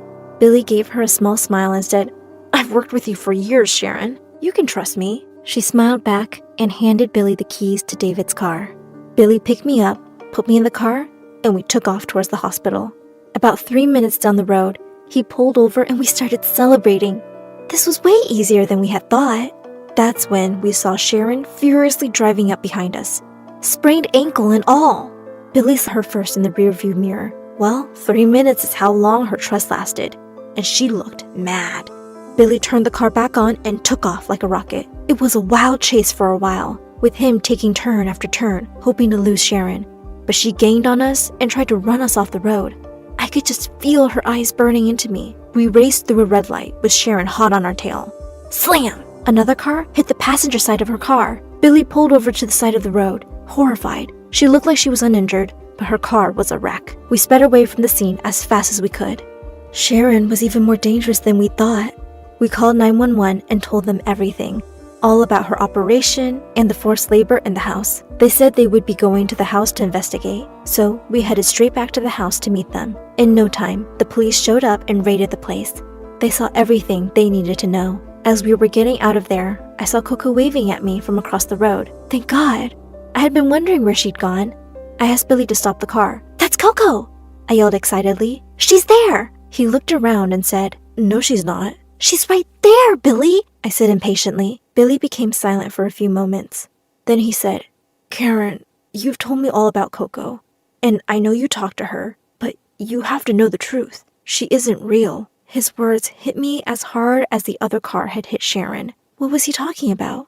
"What do you mean? Of course she's real." "Karen, there is nobody there. I've never lied to you about anything. Why would I lie to you about this?"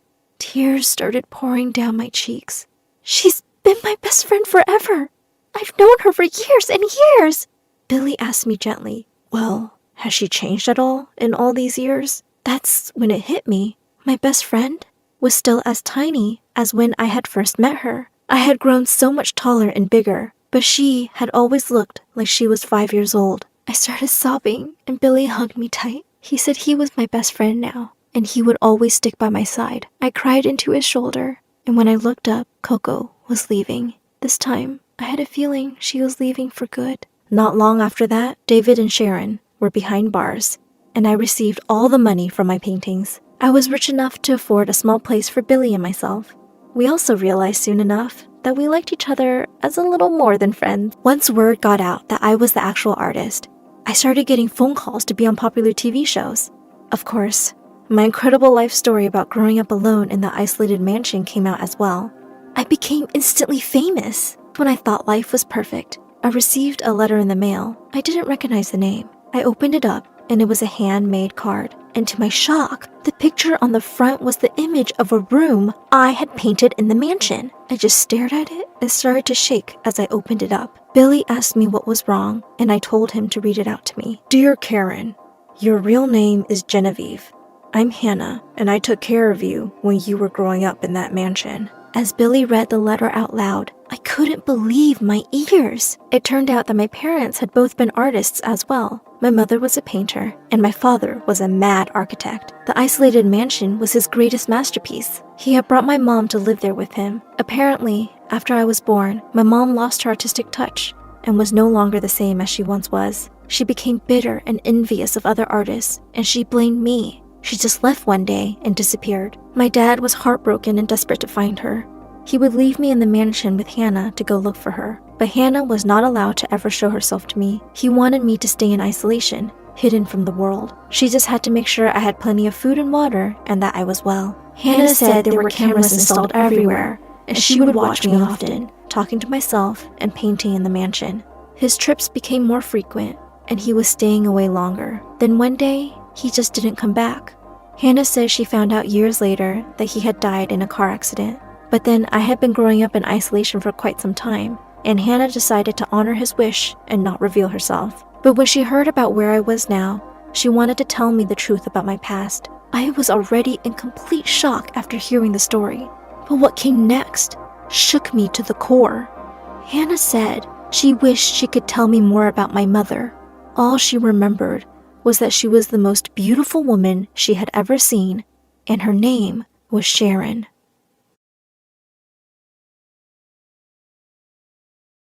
I woke up suddenly in the middle of the night. I could hear weird noises in my house. I picked up my baseball bat, ready to kick some butt. It was totally dark downstairs, and ew, I could hear gross kissing noises. I turned on the light and found my sister making out with some guy. "Rachel, what are you doing? You're married." "Becca, it's okay. This guy is way richer." "Rachel, if you don't stop this right now."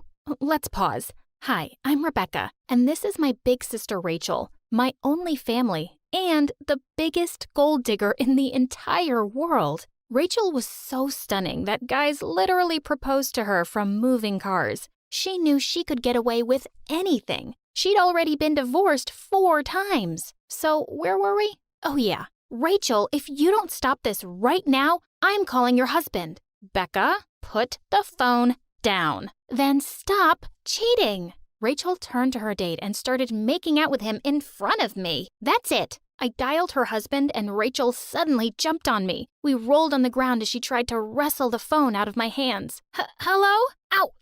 Your wife, ow, is cheating on you." Her husband literally zoomed back home and lost his mind. He broke up with Rachel and kicked us both out of his house. Ugh, Becca, how could you do this to me? You're the one who uses people for money. Shut up. You have no idea how hard it is to raise a family alone. She knew saying that would always make me feel guilty. She stormed away to make some calls and find a new place for us to live. Again, living with Rachel was like being a nomad. Every time she found a new husband, my life turned upside down. I was the new kid, always. "Becca, I'm getting married." Please, tell me something new. She ignored my joke and gave me a bone-crushing hug. He's a millionaire film producer. I did it. We're going to be millionaires. And so I became the new girl again. We moved into a massive, glittery mansion and I met my new family. Hi, I'm Greg. Welcome to our home. This is my daughter, Diane. If looks could hurt, Diane would have literally set us on fire. I'm not sharing my house and my dad with you. I will make your life so miserable. There was no way she was serious, right? Wrong. I was eating cereal before my first day at school, and the second I took a bite, I knew something was off. This wasn't milk, it was paint. Diane cackled like a witch while I hosed my mouth clean. She'd ruined the outfit it took me hours to pick out. I turned the hose on her and totally soaked her from head to toe. She hit me back with her revenge at school. Just before lunch, a boy slid up to me with a weird smirk on his face. Hey, you're the girl who dates people for money, right? What? Diane had already spread a rumor about me. She told everyone I was a gold digger who would date anyone just for cash. So, you want to go out with me? I'm kind of with Diane, but I'll pay you big time to keep it a secret. Get away from me, you creep! I slapped him across his face. I stormed into the cafeteria and I was shocked to see everyone looking at me, whispering about me. I marched up to Diane. Hey, you told everyone I dated people for money? Not just you. Your sister too. That's why she stole my dad. I'm not my sister. I don't do that stuff. Liar. Then why did I turn your boyfriend down when he hit on me? Everyone gasped. Diane turned to her boyfriend, who lied instantly. It wasn't me, babe. She's a total liar. She came on to me, I swear. You hear that, everyone? Rebecca is a liar and a boy thief. Stay away from her. Well, this had to be a record. Everyone hated me in only one day. I was prepared to spend my time here alone. When months later, something changed. A new boy transferred to our school. His name was Zane, and he was so gorgeous that my heart melted just looking at him. I knew I had to become his friend before he heard the rumors about me. This was my only chance. I quickly wrote a note and passed it to him. Welcome to the school. I'm new. Want to meet for lunch? He read the note and gave me a glittering smile. Oh my God, so beautiful. Diane spotted us and shouted, "Ma'am, Rebecca is passing notes in class." The teacher glared at Zane. Did Rebecca pass this to you? No, miss, it's my note. It fell out of my book. The teacher walked away and Zane gave me a wink. He and I became friends instantly. We had so much in common. Neither of us had parents or a stable home. He knew what it was like to be a lonely nomad. Our connection made me truly happy. So obviously, Diane tried to ruin it. She showed up with her tribe of meanies during lunch one day. They pulled Zane away from me and started filling his ears with all their rumors. OMG, was I gonna lose my friend? Zane pushed the girls away. Dang girls, y'all need to quit gossiping. It's not gossip if it's the truth. I believe Becca, so back off. Zane walked away from them and came to sit down with me. I was literally looking at him with stars in my eyes. He was my new favorite person in the world. My crush on him magnified daily, and I was pretty sure he liked me too. One day, I saw Zane walking to my house with a bunch of lilies in his hand, and I nearly fainted. Was he gonna ask me out? Unfortunately, Rachel got to the door first. Becca, you're dating a Muslim boy and you didn't tell me? Stay out of this, Rachel. Look, I'll let you see Becca if you can pay $100 entry fee. You have to prove you're willing to fight for her. I don't have $100. He's Muslim and poor. Pfft, go away. He was so upset. Your family is weird, Becca. I'm out of here. Zane, no! He literally ran away from me. He refused to take my calls or reply to any of my texts.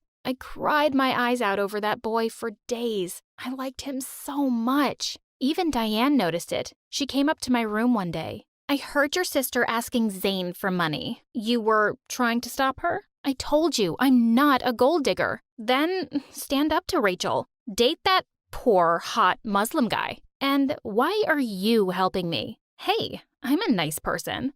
Now that I see you're not so bad, you could use my help. If Rachel catches me, she'll lose it. Then we'll just have to make sure she never finds out. I had no other allies, so I decided to trust her. She spoke to Zane and I got him to give me a chance to explain myself. I don't care if you're poor or rich. I haven't stopped thinking about you for one day. I haven't stopped thinking about you either, Becca. I'm sorry I didn't trust you. I put my finger against his lips. No more apologies. Only dates. He laughed and took me into his arms, giving me a kiss I would never forget. We planned our dates super carefully so Rachel would never catch us. I'd sneak out of my room at night, and Diane would sleep in my bed, pretending to be me under the covers. Her help gave me and Zane so much time to enjoy each other. It was the best time of my life. One day, Zane came to school looking totally freaked out. My foster family is sending me away. I might have to leave town. No way! You can't leave!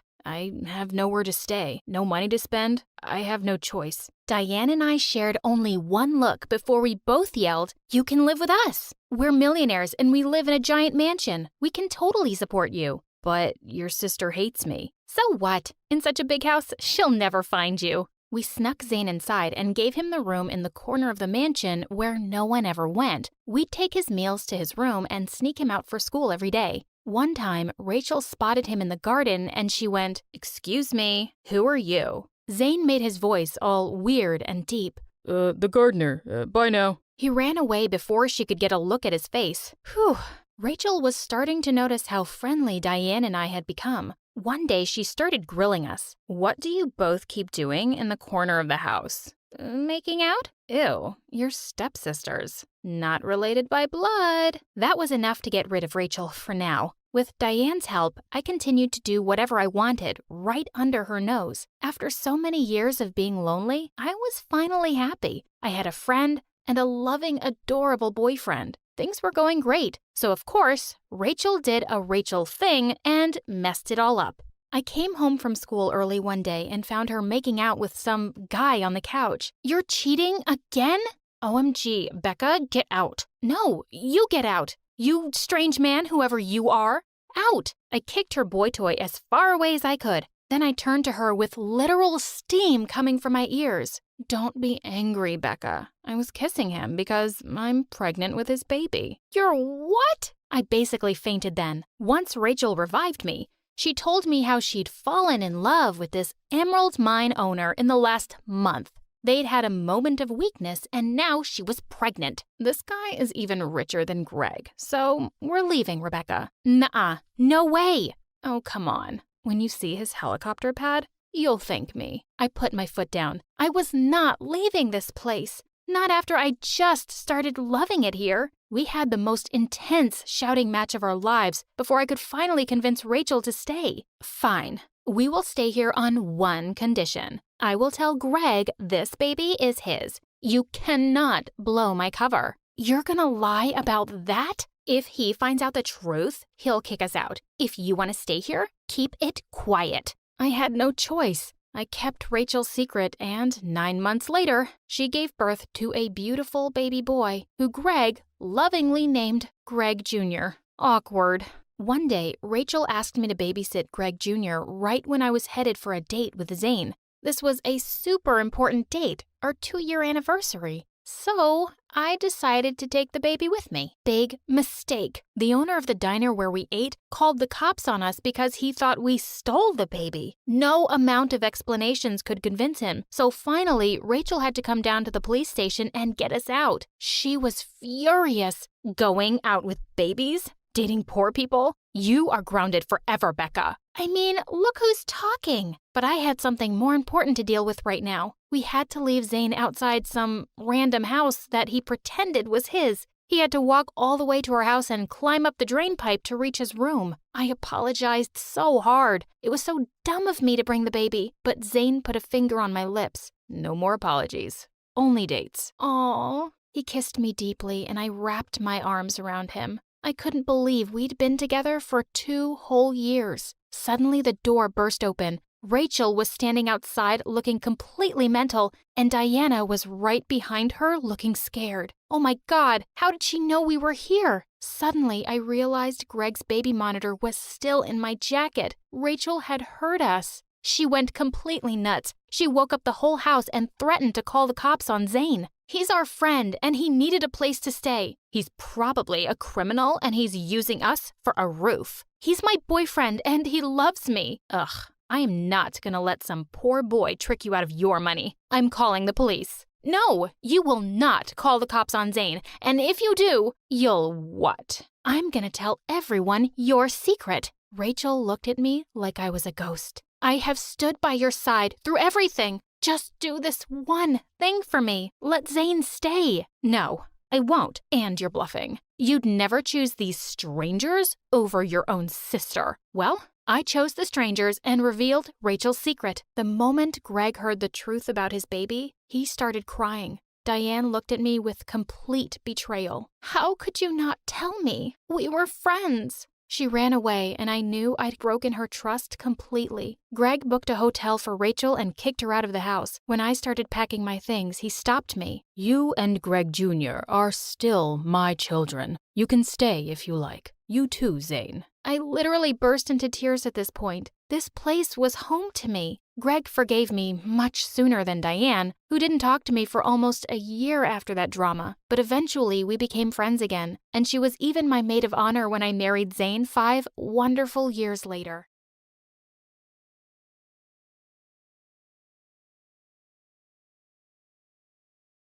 Hi, my name is Leah, and everyone says I do crazy things without thinking them through. My parents thought it was just a childhood thing and that I'd grow out of it, but things actually got crazier and almost cost me my life.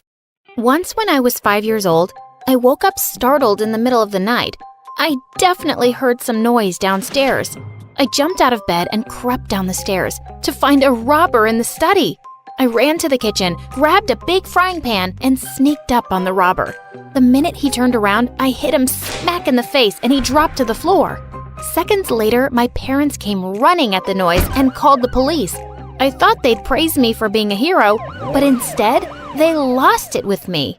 Why did you even go down alone? Do you have any idea how dangerous that was?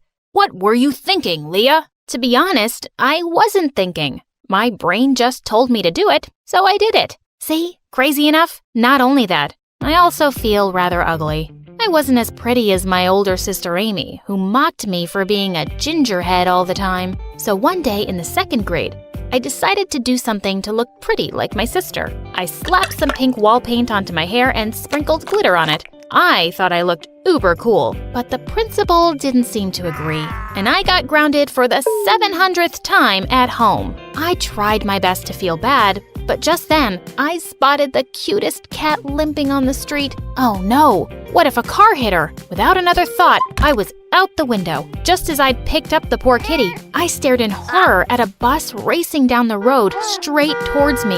It sharply swerved and crashed into a tree on the side. Just then, a car drove straight into the bus, and before I knew it, there was a 10-car pileup.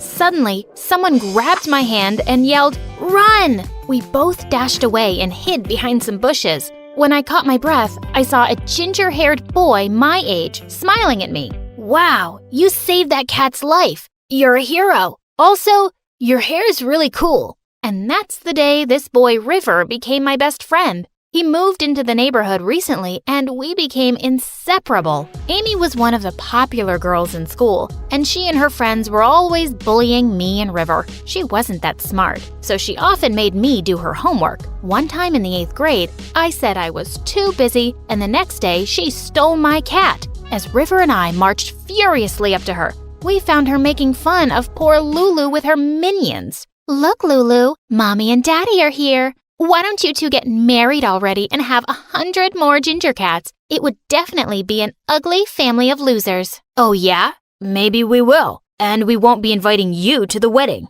Ew, River, we're not getting married, ever. Now give me back my cat, Amy. I'll do your stupid homework. And she did, and I did. But I did it all wrong. When we moved to the 9th grade, another drama was added to my life. We got a literature teacher who was an absolute terror. She always brought along a long, thin stick and hid it on our desks randomly. And one fateful day, she turned her wrath to me. "You, open your book to page 4, read the first sentence, and tell me what you think." Anna opened her lunchbox and ate her chicken nuggets. That means some girl Anna opened her lunchbox and ate some chicken nuggets? I have 2 words for you. Nuh-uh. The lunchbox represents the working class, chicken represents weakness, and a nugget means small. So it means Anna is a small, poor coward. Buy a brain, please. What? When the lunch bell finally rang, we all got up to run out, but the teacher smacked her stick on her desk and screamed, "I am the bell, and no one leaves until I say so." Suddenly, I snapped, and without thinking, I snatched her stick. Everyone gasped and held their breath. And then I broke the stick in 2 over my knee. No one messes with a hungry girl. Of course, I was sent to the principal right away and given detention for a month. But when I went back to class, I got a hero's welcome. All hail Leah, the new school queen. River picked me up and twirled me around. Then he looked into my eyes and said, Leah, you're amazing. You've always been the coolest girl I've ever known. And with that, he suddenly kissed me. My head was spinning with shock as everyone around us cheered.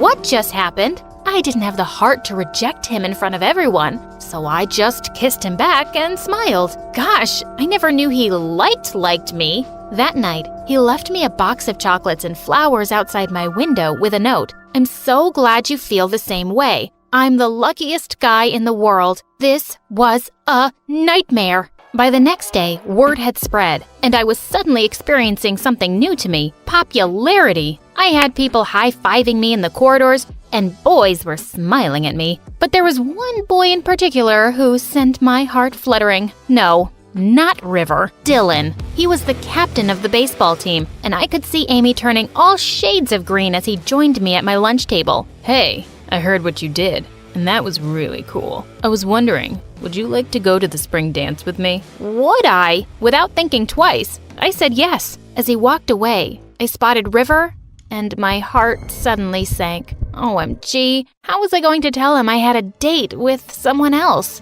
Just as I was leaving the cafeteria, Amy suddenly shoved me. A little too hard this time. I wasn't able to stop myself from falling and landing on the ground, hitting my head, and I blacked out. When I woke up, I found myself in a hospital bed. Hello, Leah. You fell down and hit your head. Tell me if you remember what happened before that. I remembered everything, that which Amy was going to pay. And oh God, I still had to break my best friend's heart. But then, the world's best idea hit me. It was like the universe had sent me an opportunity, and I was going to take it. Without another thought, I said, I don't remember anything. After asking me more questions, the doctor diagnosed me with anterograde amnesia. I pretended I couldn't remember anything, except my early childhood. River was devastated that I didn't remember him. He kept visiting me and trying to jog my memory. Don't you remember the first time we met? You saved the cat and named her Lulu? I named her Lulu? That's an incredibly stupid name. River, I'm sorry, but I just don't remember you.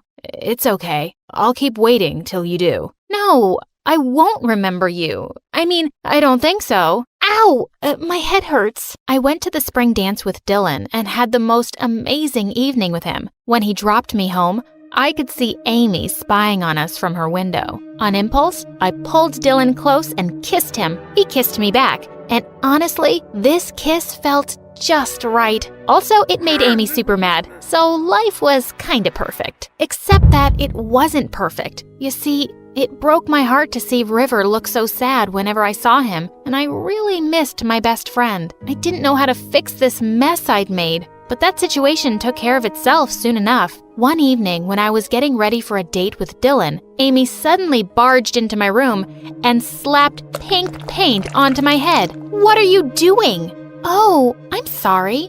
I thought you liked pink paint on your hair. I was 8 years old, you psycho! Just then, I turned around to see River standing in the door. So you do remember that day. Amy was right. You remember everything. Why would you lie, Leah? The act was up, and I broke down. Because I don't love you the way you love me, River. You're my best friend, and I couldn't bear to break your heart. River just stared at me in shock, then turned away abruptly and left. He completely ignored me at school and wouldn't respond to any texts, and I felt like I'd lost my best friend forever. But a few weeks later, he came to my house and said he forgave me. I can't be mad at you for not feeling the same way, and I respect your wishes. So, can we just start over and be friends? And I gave him the world's tightest bear hug in return. We remained best friends through high school, and even though we parted ways for university, we always stayed in touch. He found an amazing girlfriend, and I was so happy for him.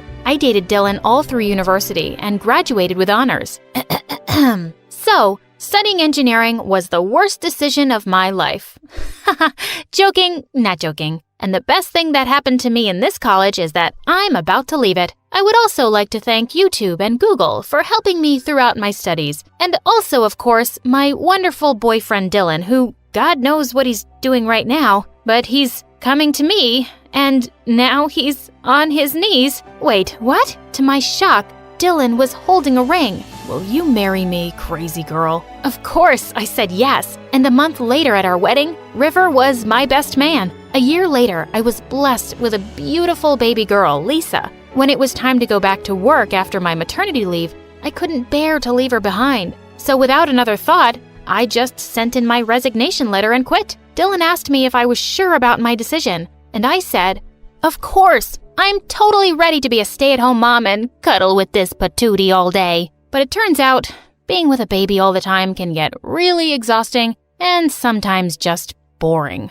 One day when Lisa was 2, I was busy writing on my laptop when I looked up to see her eating my popsicle. How had she found my secret stash in the freezer? I jumped up and grabbed it from her. That's mine. But when I saw her little baby lips quiver and her eyes well up, I sighed. Fine, you can have it. Watching her turn instantly happy made me really happy. And I thought to myself, wow, this motherhood business really changes you. But I didn't realize how much I'd changed until a year later when Lisa fell really ill. After running all sorts of tests, it turned out that she needed a kidney transplant. And I was a perfect match. And I didn't even have to think about it for a second. Maybe you should try to find another donor first. Life with one kidney can be difficult sometimes. No one can be a better match for her than me, and I don't even have to think about this twice. We both underwent the surgery, and even though it took me a lot of time to recover, I never regretted my decision when I saw my happy, healthy baby playing around. Being a mother has taught me to put someone else above me, and making sacrifices without giving it much thought. Hey everyone, my name is Tiana from France. Please don't forget to like and subscribe because MSA will give $2,000 to one lucky winner in the coming 7 days. The orphanage is the only home I've ever known. And honestly, it's not as bad as most people think, but I always dreamed of having a family, a real one. I had a big heart, but sometimes I'd say mean things without thinking. Once I saw a girl called Frida and said, You look ugly with this lettuce stuck in your teeth. Open your mouth now so I can take it out. But she didn't open it, so I grabbed her and made her open her mouth. I just wanted her to look pretty, but she started screaming and everyone was laughing, and the warden came and yelled at me. Since this Frida was small in size, everyone took her side. But then suddenly a girl shouted, Tiana didn't do anything. Frida is lying. The warden glared at me and left. The girl came over to me and said, Hey, my name is Hope. I'm new to the orphanage, and this Frida has already bullied me twice. So let's team up and hate her together. You got it, girl. You have very big, scary eyes. Cool. I like you. But my big mouth kept sending us to detention. I even once told my teacher that her hair looked like poop, and Hope defended me. And boom, detention for us both. The happiest one about this was obviously Frida, but she never dared talk to us because we were stronger than her. But one day when we were 10, she crossed a line. It was adoption day and a nice couple came in looking for a really smart girl. The warden picked me, and while we were still having the interview, Frida burst in. Help me! I had lettuce stuck between my teeth again, and Tiana pulled my tooth this time. Look, I lost a tooth because of her. Please, do something. I can't take it anymore. God knows what else I'm gonna lose. I don't want to die here. I have dreams. She threw herself on the floor and started to cry like a lunatic. Why? You think 'cause you're smarter than all of us, you're better? Okay, Frida had been annoying for years, but this was the height of it. The nice couple was becoming uncomfortable, and I had to make Frida leave. I moved closer and took her hand to lead her out, but instantly she fell to the ground and started yelling. She pushed me.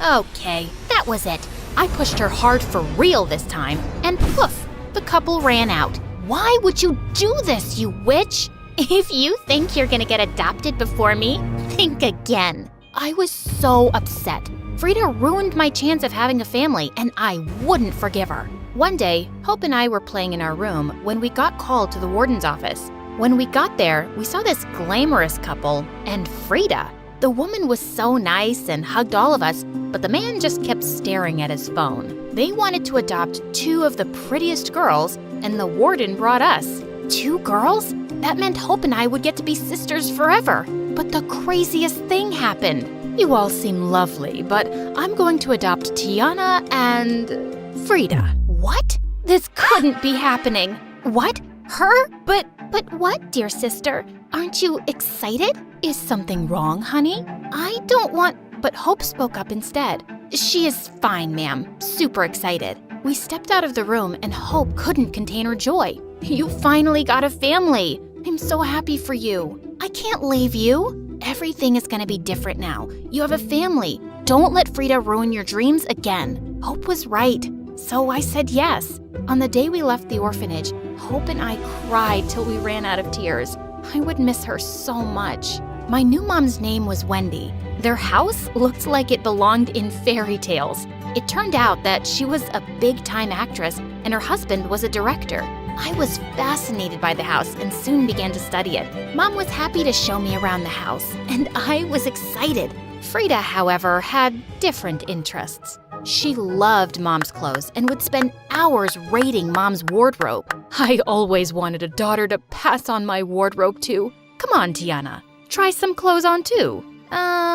I don't want to. Soon Mom and Frida started having mom and daughter photo shoots without me. One time they were on the cover of a big magazine. I couldn't feel too bad about it, but I still felt left out. So sometimes I made efforts to join them. One time we were having dinner with some celebrities in our home, and as always, Frida knew what to say to please everyone. Oh my, your hair is so gorgeous and your makeup is divine. Oh, Wendy, this one is just like you. Smart and beautiful. Thank you. Tiana, darling, do you like the food? Yeah, it tastes nice, but it's ugly and it looks like horse poop. I could feel everyone's eyes on me. Mom laughed and tried to distract the guests, but I knew I'd said something wrong. One person even stopped eating the food. Oh, God. After that day, Mom hardly invited me to come out with them. Not that I blamed her, but Frida couldn't hide her joy at being the favorite. My new dad was never home, and when he was always locked up in his study. One day I was watching TV when I heard a loud argument from Mom's room. You don't even try to get to know them. They are your kids. I never wanted them. This was all your idea, and I'm supposed to love these kids I just met? They're annoying, and I can't deal with this. Not long after that, a huge moving truck came to take his things away. He had left us. Mom was sad for some time, but she had me and Frida, and soon returned to her cheerful self. Soon we joined school, and one day when Mom was away, Frida threw a party. I think this party is a bad idea.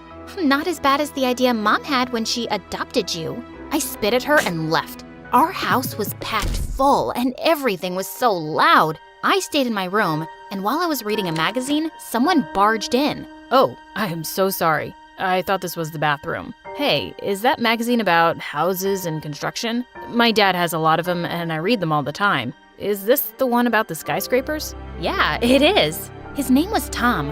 We had so much in common and ended up talking all night. A while later, someone kicked down the door. See, Mom? I told you. Tiana planned this dumb party just so she could spend time with her boyfriend. Boyfriend? That's not true. And why would I throw a party? I don't have friends. Then who is he and why is he in your room?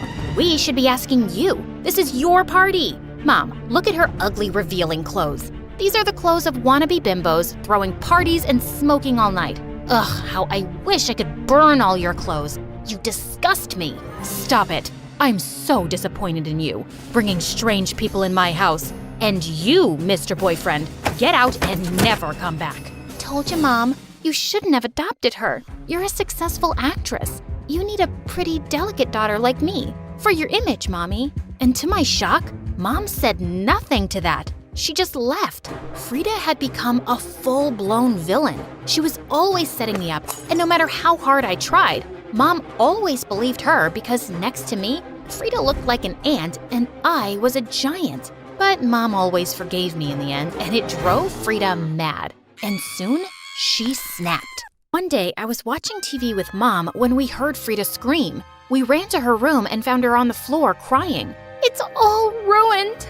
All of it. Next to her was a pile of clothes that had been cut up and stained with mud. I've done everything to make Tiana love me, but look what she did to my clothes.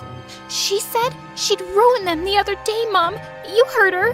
Yeah, but I'd have burnt them, not cut them and thrown mud at them. Ain't nobody got time for that, except you. Immediately, Frida pounced on me and we got into a catfight, till Mom stepped in and separated us. Okay, I am tired of all of this. If you both cannot live in this house in peace, then we need to change this up. I think you both need a break from each other. The next day when I got back from school, Mom had moved my things to a room all the way across the hall. I was happy to be away from Frida, but it meant I was far from Mom too. My fights with Frida stopped, but then bigger fights started between her and Mom. One day we were having dinner when Mom said, "Tiana, your teacher called. Your college aptitude test score was amazing. So proud of you, honey." "Thanks, Mom."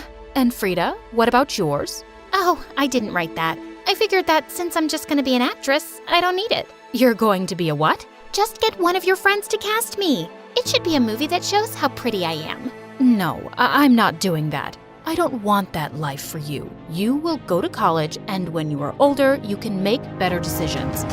What? You don't get to tell me what to do. I will be an actress. Actually, I can tell you what to do. I am your mom. You adopted me just so you could be the boss of me? Frida, shut up. Mom is trying to help you. You shut up. My life would have been better if I didn't end up with a dumb sister and a failed actress as a mom. Before she could blink, I gave her a hard slap. How dare you? If it wasn't for Mom, I'm sure you would have ended up working as a waitress for the rest of your life, you ungrateful brat. Apologize now.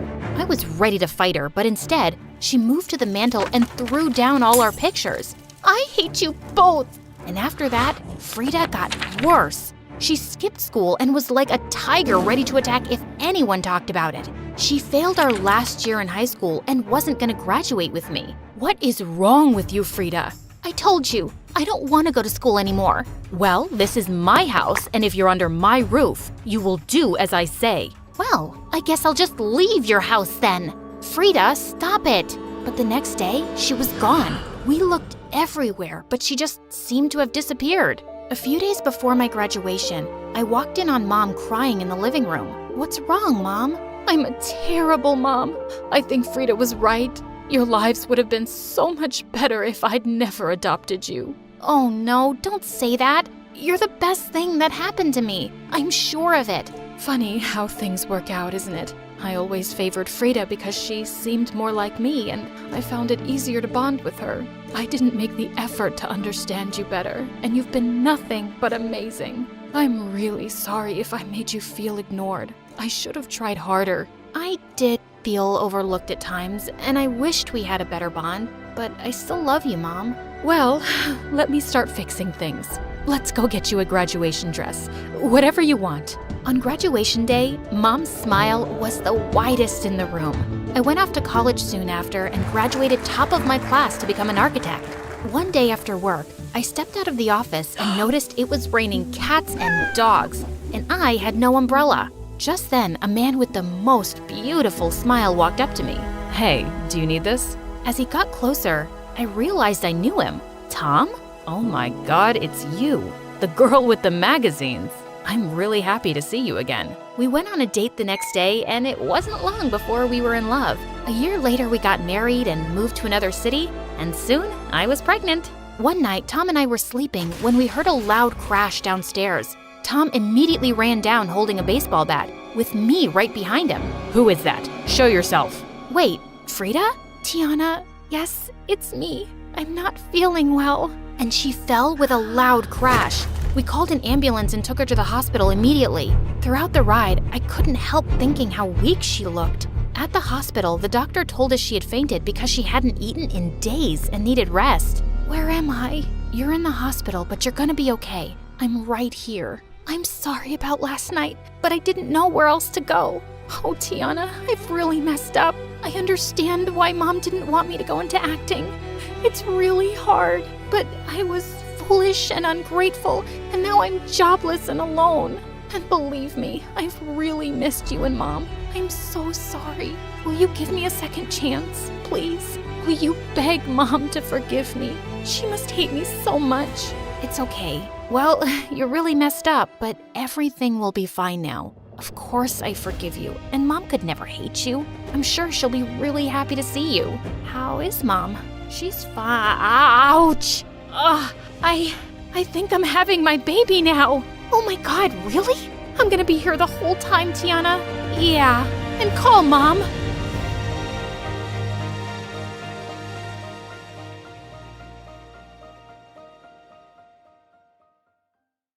When we finally opened the doors to our cafe, for a minute he was completely silent, but suddenly he burst into tears and kissed my hands. This is food from the heavens, fit for kings. When Grandma took the first bite, she looked like she was having a heart attack.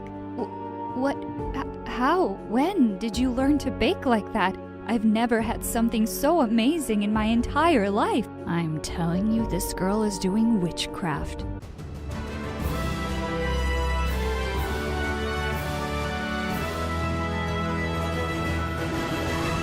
It wasn't just any ordinary morning. The birds were chirping, the sun was shining. I had turned 16 yesterday, and last night, my first love, Ryan, had finally kissed me. Life was perfect. Well, at least for 5 minutes. Because as soon as I stepped out of my room, Mom rushed to me, crying like a baby. What's wrong, Mom? She told me that Aunt Melissa, her best friend, was moving away because her husband got a job transfer. What? Just when we had saved up enough to start our own cafe. As sorry as I was for Mom, I had bigger problems. You see, Aunt Mel was Ryan's mom. I rushed out of the house. I had to see Ryan. He was playing video games when I entered his room, looking completely unbothered. What's wrong, babe? Why are you crying? Because you're going. Please don't. Ryan put down the game and took my hands in his. I don't really have a choice, babe. But you and I are soulmates. We'll make long distance work. After a few days, Ryan stopped calling or replying to my messages. He said too much screen time wasn't good for either of us. But there he was, uploading pictures on Facebook with a new girl every day. And that's how I had my first heartbreak. Hi, I'm Carrie, and this is the story of how I transformed my life and had boys drooling over me at the same time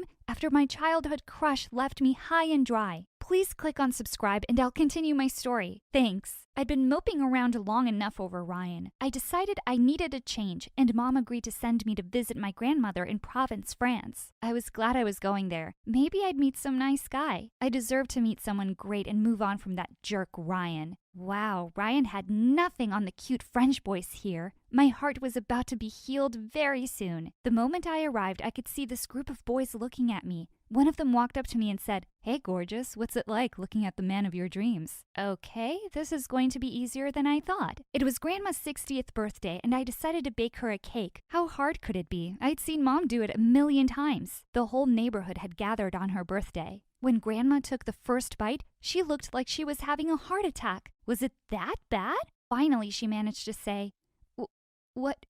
How? When did you learn to bake like that? I've never had something so amazing in my entire life." She hugged me so hard I could hardly breathe, and the whole neighborhood went gaga over the cake. A fight nearly broke out with people trying to get another piece. I spent the rest of the summer baking like my life depended on it, because there was always a crowd of people outside Grandma's house waiting to try my stuff. Grandma's crazy old neighbor would come over every day to have my desserts, while she'd glare at me and grumble, "I'm telling you, this girl is doing witchcraft." The minute I landed back home, I knew what I wanted to do for the rest of my life. I convinced Mom to take a loan to make up for Aunt Mel's share and start her dream cafe with me. When we finally opened the doors to our cafe, both of us held our breath as our very first customer took a bite of the chocolate eclair. For a minute, he was completely silent. Oh no.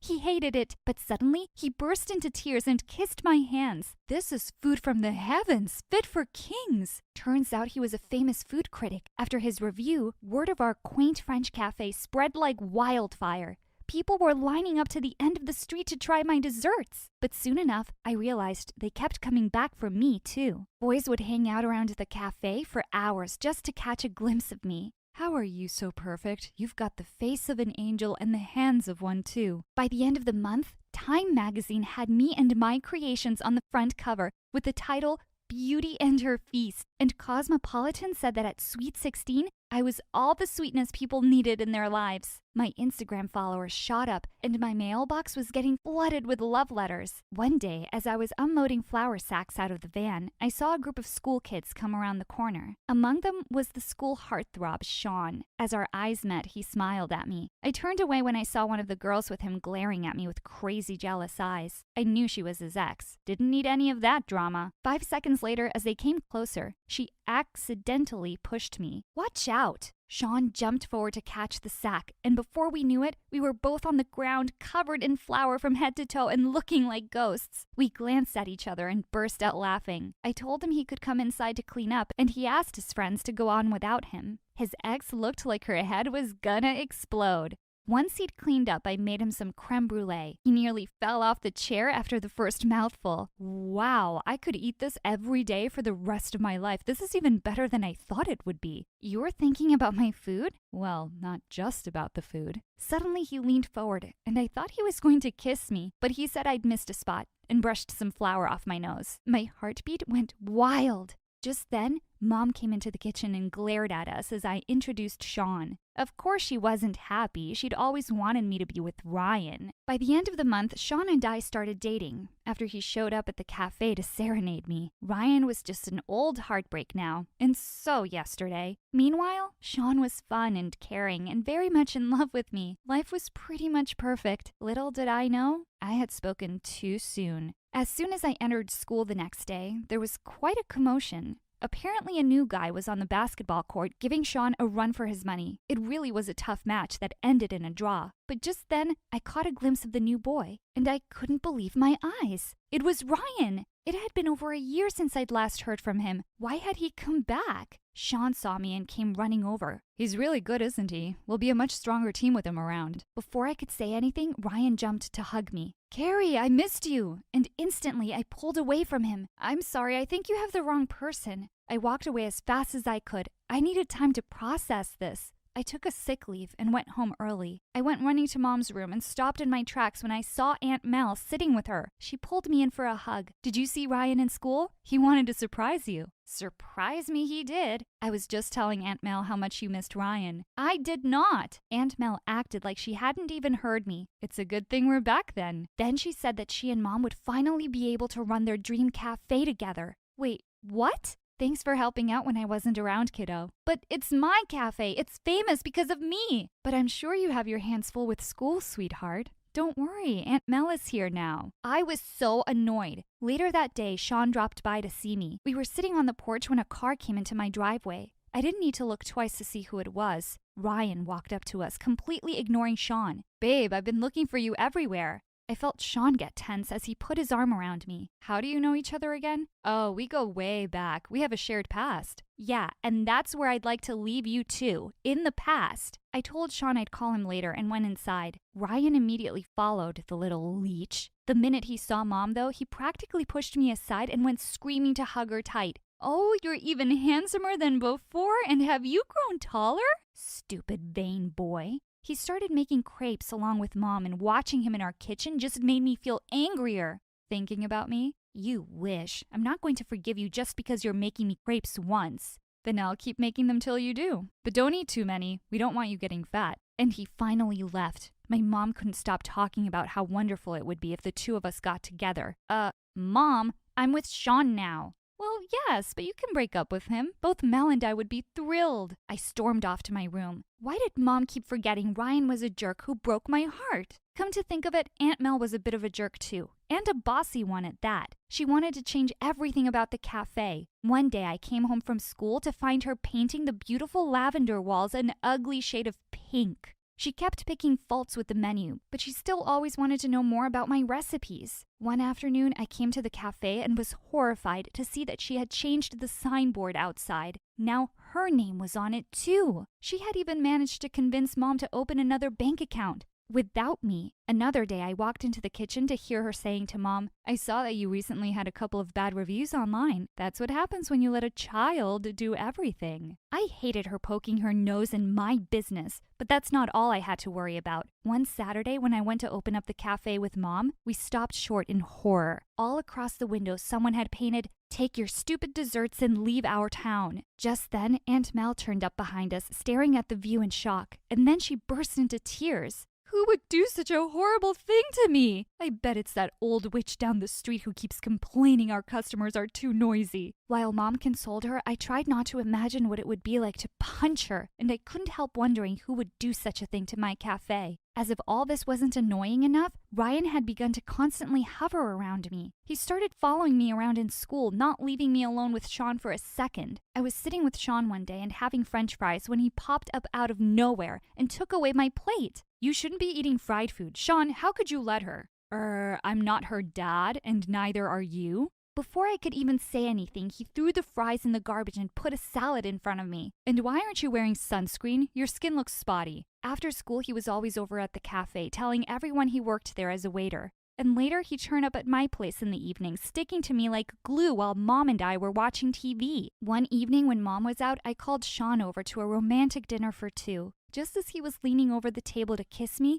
and I closed my eyes, I felt a hand pushing my face away. My eyes flew open, and I nearly fell back to see it was Ryan. Isn't it kind of gross to kiss without having some breath mints first? Man, are you crazy? Yes, crazy in love. Ryan, I've just had it. Get out. Okay, just let me take my phone from under the table. Sean literally had to stop me from throwing a plate at Ryan as he ran out. I was trying to keep my cool, but he was really crossing a line and then some. One night, I woke up to the sound of something being dragged across the room. I sat up in bed and let out a loud scream. Who's there? And then I saw a shadow move and a voice called in the darkness. Hello, Carrie. I nearly had a heart attack. Ryan! He was sitting in a chair staring at me like a creep. He had a box in his hands. What are you doing in my room? I came to give you this. I know it's that time of the month for you and you need some extra love. What the?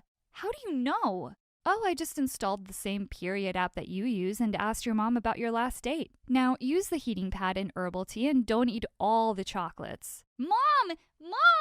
She came rushing in and I told her what Ryan was doing, but she didn't see any problem with it. He just really cares about you, honey. A few days later, Ryan was being his nosy self and helping me serve at the cafe. This old woman smiled and turned to me. He will make an excellent husband. Oh, no. We aren't together. Of course we are. She's just shy and slightly angry with me at the moment.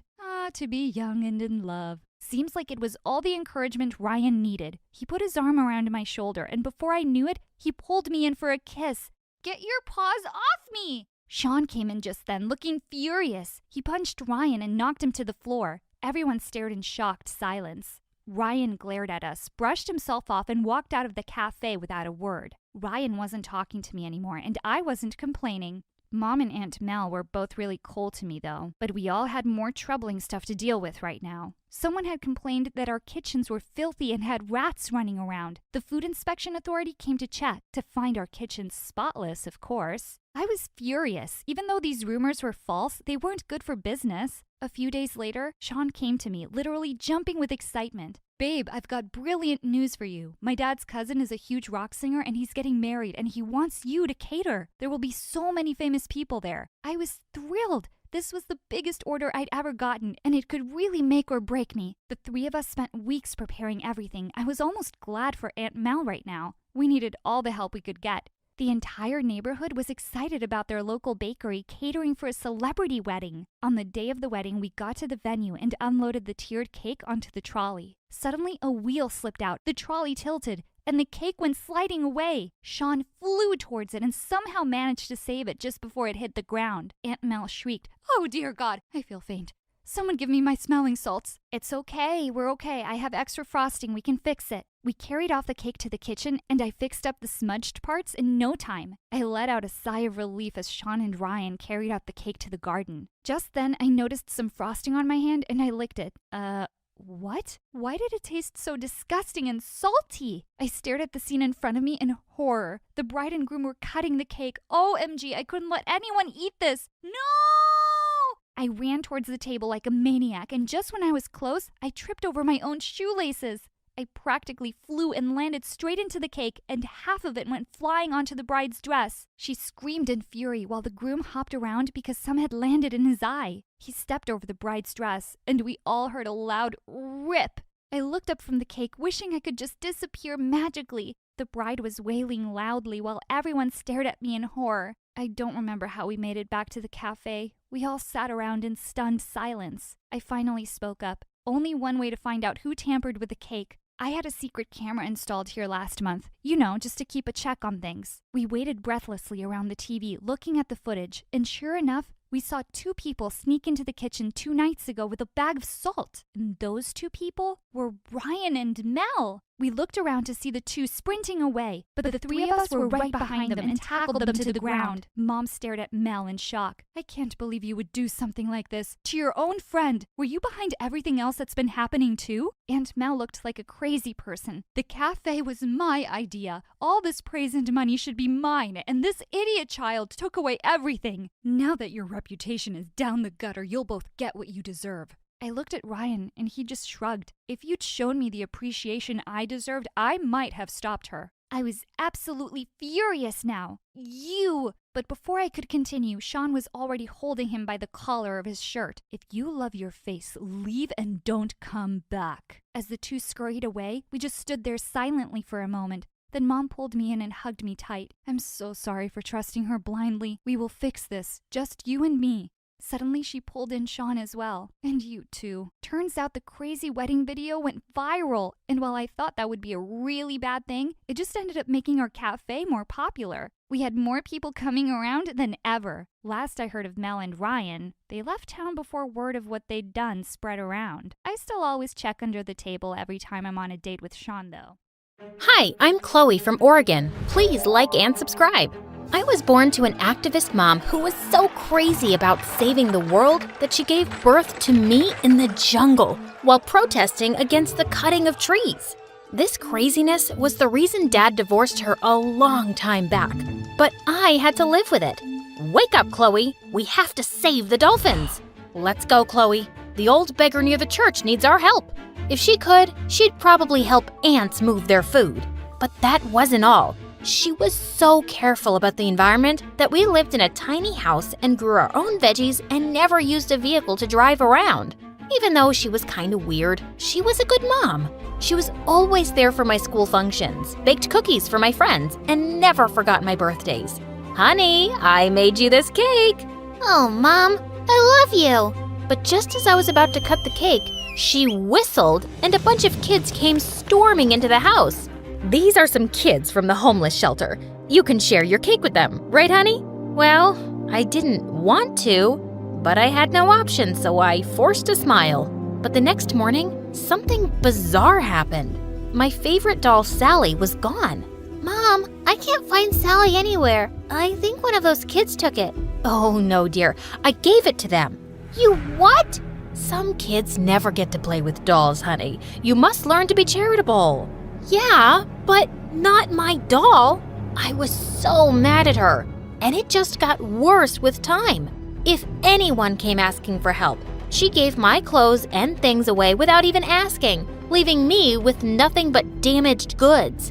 I knew kids made comments on my appearance in school, and I was tired of it. I started using my allowance to buy clothes and shoes from the thrift store, and I was very creative with changing their designs. Soon enough, everyone was noticing my clothes and coming to me for fashion tips. And the best thing happened in the 8th grade when I got an opportunity to compete in a fashion festival in New York. But when I asked Mom, she outright refused. You're not going anywhere, Chloe. Those airplanes are bad for the environment. But this is a once-in-a-lifetime opportunity, Mom. Enough. I don't have that kind of money anyway. This discussion is over. She was so unreasonable. The next morning, I was still mad at her. So I stormed out of the house, but I was shocked to see tons of reporters gathered outside. Suddenly, a woman pushed me aside and went straight to Mom. Is it true that you've decided to donate the $1 million you won in the lottery to a children's organization in Africa? Mom turned and went inside without answering, while I stood there in shock. She did what now? Is this true, Mom?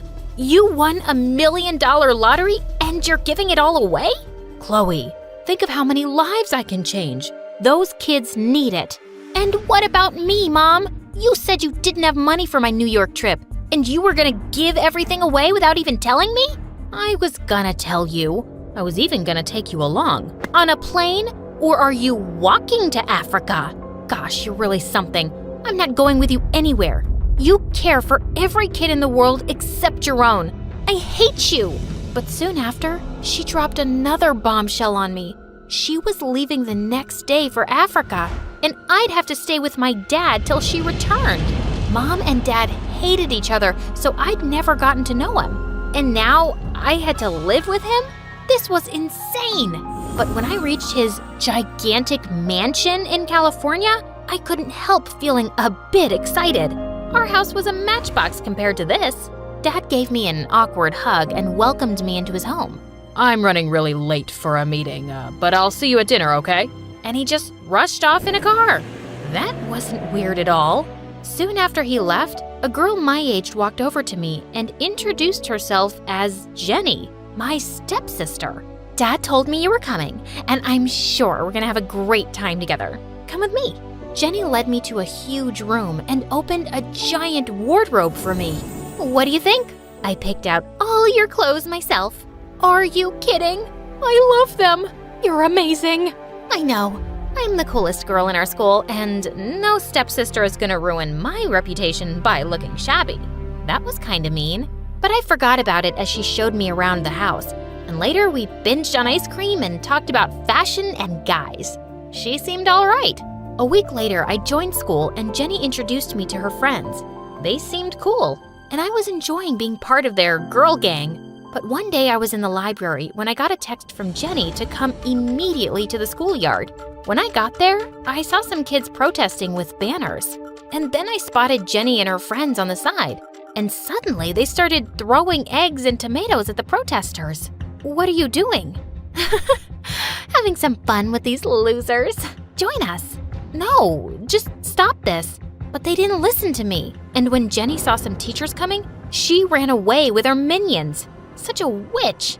Later, I was sitting in the cafeteria when a boy joined me, and I recognized him as one of the protesters. Hey, I saw you trying to stop those girls earlier today. Thanks for taking our side. He introduced himself as Ben, and I found out why they were protesting. Apparently, my dad was one of the biggest school donors, and he had asked the school to convert the backyard into a space for Jenny's fashion club. The kids were protesting to save all the trees and plants there. Lots of squirrels and birds live in those trees. Plus, it's a space for everyone to enjoy, and it's not fair to take it away. But just then, someone pulled me by my arm. Get away from my stepsister, you creep. Wait, you two are related? Don't you believe anything he says, Chloe. He's a liar. What's your problem, Jenny? My problem? Are you kidding me? I'm doing you a favor here by saving you from this low-class jerk. That's enough. You and your friends were the jerks today, and I'll decide who I want to hang out with, and it's definitely not you. You'll regret this, sissy. As she stormed off, I turned to Ben. Sorry about that. I didn't know she was so awful. Oh, I've known Jenny all my life, and she's crazy. And then he told me something shocking. Dad had adopted Jenny a few years back, and before that, she and Ben lived in the same foster home. She was always an insecure bully. If anyone else came close to being adopted, she'd mess things up for them by lying to the parents. We were so glad when she finally left with your dad. But now, I'm back in school with her. I had no idea she was adopted. It's not like Dad told me anything. After that day, Ben and I started hanging out together and became really good friends. And I could see Jenny hating every bit of it. Why can't you stay away from that poor beggar? After everything I did for you, all the clothes I bought, I never asked for it. And why should I care if he's poor? He's a good person, unlike you. You may have changed your looks with money, but from what I hear, your heart and personality are just as awful as always. You witch! How dare you speak to me like that? Just you wait and watch out. Suddenly, she dropped to the floor and started screaming. Save me! My stepsister just kicked me in the stomach! Just then, one of her minions came up with the principal, and he called Dad, complaining about me. Didn't your mom teach you any manners, Chloe? Why would you hit your sister like a savage person and then lie about it too? She's the one who's lying. And don't talk about my mom like that. Unlike you, she's always been there for me, while you haven't even had the time to have a meal with me since I came. I stormed off to my room, and I really missed Mom just then. A few days later, I invited Ben over to study for the exams together, but we just ended up talking about all sorts of stuff, including Mom. She may be a little too much, but her heart's in the right place, you know? I think you're more like her than you realize, Chloe. You stand up for what's right, and I really like that about you. Suddenly, he moved in closer to kiss me, and I closed my eyes. But just then, a really loud sound almost made me fall off my chair. What the heck? Ben and I ran downstairs and saw Jenny having a party with music on at full volume. I went ahead and pulled the plug. Who stopped the music? I did. Are you nuts playing music so loud at this hour? Someone's gonna call the cops. I already gave them a tip to ignore any complaints, so shut up and leave. I felt like ripping her hair out, but Ben pulled me away.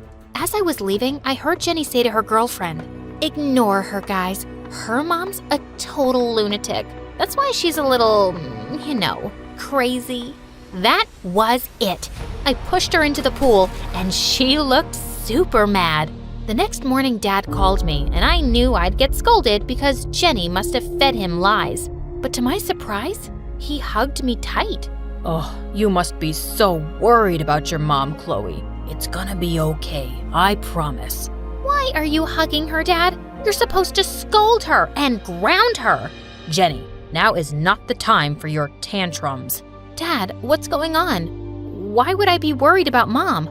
Dad switched on the TV and I saw something awful. A group of volunteers in Africa had gone missing, and Mom was one of them. Suddenly, I felt my heart sink. I just ran back to my room. I stayed there for the next 2 days, crying and looking through the news every now and then. But then, Ben forced me to come back to school.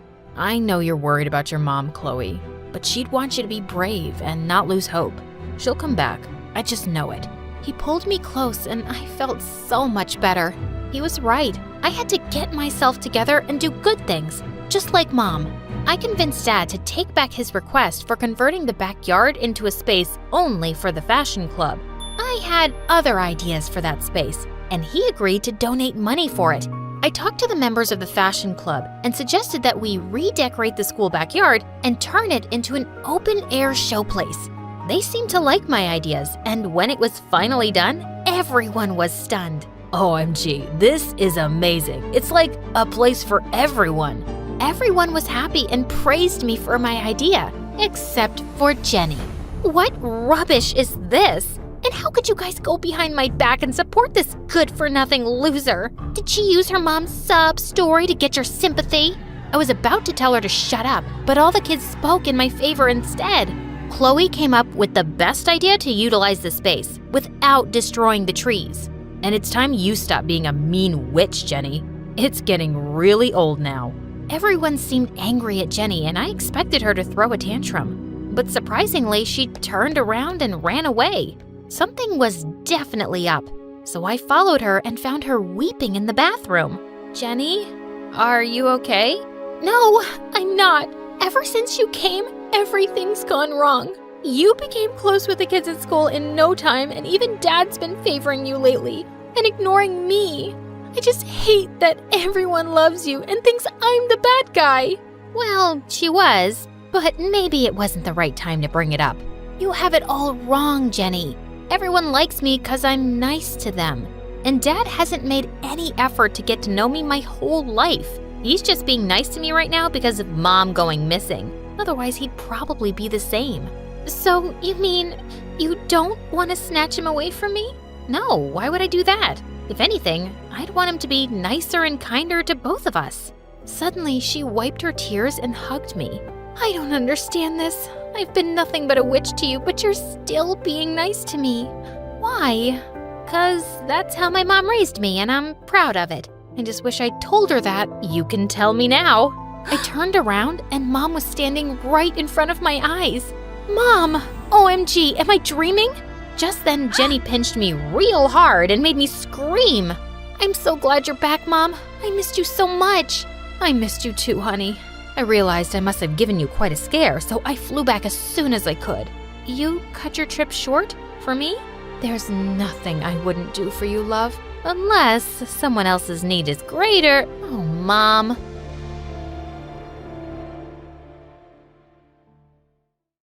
Ever since I can remember, I've been all about making up stories. I don't know what kind of magic my parents mixed into my DNA, but that brew gave me one heck of an imagination. When I was a kid, my friends on the playground loved the games and tales I came up with. Did the prince save her? He got lost, so she teamed up with the dragon. No way! Yep, and they took over the kingdom together. Whoa! But as I got older, my audience got smaller and eventually vanished. Paper doesn't judge, though, so I began writing my stories down. And I have to admit, I absolutely loved writing. So by the time I hit 16, all I wanted was to be a famous author. But my schoolmates weren't into reading my silly fairy tales, as they called them. And the more I tried to stand out, the more I heard. So I sneak a peek from the corner, and there's Mrs. Wilson turning into a huge bug. Stop lying, June. After the break, he's not the same. Seriously, it's an alien, not the Jack we knew. You're such a liar, June. Oops, my bad. June, it's me. Nice to meet you. And before I continue, please like and subscribe. Anyways, I was craving recognition, and everything finally changed when we got a substitute English teacher. His name was Arthur Lewis, and he looked really cool. In the very first class, he asked us to write a short story about any character from a classic book. I chose the rabbit from Alice's Adventures and received an A+. After class, he asked me to stay behind. You've got an exceptional imagination, young lady. Most people tend to lose that spark as they grow older, but not you. I'm not that old yet. I've still got plenty of time. But what if I told you that you could take your stories to a whole new level and have your readers glued to the book until the very end? I'm all ears. He handed me a flyer. A party? A writing club. Come join and see where your story takes you. The following Thursday was our first club meeting. We wrote short stories as an exercise, and I even managed to add some illustrations to mine. My artistic skills weren't top-notch, but it worked out fine because the main character was... Is it a rock? My face flushed like a boiling balloon. That was Jim, my secret crush since I was 10. He was as brilliant as Stephen Hawking and as hot as a chili pepper. Best mix, if you ask me. In my diaries, he went by the codename Buffalo Wings. My spicy hot. Rawr! Yeah, his name is Kid. The story's called Kid, a Rock. He rolls around the world in search of his long-lost father, Mountain. Sounds cool, June. OMG, he knew my name! Sure, we'd had science classes together, but we'd never really spoken before. He'd always seemed so mysterious, silent, and oh so perfect. And now he was talking to me! When I was a kid, I wrote a story about an ice cube. Looking back, it was quite a depressing tale because spring arrived too early. Our Thursday meetings became a regular thing, but one day, Mr. Lewis asked us to help him move some books into our library. It's part of an exchange program between state schools. We're giving away our books, and they're sending us books from other schools. The packages weren't exactly lightweight, but we had fun. Picture yourselves as thieves, and those are ancient relics and manuscripts that could unveil the secrets of Atlantis. He often tasked us to play out the roles of the characters we planned to write about. My eyes lit up. I'd never played a thief before. I began to look around and tiptoe, but as I got into character, I didn't notice a small hole in the ground. I tripped and fell, and the box I was carrying flew several feet away. Are you all right? He rushed over and offered his hand. When I took it, I felt a little jolt, like static electricity. To avoid falling again, I hugged him, and our faces ended up so close I could feel his breath on my cheek. You're limping. It'll pass. He shook his head, lifted me in his arms, and carried me back to school. June, did you hear me? Huh? I asked if you're all right. He stood over me, looking concerned. Ugh, those daydreams. I'm just a lousy thief. He gave me a hand to stand, then dashed back to school. I picked up a box and noticed it had ripped open. I peeked inside to check if the books were okay. History of Revolutions, boring but intact. Little Women, also fine. Whoa, what's that? I pulled out a massive volume, covered with colorful pictures and gold letters. It was so shiny I had to shield my eyes with my hand. I'd never seen a book this fancy before. The Holy Bible. Well, my copy is definitely not this pretty. I put the book away and carried the box to the library. Just in a few days, I was at home watching the news. They were talking about a bunch of bold robberies happening all over the country. 3 billionaires have already reported valuable stuff stolen from their collections. There were some rare books and old paintings, and the almost priceless King James Bible.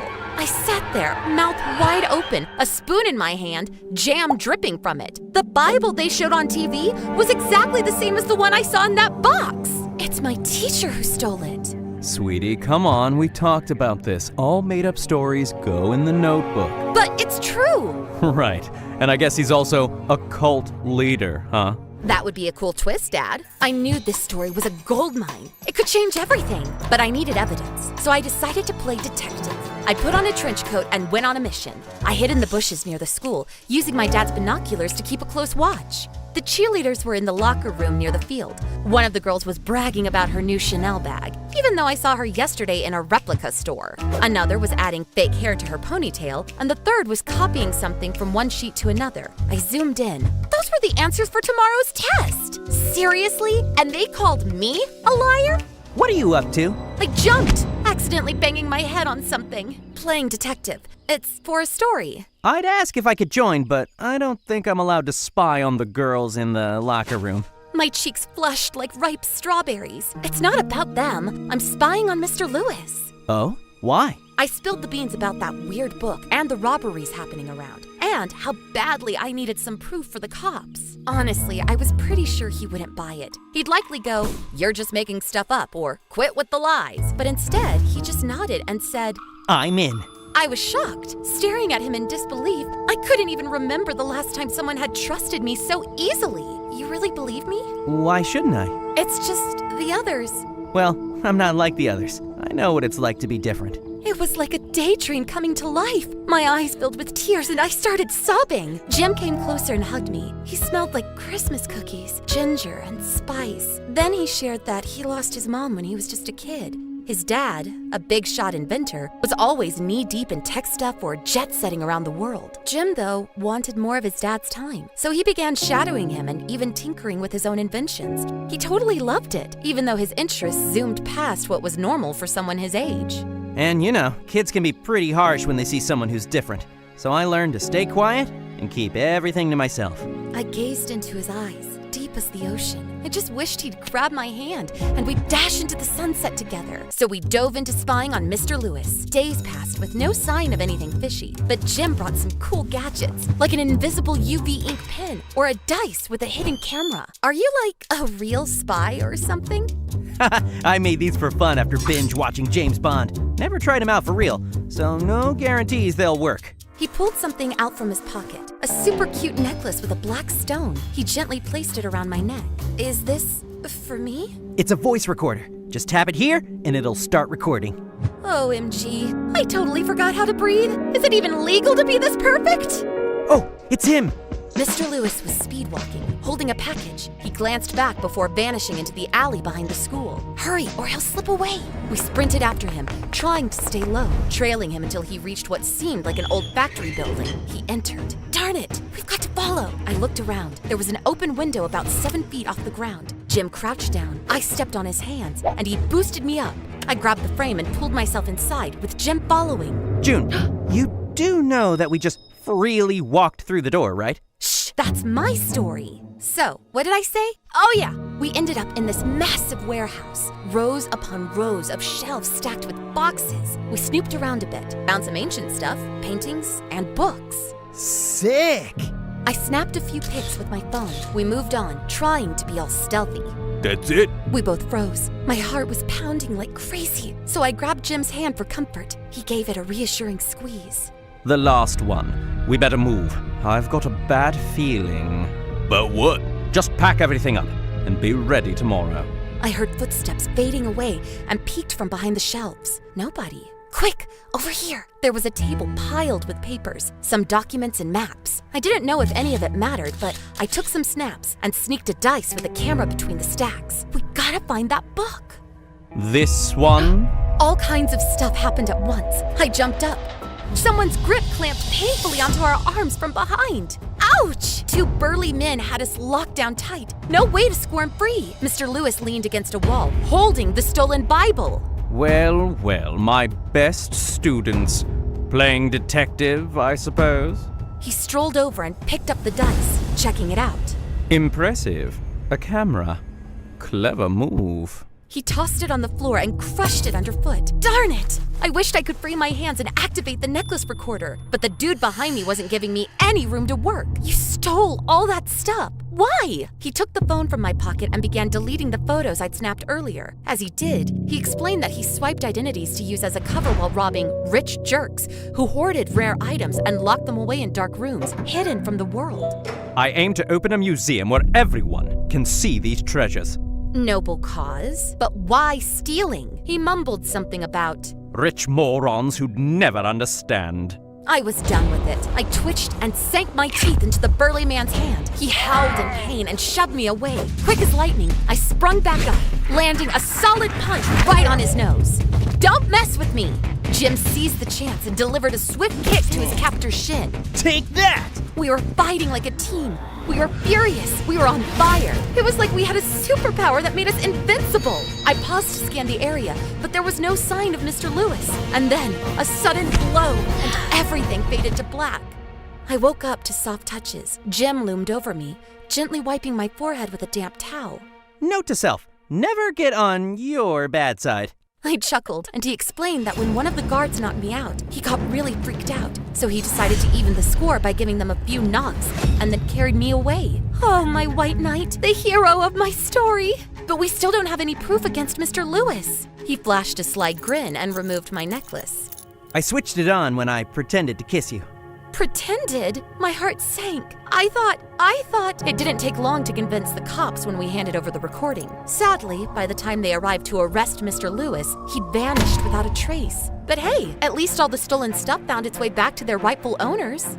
Now that we've recovered the stolen gems, we can finally realize our long-standing dream of establishing the museum. We've always wanted to allow people worldwide to marvel at these precious artifacts. Yeah, right. It's been their long-standing dream all along. As for me, after tons of reporters swarmed the school wanting interviews, it turned out that everybody wanted to say some nice words about me on camera. She's like my ride or die, you know? We're practically sisters. She's a creative genius. Her stories are seriously something else.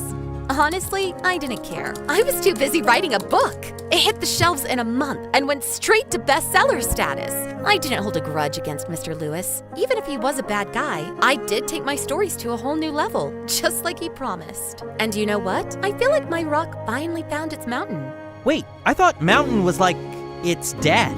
It's an allegory, silly. Oh, and one last thing. Just yesterday, I got a copy of my book with a little note on it. Well done, A+. Any guesses on who that might have been?